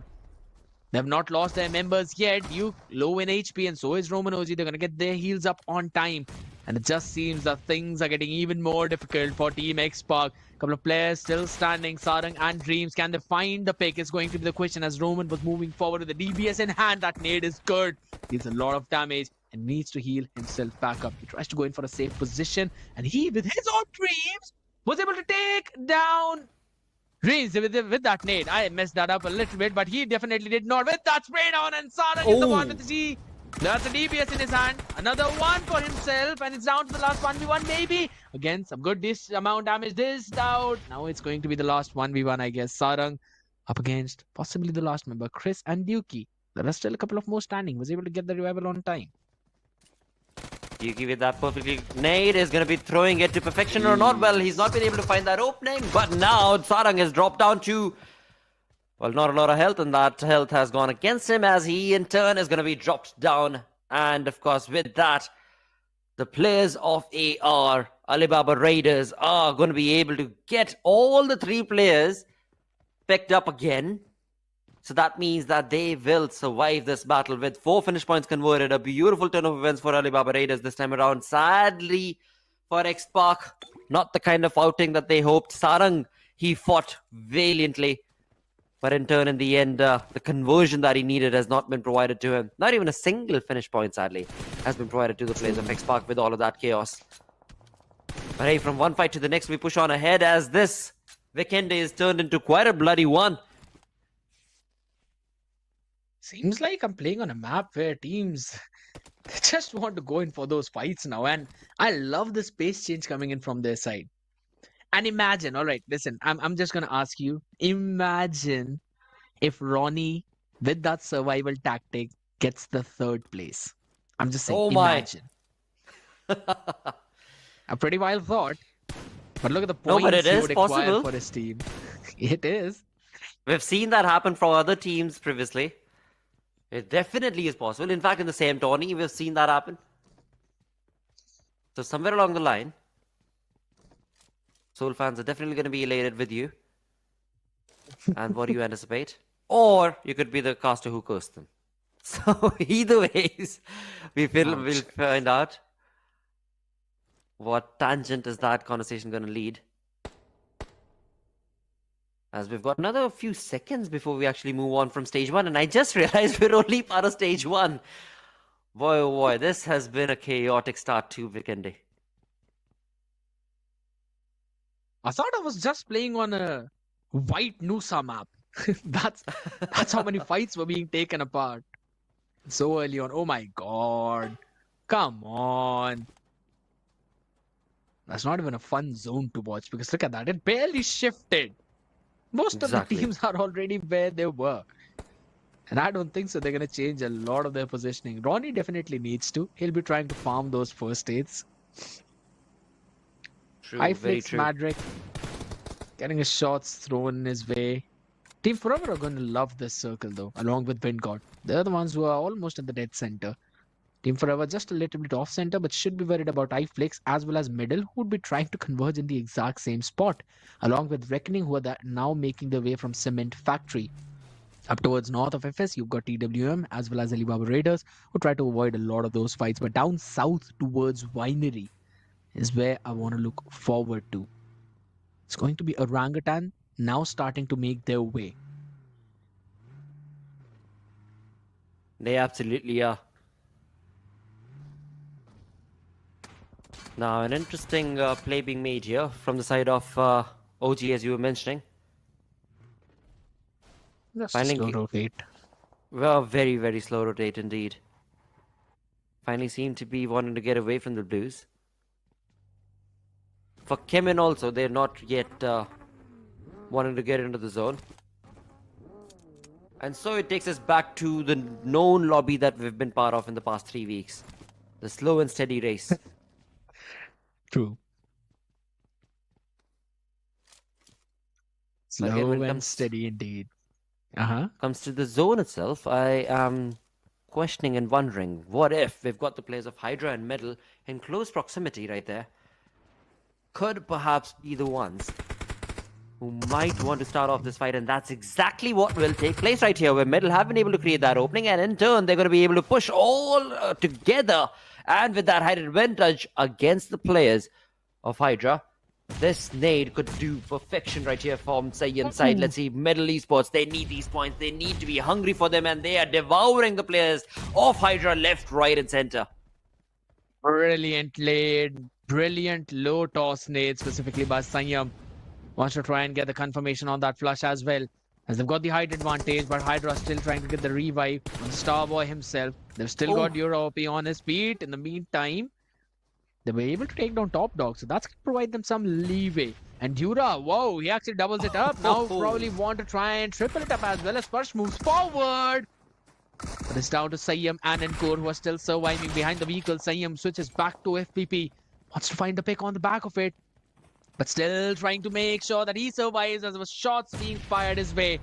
Now he's got to move backwards. They've got to concede the space as Hydra, they've defended perfectly, but only for a while because Team Forever, what a nade from Spurs!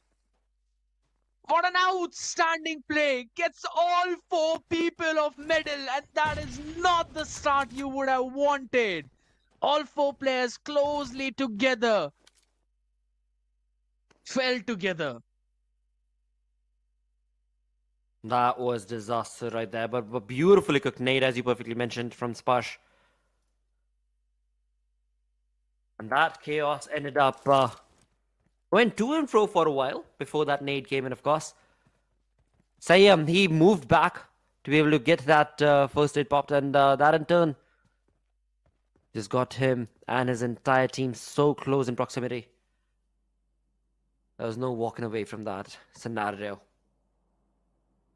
But again, we've been part of some really good fights in the first few minutes of this game itself. We saw the players of IQ Seoul take on the players of CG, where the new versus the old actually had a really good outing against each other. It was all boiled down to the final player of Seoul, which I believe was Ronnie, who was able to stand down and get away. Even after Chemin rushed after him, he's still surviving somewhere on the map. All right, I see him all in the blues and Volnova. So he's sticking to the first aid meta that we know, the med strat. You wanted Which is it. A-okay. Which is A-okay. Again, if you're the final player surviving, sure thing. Understandable, that is true. But again, now there's a cluster forming down towards the southwest. We've got the members of Hydra, but also the members of Orangutan. Chemin close by. Orangutan have probably decided to just bail out of that position because again there are quite a lot of teams, because up north you also have Team Forever, where we just saw Flock trying to be a nuisance, and as soon as I mention of Team Forever, Mafia gets a knock off his own. Alibaba Raiders in the meantime near the members of TWM, who are very far spread out. Just one knock onto one of them and they will be picked apart. But they're all just holding their space. So I don't think so Alibaba Raiders have got an idea that they've still got a team in the vicinity. But TWM have to make the first move. They've got to go inside that circle. Currently outside. Reckoning out alone down south of Mount Kresnik. Dead in the center, we've got Aquanox. Along with the players of SkullTz, up north Wind God, and that's again dead in the center. Just a little bit of north of them, towards west of Mount Kresnik, FS. Goroka being occupied by iFlix, down south of them, Team Forever, and TWM now finally going for that engage. They want to try and make the first move as Alibaba Raiders got the first knock. Kyo Lamau with that nade has been miraculous with them, not just once but multiple times. With the G36C now in his hands, wants to try and push forward. Roman OG might be taken down, and wait a second. Alibaba Raiders are bailing out the fight again? Well, they definitely seem to be wanting to prioritize the zone that much more than the fight this time around. Nah, that's not far away. It's not far away, but again, they don't want any of this. That's what they realize. They've already dropped down 2 of their players. So all they care about is getting into the zone, getting those first aids. You know what is going to happen next. So that could be a play to be made right there for Alibaba Raiders. Whereas for TMW, again, I mean, the play that they were trying to make and the aggression that they showcased right there was really good, was much needed from the side of TMW. Just in all honesty and truth, it's not going to do a lot, but it's still a good approach to the game. True. Because that is what will... But... Sorry. So please go ahead.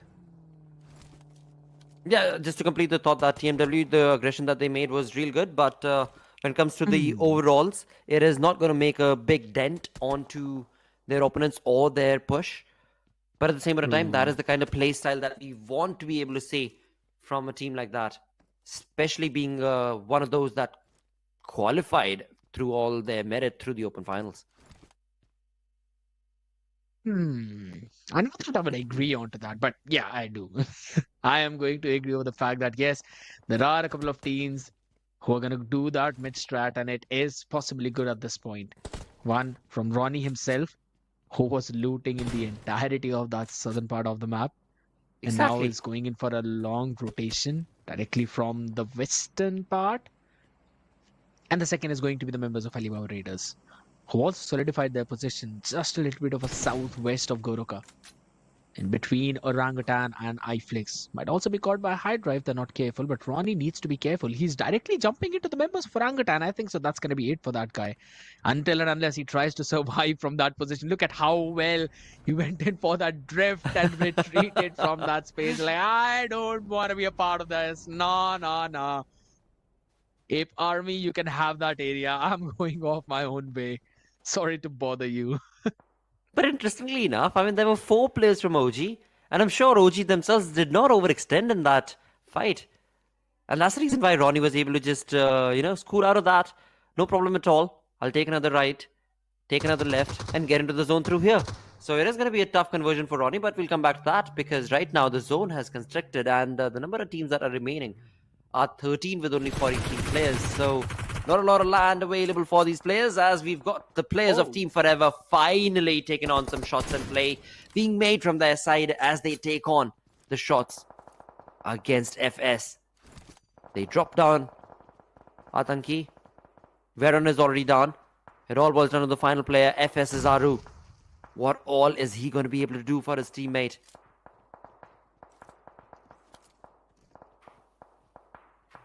If Team Forever decide to quickly slam them, I don't think so a lot. But the members of Alibaba Raiders are also in the crossfire of Team Forever, so they've got to be careful about that. SkullTz waiting in the vicinity, lurking like a calm, cool predator.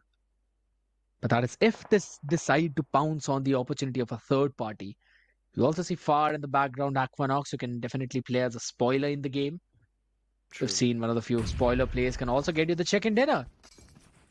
That's a shout out to Mooks, doing an amazing job for him, as well as his team. That was one of the best third party plays that I've seen, especially from a guy who was out there alone. But in the meantime, we're going to see some shots being fired. TWM, a member was taken down. Rex super low in that HP. A 4v4 God. between these two. Or correction, actually, because the opening has been made as TWM. Again, the Euro aggressiveness that is seen from their side seems to have backfired this time around against the players of Vinscod, where nade after nade, the numbers of TWM have dropped down, and in doing so, the final blow is going to be made in, and in that, we've got annihilation. Absolute annihilation. As TWM, they do end up walking away with 2 finish points, true. but sad, tough luck for TWM right there. As we move ahead, we've got absolutely true. 12 teams now. 12 teams with the 5th stage with 50 seconds remaining. A lot of chaos that is about to get started right now because the zone has moved away. And as you were mentioning about Revenant's final player, Equinox, he is the final player from Revenant with 0 points accumulated for Revenant. He has the highest, biggest baton right now because he has the zone working for him. I wouldn't exactly be sure if that's a blessing or a curse in disguise, because the place, the position he is at, it will be stolen away eventually, as the members of Hydra are trying to do the exact same thing against the members of Chemin, because only one of the team would be able to survive out of that wrath coming in. And also Aquanox has to play it smart and safe, because this one compound, it's not the best one. Play for survival, and I mean just stuck in one corner at this point and be like, yeah, I can't see you, you can't see me. Those things don't usually work that way. In the meantime, FS Veron was also able to get one member of Alibaba Raiders, and that seems to be the end of their team potentially, as one of them was also taken down by the circle, or maybe they've just got one more member remaining. Yes, that's Ralph OG, who'll be moving forward along with Hydra as well, as Spurs will finally take him down too. But Chemin finding themselves again in close vicinity. Oh my goodness. And that's Aquanox position being flushed out. He knows that nade did a lot of damage onto Venom. But Orangutan also down towards that south are going to pose a lot of problems to their side. Vingod Max in the meantime. Vingod finally having a decent game for their side. Have got to win this fight from SkullTz, who are also looking to find the momentum as Lucifer falls. And he should be flushed down quickly. No, he survives, goes into the compound. It does for a minute, that's for sure, but at the same time, the over-aggression being showcased right here from the side of SkullTz in turn has resulted in a third-party approach against them, as it is going to be Immortal dwindling down the players of SkullTz, and that in turn has provided a perfect side relief for Vinscod, and it has also made it an equal playing field between these two teams. A 2v2 affair is what it seems like. Oh, never mind that. Correction, 2v1, as Vinscod is not going to be able to get out of that, and Godmax is going to be caught out in the blues, which is going to be capitalized from Bijlu. But again, will he be able to get that revival and get his teammate into the zone? This is a tough conversion for SkullTz. Oh, what a shift. And look who's in the circle. It's going to be none other than Ronnie himself. If he actually gets a chicken dinner out of this one, I'm tripping over that. Wow. But as soon as Rex was getting on his feet, he was taken down again. Feet blown apart by that nade, as Max's job is to try and take down the member who's rushing onto them. And he will actually win that fight. What a nasty play coming in from Max. A good hold, good defense. And that entirely wipes out the members of SkullTz. And that's 5 finishes already in the hands of Max. Now he's got to make his way and need to fight an uphill battle against the members of Reckoning, because up towards the north you have Team Forever, who were able to quickly flush out the last of their competition and now have got the entire control of the northern part of the circle. They've got so much real estate, Blotter. Team Forever, they have the real estate, they have the momentum, they are the ones moving in from the northern side of the zone with 9 finish points accumulated. The entirety of the team, Mafia, Flaw, all of them combined, they're looking so wonderful, like a synergistic group that they need to be. Along with Omega and Owace, they want a chicken dinner this time around, and that is what they are working towards. The only trouble in their face is perhaps RGE. And that is where the crosshairs are going to be set up right now. And in doing so, will there be a third party? Can there be a third party? Because Chemin has not yet entered in this entire play. Yes, that is true. And my man Ronnie is just in the middle of all 3 teams. All of it? How? This is ridiculous. I mean, this is the second time he's doing that. Third time, in fact, in the entire tournament that I've been a part of. He's in the smack center and nobody knows where he is, what is happening, because they're just so... Well, they're just so busy against each other. It is a 4v3v2 right here between Chemin, as Chemin does lose out on their player thanks to the Blues. Venom goes down. The revival is going to be very, very difficult for Chemin Esports, or is it? No, the revival is going to be provided actually, so the numbers are going to be favoring the players of Chemin Esports. Fury does take a shot against the players of Team Forever. So the flank that Flock has created from TF is going to be working wonders if they're able to synergistically in communication understand RGE as well as Chemin's position, because Altu at the same point of time has a perfect play to make, but not before RGE's Punk has some. This is a perfect trifactor, as you like to call it. Yes, but there's still one more point in he's that not trifecta existent. that has not been noted. Inside the car! Notice him! And does not notice him! Oh my god! He was right next to the person! And he was able to take down the entire team, Chemin! That is the craziest part, because everyone expects Ronnie to be out in the blue, going in for the heel strat. He sits in the same car! And he finally realized it. Does he realize it? He should realize it. Come on, please finish him off. He knows he's there. No, he does but not. But Ronnie's playing the AFK game. Ronnie's playing the AFK game, I think. Is he? No way, Punk does not know. Knows. No, Punk does not know. He was driving the car which Ronnie was riding. Oh my god, come on. Hello, dude. There's a less seat in that car. They can see him right now at least. No freaking way this is happening. But at the end of the day, still Reckoning trying to go in for the reposition, because Team Forever is out there and Mafia was able to finish Ronnie off.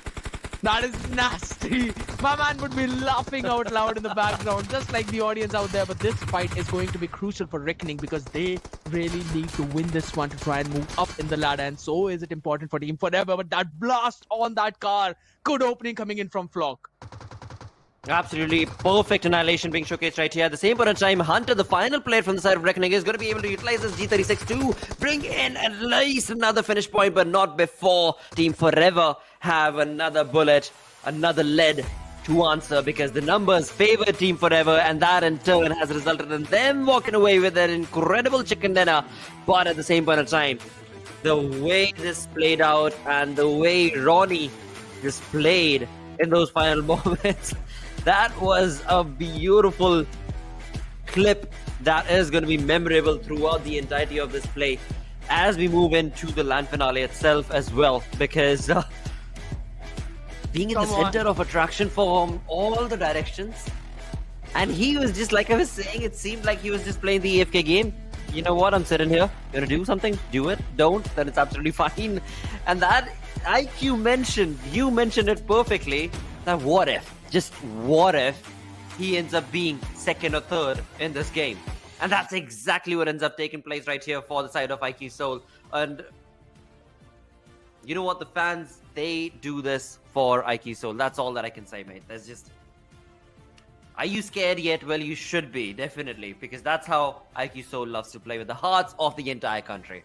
And then you've got players like Ronnie, just a cherry on top every single time, bringing in beautiful plays. And that was more than beautiful. It was just unexpectedly incredible, a memory that's going to be created. How did Punk not see him? That's my whole question. Wow. He was driving the car and Ronnie was sitting in the direction where Reckoning was facing. I mean, no, man. And the fun fact, He was not picked off by some shots being fired to his head. He was taken down because Mafia was able to blast that vehicle. Come on. You can go for a meg strat. I'm fine with it.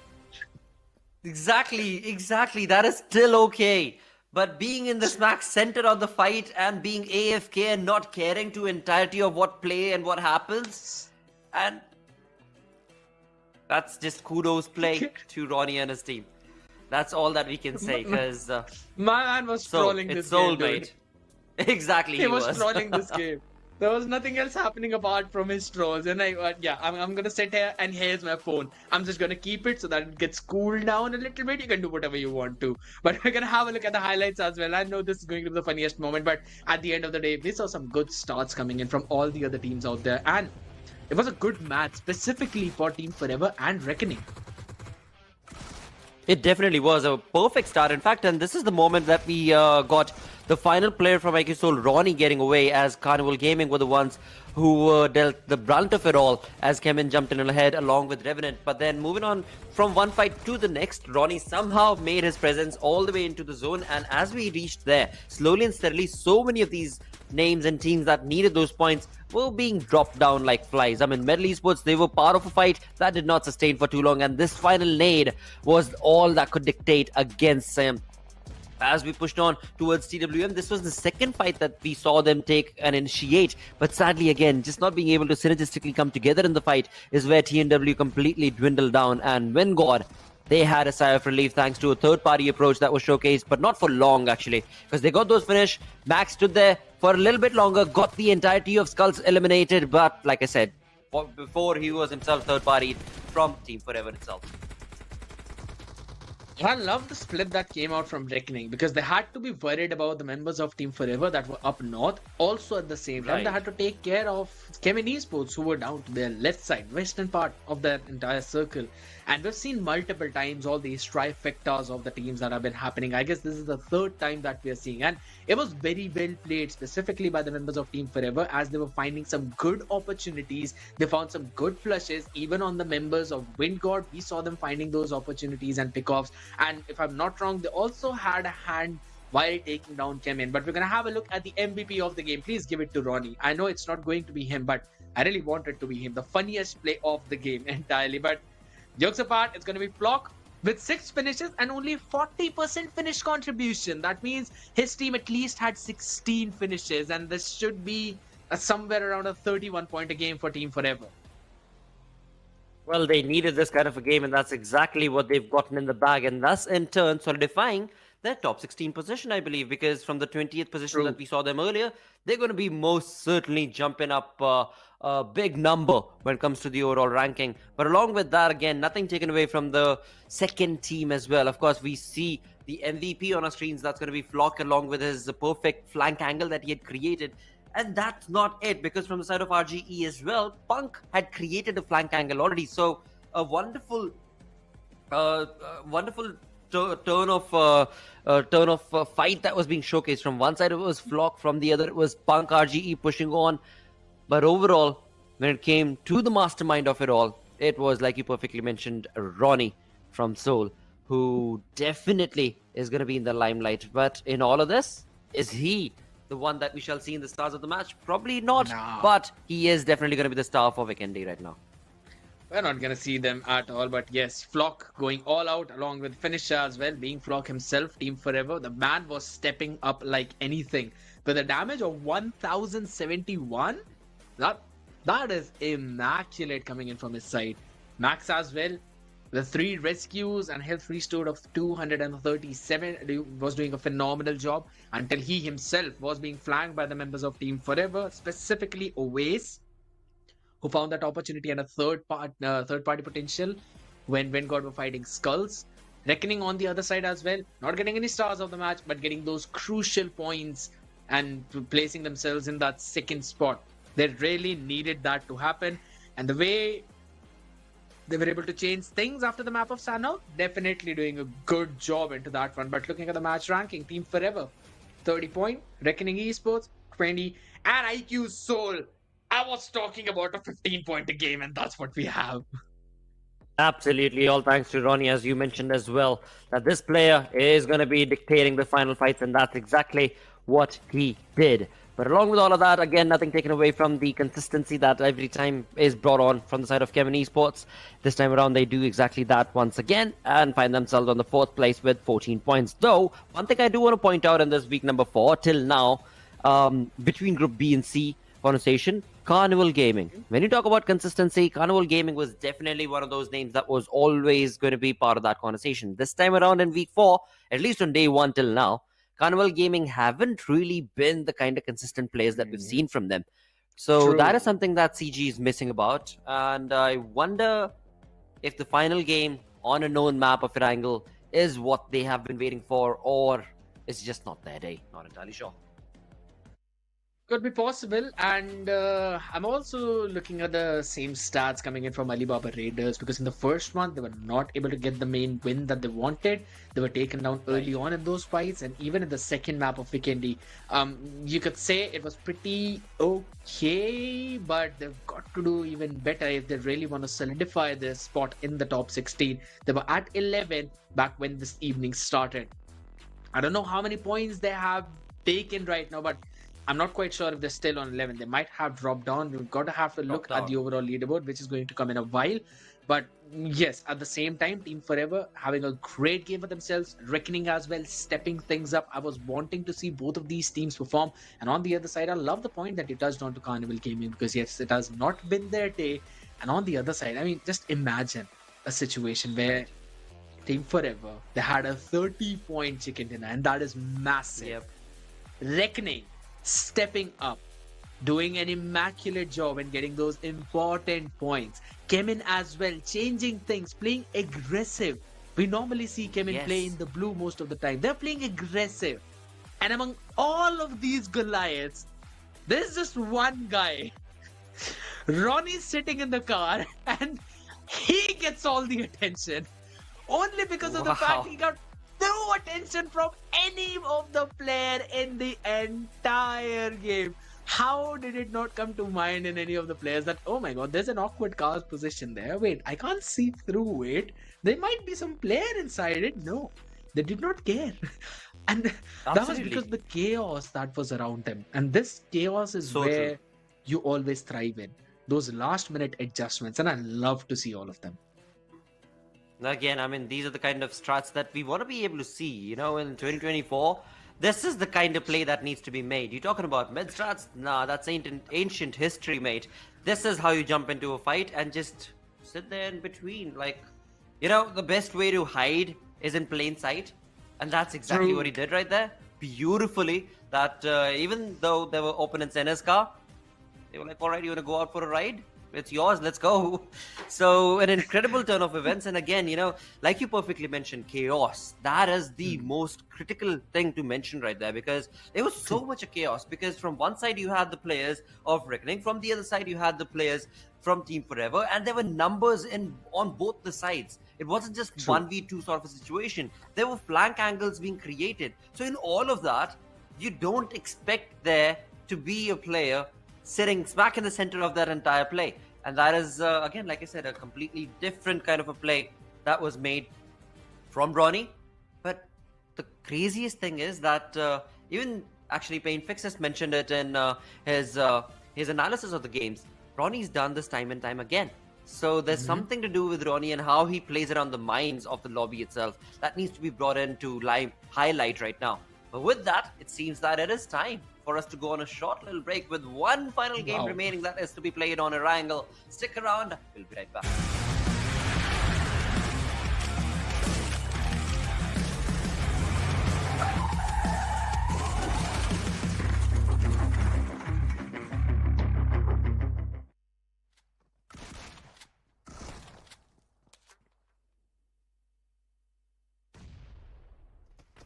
Now let me flex.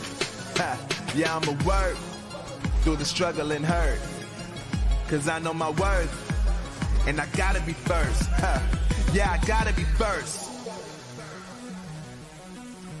Look, I don't want anyone's sympathy.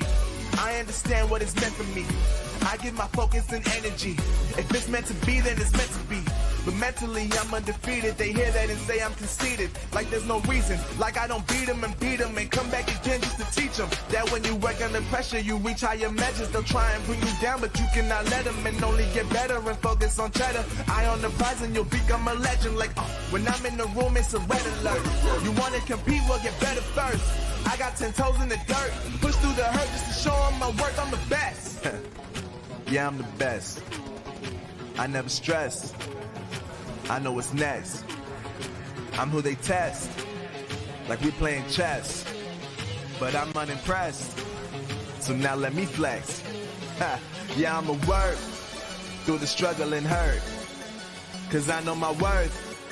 And I gotta be first. Yeah, I gotta be first. They don't know what's gotten into me. How'd I turn pain into energy?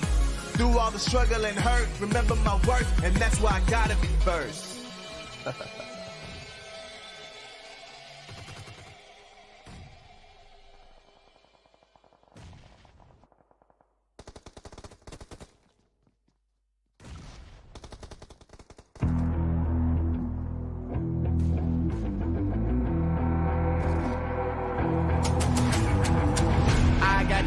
I'm on the mission, snap any minute, casually winning. Stop tripping on me, stop dissing on me. Yeah, I got a dream, can't take it from me. My fire's burning, I'm always learning. Tell me where to go, man, I'm on a journey. Yeah, I can't explain it, I get excited. Keep it 300, King Leonidas. Strap in, cause it's gonna be a long ride.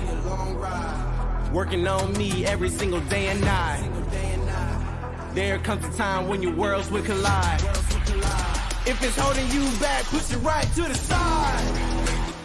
Ain't got no time for no fear. I work too hard to get here. Ain't got no time for no fear. I work too hard to get here. I don't got the time, put me in, coach. I've been going hard, time to let it show. Everything raw, give it to me now. Let me have the spot, man, it's going down. Gotta get it here, I don't wanna wait. Take what I want, then I go train. Gotta get a win, I won't lose the game. This is my year, I ain't gonna break. Strap in, cause it's gonna be a long ride. Working on me every single day and night. There comes a time when your worlds will collide. If it's holding you back, push it right to the side. On another level, I will never settle. Mind over matter, get the gold medal. On another level, I will never settle. Mind over matter, get the gold medal. Ain't got no time for no fear. I work too hard to get here. Ain't got no time for no fear. I work too hard to get here. On another level, I will never settle. Mind over matter, get the gold medal. On another level, I will never settle. Mind over matter, get the gold medal. On another level, I will never settle. Mind over matter, get the gold medal. On another level, I will never settle. Mind over matter, get the gold medal.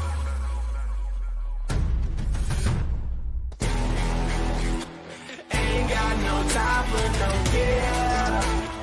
I work too hard to get here. Ain't got no time for no fear. I work too hard to get here. Ain't got no time for no fear. I work too hard to get here. Ain't got no time for no fear. I work too hard to get here.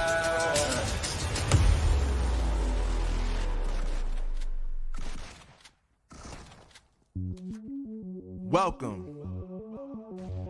to the place where dreams come true. Where everything you want can be yours. If and only if you're willing to work for them. You're willing to hurt.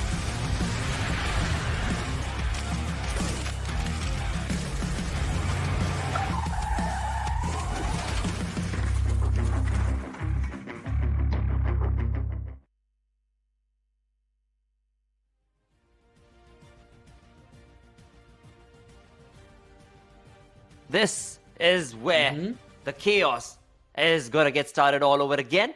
And we're back, of course, when it comes down to the way things have gone down till now. It has been a difficult ride, of course, but SPS in week 4, along with Scared Yet, you know what? It has been absolutely phenomenal to be a part of this day because the games have been so chaotic, scared. I mean, the zones have been absolutely frustrating for the players, not for us. At the same point in time, it's just been so entertaining. Absolutely loving the day. But one big question that I do want to bring up now is, now we're going to be jumping on to the final game of the day with Group B and C. So where do you think is the competition going to be taking us towards? A slow, steady approach to Erangel? Or perhaps an entire chaotic play that we've seen on Sanhok and on Vikendi? That is a good question, a very good one, because in order to figure the answer of that question out, we have to see what rankings the teams are overall. But before we jump to that, we're going to have a look at the schedule as well, since you mentioned the last game on Erangel between the groups B and C and the last game of the evening. It's definitely something to look forward to. We've had 2 30-point games today. One from Team Forever, the other one was WSB back between groups D and A. So I'm looking forward to what's going to happen on Erangel, but I am expecting for the team a little aggressive rather than playing pretty defensive, because the time for grabbing those additional position points it's over. We'll be really honest. It is over. Now you've got to step the gas. You've got to change your gears. You've got to get those finish points. And we are seeing teams do that aggressive play. They're trying to be proactive and trying to find those fights. Absolutely. I mean, I couldn't have said it any better, of course, because the way that the storyboard itself has, worked out right now, especially for Group B and C, actually, where you're looking at so many of these teams that from Group B and C are majorly on the 4th final page. And so that in turn does make it a lot more aggressive playstyle, I mean, is required for these teams to be able to rack up those points and numbers. And that's how we're actually looking at teams going head to head against each other. But on the map of Sanhok and on Vikendi, you still have a bit of influence as to, alright, final moment, this is what the drop is, but we can switch it around. But like an OG map of Erangel, you surely are not going to be changing a lot. There's only 1 or 2, let's say maximum 3 different places that teams will have set up as their home ground, as their base that they want to be dropping down to. Now, I've been asking for this since the start of the day, that I would love to see some drop contestations taking place in week number 4. Oh man, you are a pretty little devil out there, because it's not just you. A lot of the teams, players out there want to see some early clashes. We all like the entertainment, and for that we are already in the last map, ladies and gentlemen. Last map of the evening and last map of day 1 of week 4. This is how we're going to end things. If in case there's a chance for redemption, it starts here and now. All the teams, just as you previously mentioned, are also going into their normal drop locations.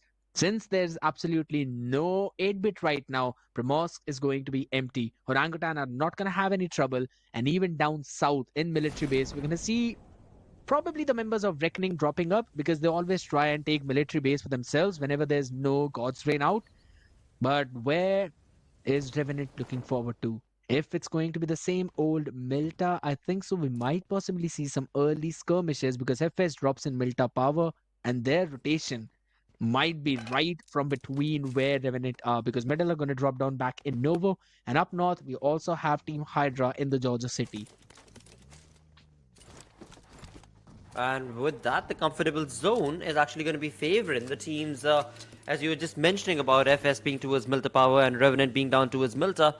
It is going to be favoring them because they are pretty much in the zone, so not a lot of rotation can be anticipated or should be anticipated from their side, though we shall see if that'll be the case or not. Again, when it comes to the start itself on our screens, we are looking at a team of Chemin Esports that is making a big rotation right here, just directly gunning for it against the players of X-Park that are also making rotation, and Spray God gets dropped down right here. He did have a Scarl, he did have an AKM, but he was not able to do anything with that. And along with that, the perfect start to the game right here, and that is for Chemin Esports as they bring an annihilating play to the face of X-Park as 1 by 1 players go down. Sarang has already been dropped down, Dreams has already been dropped down as well, and what a sad state of affair this has turned out to be right here for the players of Chemin. It has been miraculous, but for X-Park, it has definitely not been the case, where Venom with a knife in his hand, just completely abysmally annihilated his opposition, and that's it. Not done. SkullTz in the meantime taking on Team Forever. Taking them apart one after the other. It's Mafia who's late in the party along with Flock. They've already lost a couple of their members. Are they going to try and force this fight? Because only one of the teams is going to survive. Mafia with the nade in the hand wants to try and find one more pick onto the members of SkullTz. They're pretty low and he actually finds the one on R2. Quite sure if that's Sanhok.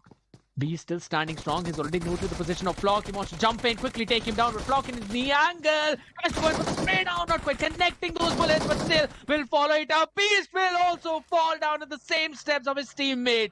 And it's going to be Team Forever coming out on top. SkullTz ending things in the manner we never really expected them to. But it seems that they're going to try.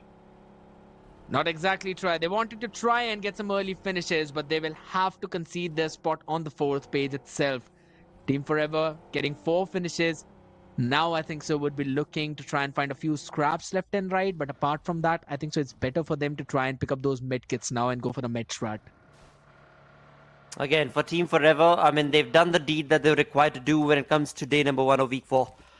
They were required to sustain themselves in the top 16, and similarly is going to be the request to all the viewers. You need to do the deed that you're required to, and that is to scan that QR code, because these top 16 teams, the ones that qualify after this weekend, are the ones that are going to be moving in to that LAN finale. Just like Team Forever's Flock is trying his level best to be able to get in through that and get his buggy across, get his vehicle across. He will not be able to do so because he perhaps forgot to scan the QR code. He perhaps forgot to RSVP.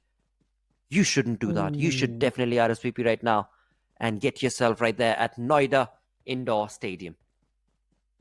Scan code quickly, people. That's all you need to do. Because at the same time now, Team Forever, just as you perfectly mentioned, lost their vehicle. Will also have to look on towards those roads to try and find another one. Buggy is not something they're going to make do with. Either it's going to have to be a cover-up vehicle, maybe a UAS, that would be the best thing. Or a couple of buggies for both the players to have their own individual ones. But on the other side now, we were seeing a pretty aggressive Erangel early on. Chemin getting 3 players of Team X Park. Ninja Jord will also try and just play for the survival. He can't do anything else apart from that. We already have SkullTz being eliminated. A couple of members of Team Forever. And Aiko Soul this time playing proactive. Just as I mentioned, we're going to see a lot of aggression from these teams. And Soul is the one that we always see. This X-Blind roster has been so aggressive in those fights. They solidify their place, they make sure that they're qualifying, and after that, they just decide to go on a rampage. And that's what they're doing. They heard early on fights down south of the school, and they are now trying to just find some other fight to take. See, that's what we love to see as well. That's what viewers want to be able to see as well. When it comes to these moments, especially this late in the tournament, it is all about mayhem. And that mayhem you have to be hungry for. You have to be very, very hungry for right at the start of the game itself. That, of course, we are seeing from a lot of these teams individually. But then again, for a few of them, the conversation is a little too shy, a little too late. Perhaps X-Park could be a name to be brought in along with that. Team iFlick at the start of the day were a name to be mentioned in that same sentence, but now that has changed because iFlick have made a miraculous jump, an incredible turn and play in terms of the way that they were able to get the points. Having those additional points, yes, that is true. It's going to be the name of the game, but okay, I mean, they just want to find the last member of Team X Park. Ninja Jord is basically praying for his survival at this point. If he's lit to live, do you think he'll be able to grab a few extra points with the med strat? Because that does seem difficult. The circle is on him. He's in the area which is going to be explored by not just one but multiple teams.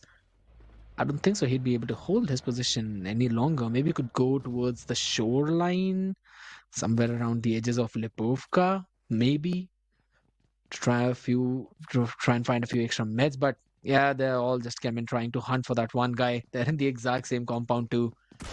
It seems inevitable that Ninja Jord is going to True. fall. His position has been noted. Is given puts as well. Can he pull off a 1v4? That could be a miracle. He tries to get one, wanted to confirm it, but Ninja Jord has been shut down. That's Chemin confirming all of their 4 flushes. Team X Spark being finished off, following the same footsteps as SkullTz.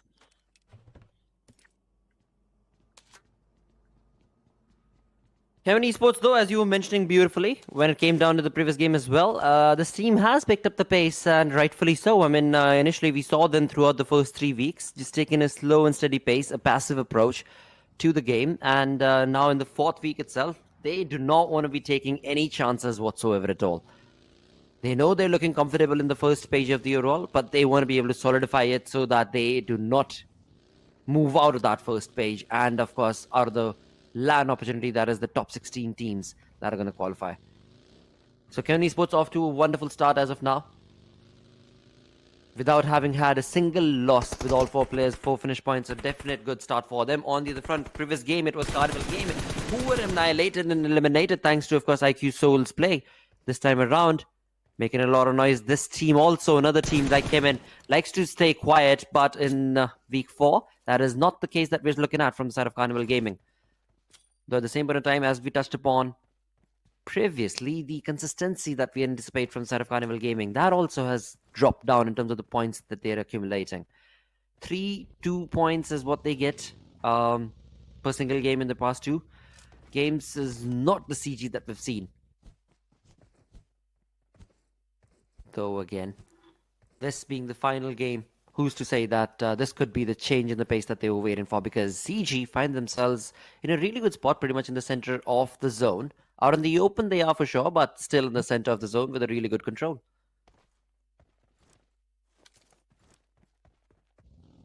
Just got to find that extra space on around that map. They want to have that good positioning. But we've noticed so many times that early on, it does not even matter. The zone can take some heavy hard shifts. And talking about hard shifts, in the previous game, that was a very hard take for the members of Carnival as well. They were able to take down 3 members of Soul 2, but just could not finish out that 4th one. If I'm not wrong, it was a 1v2 being pulled out. Yeah. With the last few members. Absolutely. So they've got to brush those jitters off as well, because again, if you're looking at the members of Reckoning, they're also down in the military base, making their way from that bridge.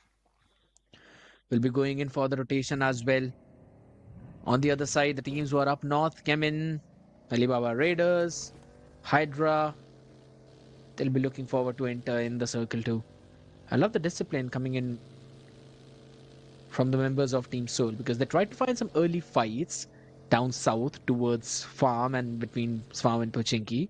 They did not find anyone, and they quickly went back towards the school. But look at this cluster forming down south towards the bridge. My goodness!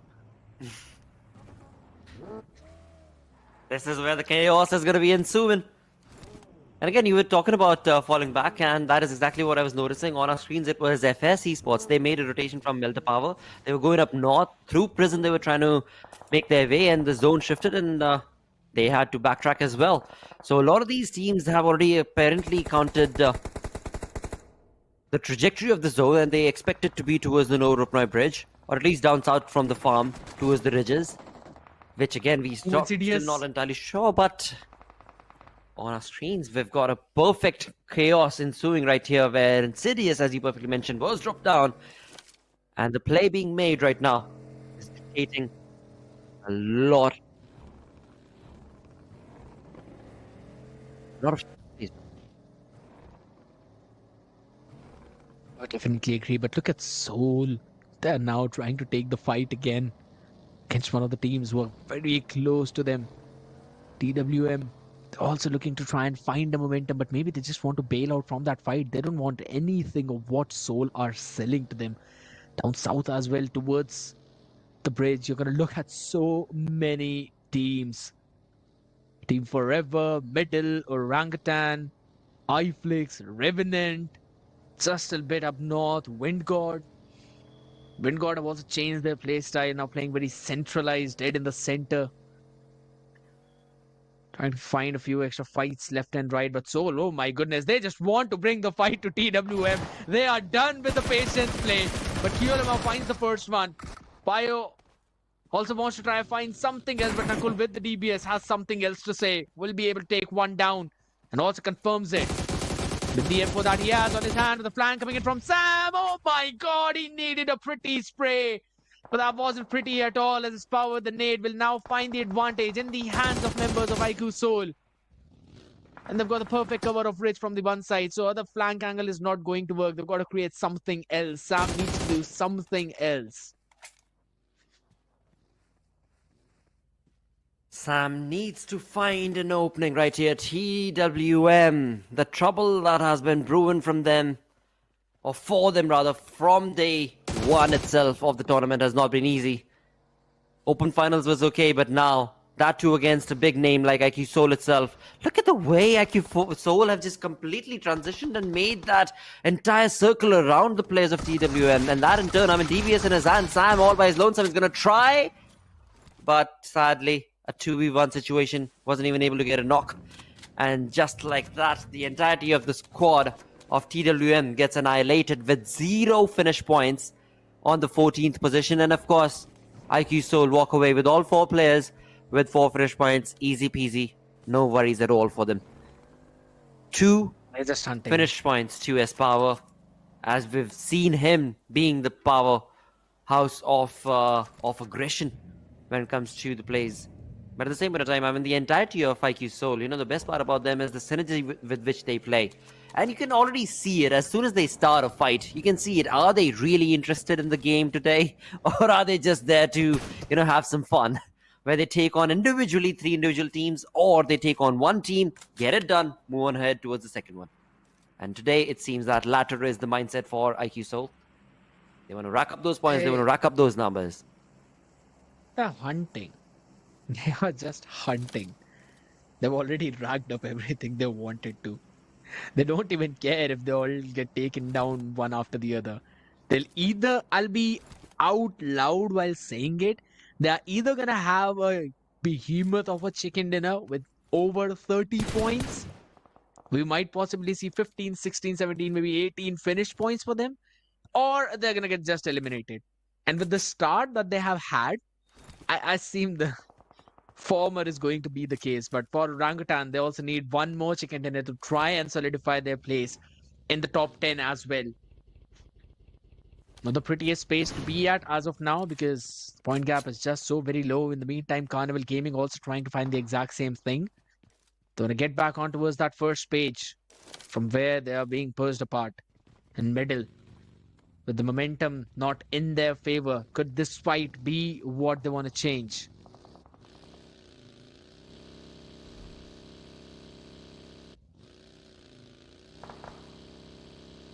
Now again, as we move on ahead, closer and closer towards the end of stage 2, these teams are slowly going to be making their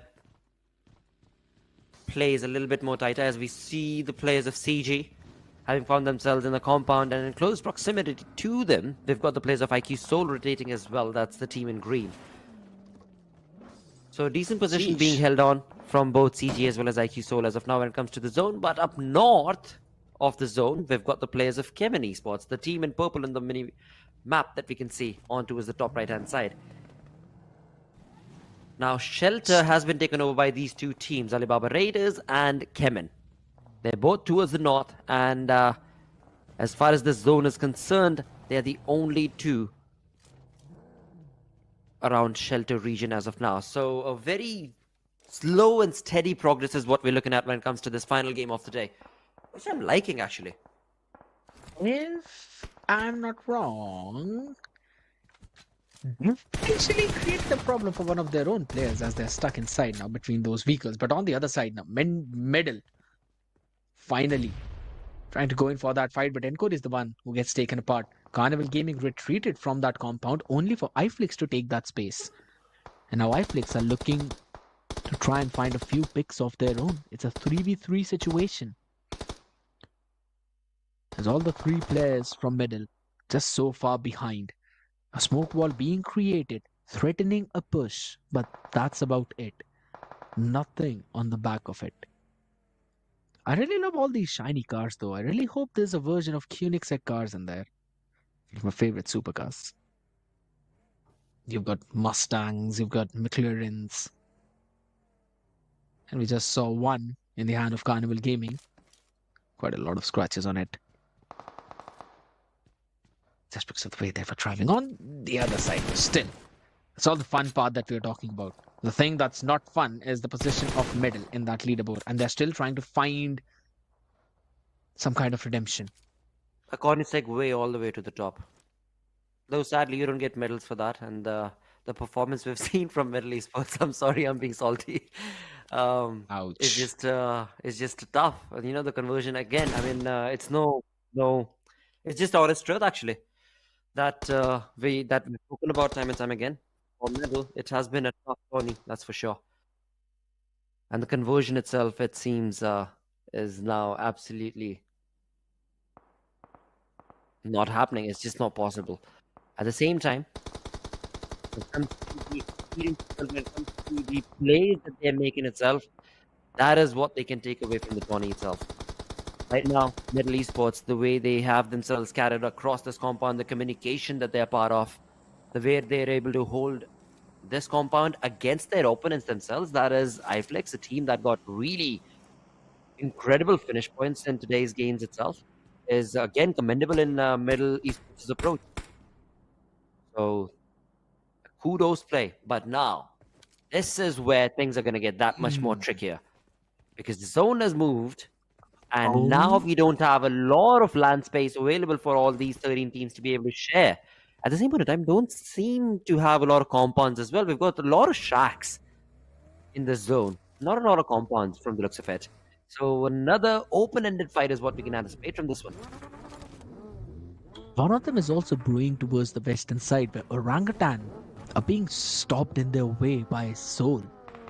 And this is a fight you would always want to see who is the better one between these two teams. But it just seems that Orangutan don't want to buy what Soul are selling, only because of the fact that they're so far away from that circle. Flock, from the side of Team Forever, the only one remaining. And with the rotation that Orangutan are going in, they'll be between Flock, iFlix as well as Revenant. I'm not a big fan of it, so we'll have to wait and see if it eventually works out in their favor, because Medal as well are just losing their members at this point, because iFlix have decided to quickly go on with the W and move forward. They are trying to win, and they've got a few finishes for themselves. Paradox also moving backwards in the meantime. The members of Team Soul just over towards that hilltop. And again, their entry will also be stopped by the members of Carnival Gaming. So we might possibly see a Soul versus Carnival version 2.0. Oh, this is going to be good. This is going to be really good. But is that going to be able to happen or not? Because before any of that takes place, it's going to be Revenant's Blaze against the rotating team of OG. And OG's player, one by one, they go down. As this is not the rotation that OG had anticipated. But along with that, as Scared did just mention, we've got a 2.0 conversation communication going on our hands, as we've got the players of CG against the players of IQ Soul all over again. Knuckle with a nade being cooked to perfection, needs to be able to bring in the annihilation of CG, but CG with the two-man split is playing their cards right. Neo does go down, but at what cost? Goblin as well, staying put, throws out a nade to flush the player upwards. Ronnie versus Goblin, and it's going to be 1-for-1 trade. Ronnie was able to take him down, but in the meantime, from the backside, Goblin was taken down by Eggy. Windgod doing the third party. Could be a blessing. Or maybe just in disguise. It's going to be Hector down with DBS in the hands, up against S-Power, as well as Knuckle, who tried to go in for that spray down with the DBS in the smoke, and they connect with the nades. Oh, what Knuckle a beautiful as well, conversion. Working absolutely brilliantly. A beautiful conversion indeed, but in the meantime, not a good for the members. The other side, as it's going to be Reckoning, who are just demolishing their opponents. Chemin not having the best of the positioning, and that Molotov should do the trick. Chemin Esports, sadly, they got here pretty quick and early when it comes to the shelter region. But sadly, we're not able to sustain themselves for too long. And it is going to be RG Reckoning Esports who are going to be the ones to annihilate Chemin Esports from this competition altogether itself. And with that momentum now, Reckoning wants to be able to swing on along from the northern side of the zone. Ahead is going to be FS Esports. Oh, hold on. It seems that's not going to be the case, actually, because all the noise that Reckoning made has resulted in the players of FS actually leaving this entire area. So Reckoning are all by themselves, the team in the top right-hand side in minimap in yellow, that is on our screens, and the team in purple, well, there's one final player of Chemin, but the ones that are in a vehicle, they are up front. They do have the higher ground. They are going to be patiently waiting, and that is the team of FS Esports. Now, correct me if I'm wrong, FS Esports is far below Reckoning Esports' position in the overall ranking, right? True. Yes. They are pretty low in that ranking. But oh my god, this stalemate between iFlix and Middle, it has been out there for way too long. True. There have been a few nades being exchanged, but that's about it. Flock as well, just making his entrance into the circle should not be in any kind of problem. Orangutan were also taken down by the members of Revenant as Aquanox. Again, this guy is brutal. Sprays down just before the blue hits him. Makes sure that he's going to make things even more difficult for the members of Middle as Sayyam was brought down to his knees. He's going to get some extra utilities as well, and Revenant are going to move forward down from the southern part of the circle and will take the entry. Yes, you mentioned there are a lot of shacks out there, but that's about it. And again, it's the members of Revenant. It seems they are going to be the favorites for the chicken dinner in this one. Oh, I might have just jinxed them. What a spray from Madrick. But they themselves are taking the spray from Soul on their 6. Oh, this is not looking good. Again, just a minute ago, the momentum was looking very much in control in favor of Revenant Esports. But as soon as we move on ahead with that, it seems that the zone has had another curveball shift. And that in turn has resulted in FS Esports being in a very close contestation. They do have one of their players down. That's going to be Aru. He needs to get that revival, which is going to be not that far out. But at the same time, that buggy blowing up, it is a cause for concern for the position of FS. And along with that, another cause for concern is going to be for the players of RGE. As Reckoning Esports seem to be in control of the momentum, it's none other than Vingod Esports who stand up tall. And with the compound, the only compound in control of the zone, it is in favor of Vingod. A complete abysmal affair is what we've seen from Group B and C today, where the teams that have been underperforming throughout the past 3 weeks have today taken a big, massive lead. Agreed. And again, Vingod, they need this kind of opening. But for Reckoning, I'm not quite sure. They're revving up their teammates, but they don't have any way of making that exit. And again, shots being fired. FS Natanki is the one who tries to take control of Soul, who will now just slam it to the only compound that Vingod were holding. Shots being fired on their 6. The knock has been taken already, and it's going to be Manya who finds the opening onto Rex. And it's going to be Soul who are trying to prevail in that fight, and it is just working out in their favor so very well. But Revenant as well, they've decided to find the timing to go in for the third party, as it's just going to be Ronnie. Knuckle has been brought down to his knees. Manya will be flushed off, as well as Avi and Max were in the other compound. Ronnie is the lone man standing for Soul. This rush has worked out horribly for them, but he still wants to take that fight. Oh my. He cannot move outwards, tries to move upwards in that floor. I really want to see his POV at this point. Come on, it's Revenant. All 3 members, now third one will also be brought back up. And again, it's Ronnie who's left. iFlix is Moksh. He's trying to go for that mid strat. The other 3 teams on our screens right now.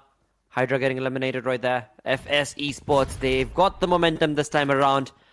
But all of that momentum can very well be dwindling down if Ronnie has something to say. And that's exactly what he does. He goes to the face of the opponent and brings in a beautiful nade. And then completely cheekily jumps out like Batman outside of that window. But will that be enough or not? Because that nade parade that he's trying to utilize, it's just not doing a lot of damage.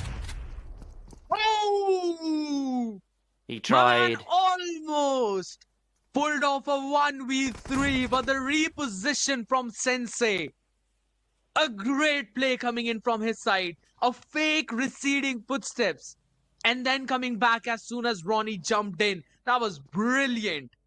Sensei saving his team from demise, and an amazing decision to try and go for the third party, but Wingod cannot have any sigh of breath because it's FS who are now trying to jump into their own compound. Their 2-2 split did not work out. Both of the teams and parties are just getting flanked out from different teams with all 4 members. It's going to be difficult, but Max goes in for some extra spray down, tries to get one more person on his knees. That only does some chip damages. Now we will find the perfect opportunity. Taking down out with the Molotov is beautiful, as Max also has to move backwards. Fierce would also want to join in the fight along with the members of Revenant who are lurking in the outskirts. FS seem to be in trouble. They could be taken down by Sensei, and Aquanox with that nade.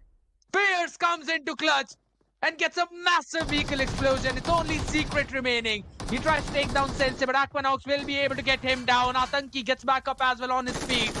He can try and find some damage, but I don't think so he'll be able to do anything more than what is already done. With 11 finishes, Revenant have created quite a massive lead in this game and a momentum, but that momentum seems to be shifting now with FS Esports as Atanki and UMP in his hand and a nade that will do the deal and seal the deal for this 1v1v2 situation that it seems to be heading towards. We've got Revenant's one final player, Fierce, who needs to go in up along with the DBS in his hand. He wants to take down the players of Wingod. Wingod jump up and head in front of Fierce. They will bring him down. A 2v1 situation. Wingod's Max needs to get that revival on his teammate. Avi, it seems like it is not going to be the time to be able to get that revival. Atanke, he is trying to get as many utilities as he possibly can. And now trying to build up that nade, cooking up that nade through the smoke. He's going to bring that to the face, but that DBS, will that dictate the entirety of the fight? And that it will, but the nade does the trick. Max tried, could not deliver. The information he let loose as soon as he let go of that DBS shot. Let his opponent know. What a beautiful turn of events this was in the final moments of the game. Nothing taken away from Max, but GG play from FS right there. A team that needed, once again, as we were talking about it, from Group B and C today in day number 1 of week 4, the teams that have been underperforming or have not been able to perform in the first 3 weeks have done so beautifully and miraculously well for themselves. And one of those names is going to be the final game winner chicken dinner holders, FS Esports. This is the kind of chaos you always love to see, where all the teams thrive. Now I'm gonna spoil a few things for you and also for the audience out there. Revenant as well as Soul both have got 11 finishes in their name. And if I'm not wrong, at least 10 of them are being secured by FS. And how dare I doubt Atanki? How dare I say that? That man single-handedly got the chicken for his team, and on the back of his rotation, realizing the information, absolutely phenomenal job. Jumping behind that shag, getting the members of Revenant, catching them off guard, finishing both of them off, only leaving Fierce out in the open in a 1v2 situation against Wingod. And then Fierce was able to take down Avi, and only Max was remaining who finished off Fierce, and that gave the information to the member of FS. That was Atanki, the last man standing. He threw out a nade to force a fight with Max, and the zone was in favor of Atanki. He had that cover. Max had to run out, and he could not win that duel. It was just one opportunity for him where he would have caught him off guard, but he missed that one, and Atanki was able to quickly turn around. Great game from FS. Absolutely brilliant play. And again, being in that chaotic mess, you have to be so careful of where the sound cues are coming in from. You have to be so aware of where the other players and teams are. And in that, being able to clutch something like that, where the beautiful play to the name that Atanki has for FS right there. But as we go through the highlights, to start things off itself, it was Team Forever that did lose out on 2 of their players in this entire chaos. But overall, they were the ones who stood tall against the players of SkullTz and walked away with a decent number of finish points. Because overall, when it comes to Team Forever, that is what they were looking forward to. TMW Gaming, now this was a lackluster approach coming in from their side. Being out in the open, taking out shots on the open, that too against a team like IQ Soul.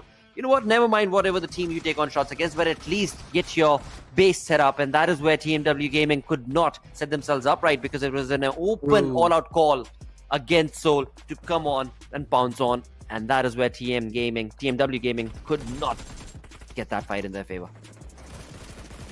I 100% agree with you on that point. EWM, they lost all the confidence, and when once Soul quickly jumped onto them, they had no idea how to deal with it. It was very unfortunate to watch, but on the other side, the spray down coming in from Avi, blowing up both of those vehicles, absolutely brilliant. Those tap shots as well, getting a perfect pick. But IQ Soul working out so very well in all of those fights, and the way they came out unscathed when they were up against Carnival Gaming, it was just mind-blowing. Yes, there was a third-party help coming in from Windgod, but even after that, they might have lost just maybe 1 or 2. That was amazing. And again, this last clutch, Atanki with that nade, a perfectly cooked one, gets the flush, gets the confirmation. Fierce tried his best, but at the end of the day, it was just Atanki who was prevailing. Incredible conversion, absolutely, like you perfectly mentioned. And though when it comes to the final game going in favor of FS Esports, and again, as you mentioned, when it comes to the points and finish points that they were able to accumulate along with the chicken dinner, it is going to be giving them a massive lead and jump. Will that be enough for them to get away and jump all the way close to the top 16 position? Because eventually in the end, it will be the cutoff that we're going to be talking about at the end. But right now, it is time to talk about the MVP, the most valuable player coming in from the game today.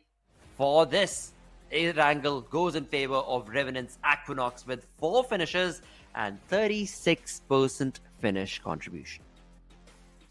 I was confused who's going to get the MVP. Would it be Atanki? Would it be Aquanox? Would it be Power? All of them having finishes somewhere around 4. But it was Aquanox indeed. Man was doing absolutely phenomenal job. We did see, yes, the circle kind of helping out Revenant in that situation, because normally they would always have to rotate away. But this time, they did went in for the rotation, but still, they were around that Milta area, just towards the western part of that bridge ending. And they were able to occupy a few of those compounds. And if I'm not wrong, they were the ones who caught Orangutan while rotating. So they did absolutely phenomenal in that. Making sure that this firepower duo of Aquanox and Blaze is working so well. We're going to have a look at the stars of the match too. Sensei with the best companion, going all out, Aquanox. A great performance. A great performance indeed, as this was mentioned in Week 3's interviews as well. Sensei's performance was being asked as to why and how is it being missed, where is it going. Well, he is right there for his team, and that's what Revenant have been working towards, to be able to get those clutches back again strong. And today in the final game, they definitely do stand out with the stars of the match going in their favor. And along with all of that, let's actually find out the number of points that these teams have been able to accumulate in the match ranking. FS Esports walk away with the chicken dinner with 8 finishes, 23 points. Revenant Esports walk away with 11 finishes, 21 points. And then followed along is going to be IQ Soul with 11 finishes yet again with 19 finishes. So looking at the top 4 teams, a very hungry team is what we're looking at, all 4 of them. I would even count Chemin in that, because they also have 6 finishes on their hand. It's just that they were not able to gather in a good position. They were being caught, if I'm not wrong, by the members of FS when they had their own skirmish in northwestern part of that map when they tried to take the entry. I could be wrong in that part, but I personally think that was possibly the situation. Team Forever as well having 5 finishes for themselves, and yes, there was very hungry lobby. I wanted to notice on the members of Hydra too. They were on 5th place, but they had no finish points at all. Eventually ending up in the 7th position in the overall rankings. But now we're going to see at the leaderboards, because this will decide the fate. Who might be in that top 16 and who might have a little bit of a leeway. Entity still retaining their first spot. Team IQ Soul just 1 point away from them. Well, 1 point shy is going to be IQ Soul from that pole position against Entity, and that tomorrow, once again, is going to be in the clutches of either of these teams, or it might just be Chemin Esports taking the lead. But overall, again, when it comes to this day number 1 of week 4, it is looking real good. That is page number 1. But page 2 is where things start to get that much more trickier, because that is where the cutoff is going to be showcased. Keep in mind that only top 16 teams are going to qualify for the LAN finale. And being in the top 16 is not as easy. But that's easy. I'm gonna agree with you, but look at the massive jump of Reckoning.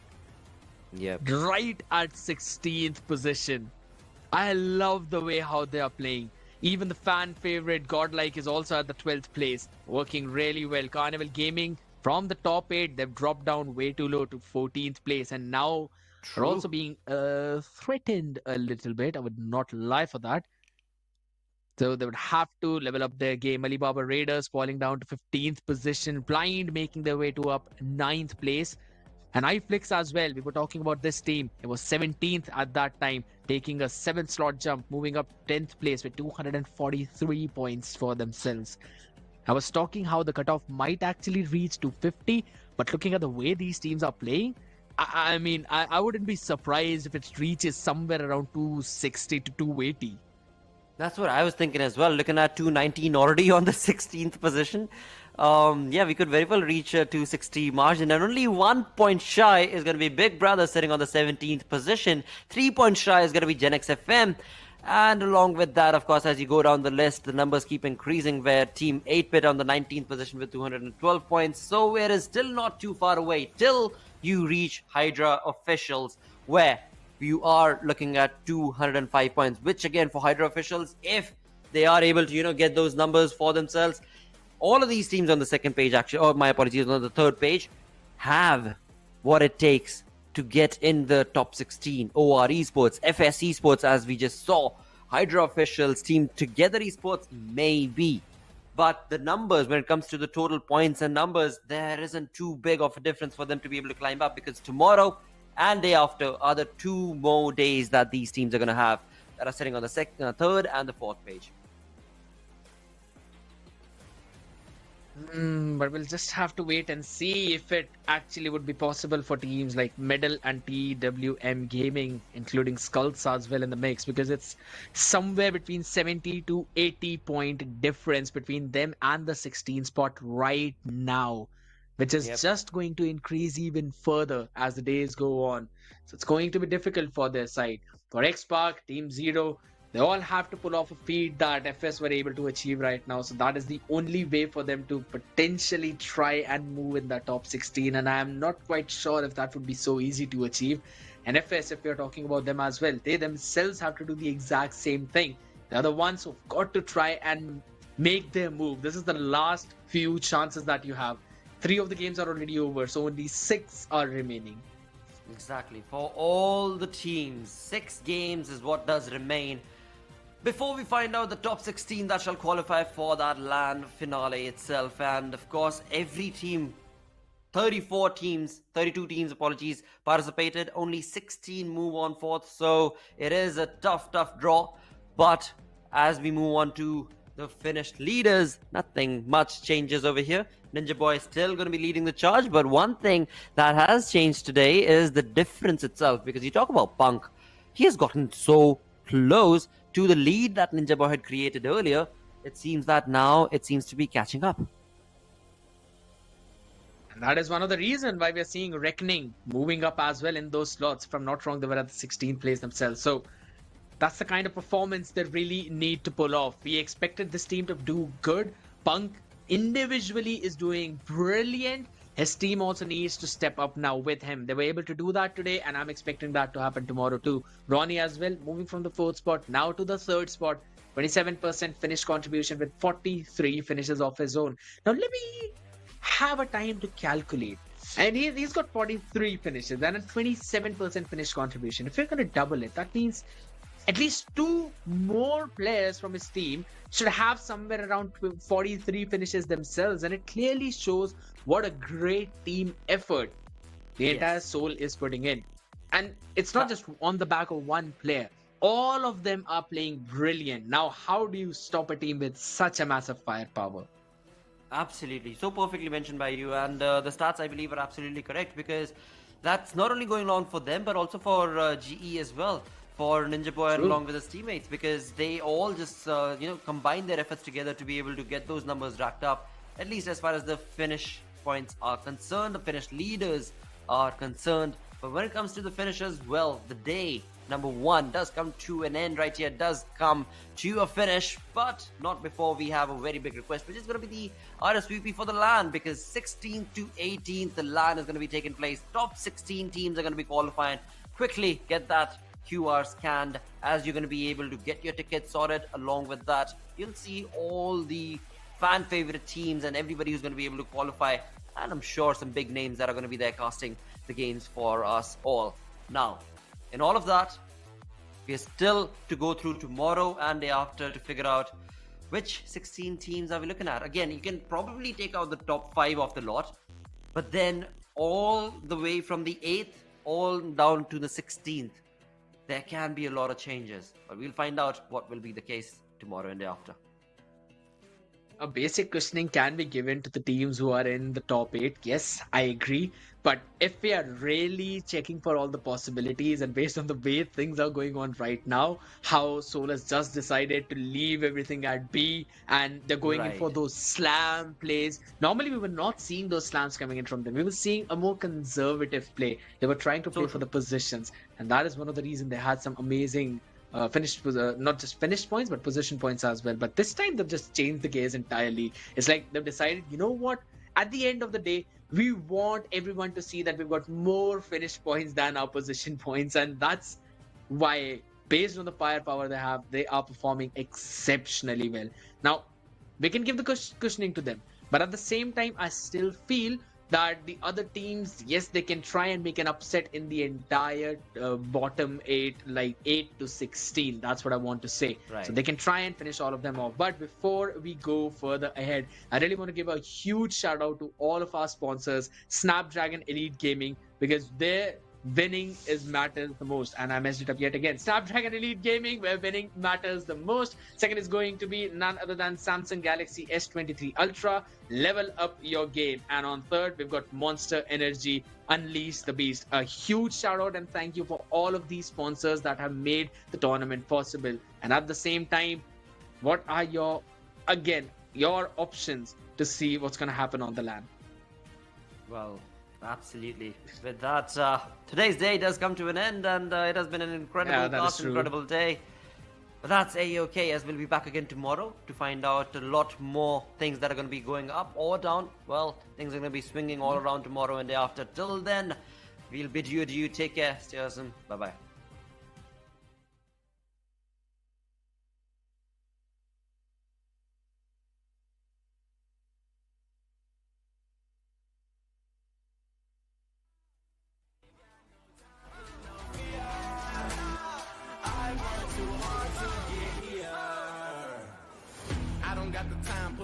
Coach, I've been going hard, time to let it show. Everything raw, give it to me now. Let me have the spot, man, it's going down. Gotta get it here, I don't wanna wait. Take what I want, then I go train. Gotta get a win, I won't lose the game. This is my year, I ain't gonna break. Strap in, cause it's gonna be a long ride. Working on me every single day and night. There comes a time when your worlds will collide. If it's holding you back, push it right to the side. On another level, I will never settle. Mind over matter, get the gold medal. On another level, I will never settle. Mind over matter, get the gold medal. Ain't got no time for no fear. I work too hard to get here. Ain't got no time for no fear. I work too hard to get here. On another level, I will never settle. Mind over matter, get the gold medal. On another level, I will never settle. Mind over matter, get the gold medal. On another level, I will never settle. Mind over matter, get the gold medal. On another level, I will never settle. Mind over matter, get the gold medal.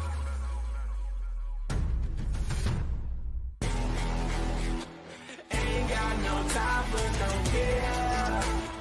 I work too hard to get here.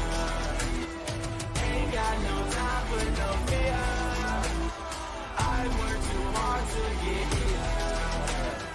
Ain't got no time for no fear. I work too hard to get here. Ain't got no time for no fear. I work too hard to get here.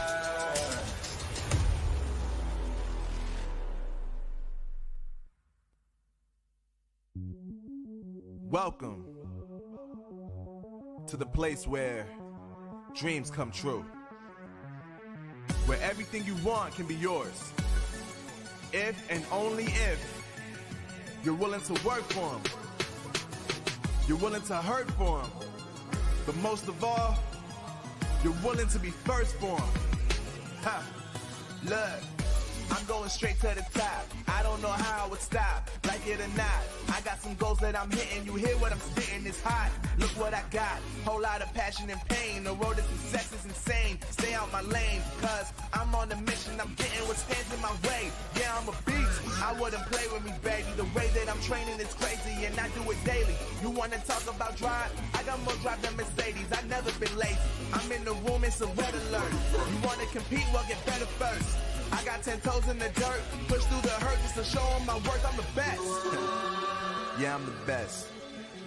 I never stress. I know what's next.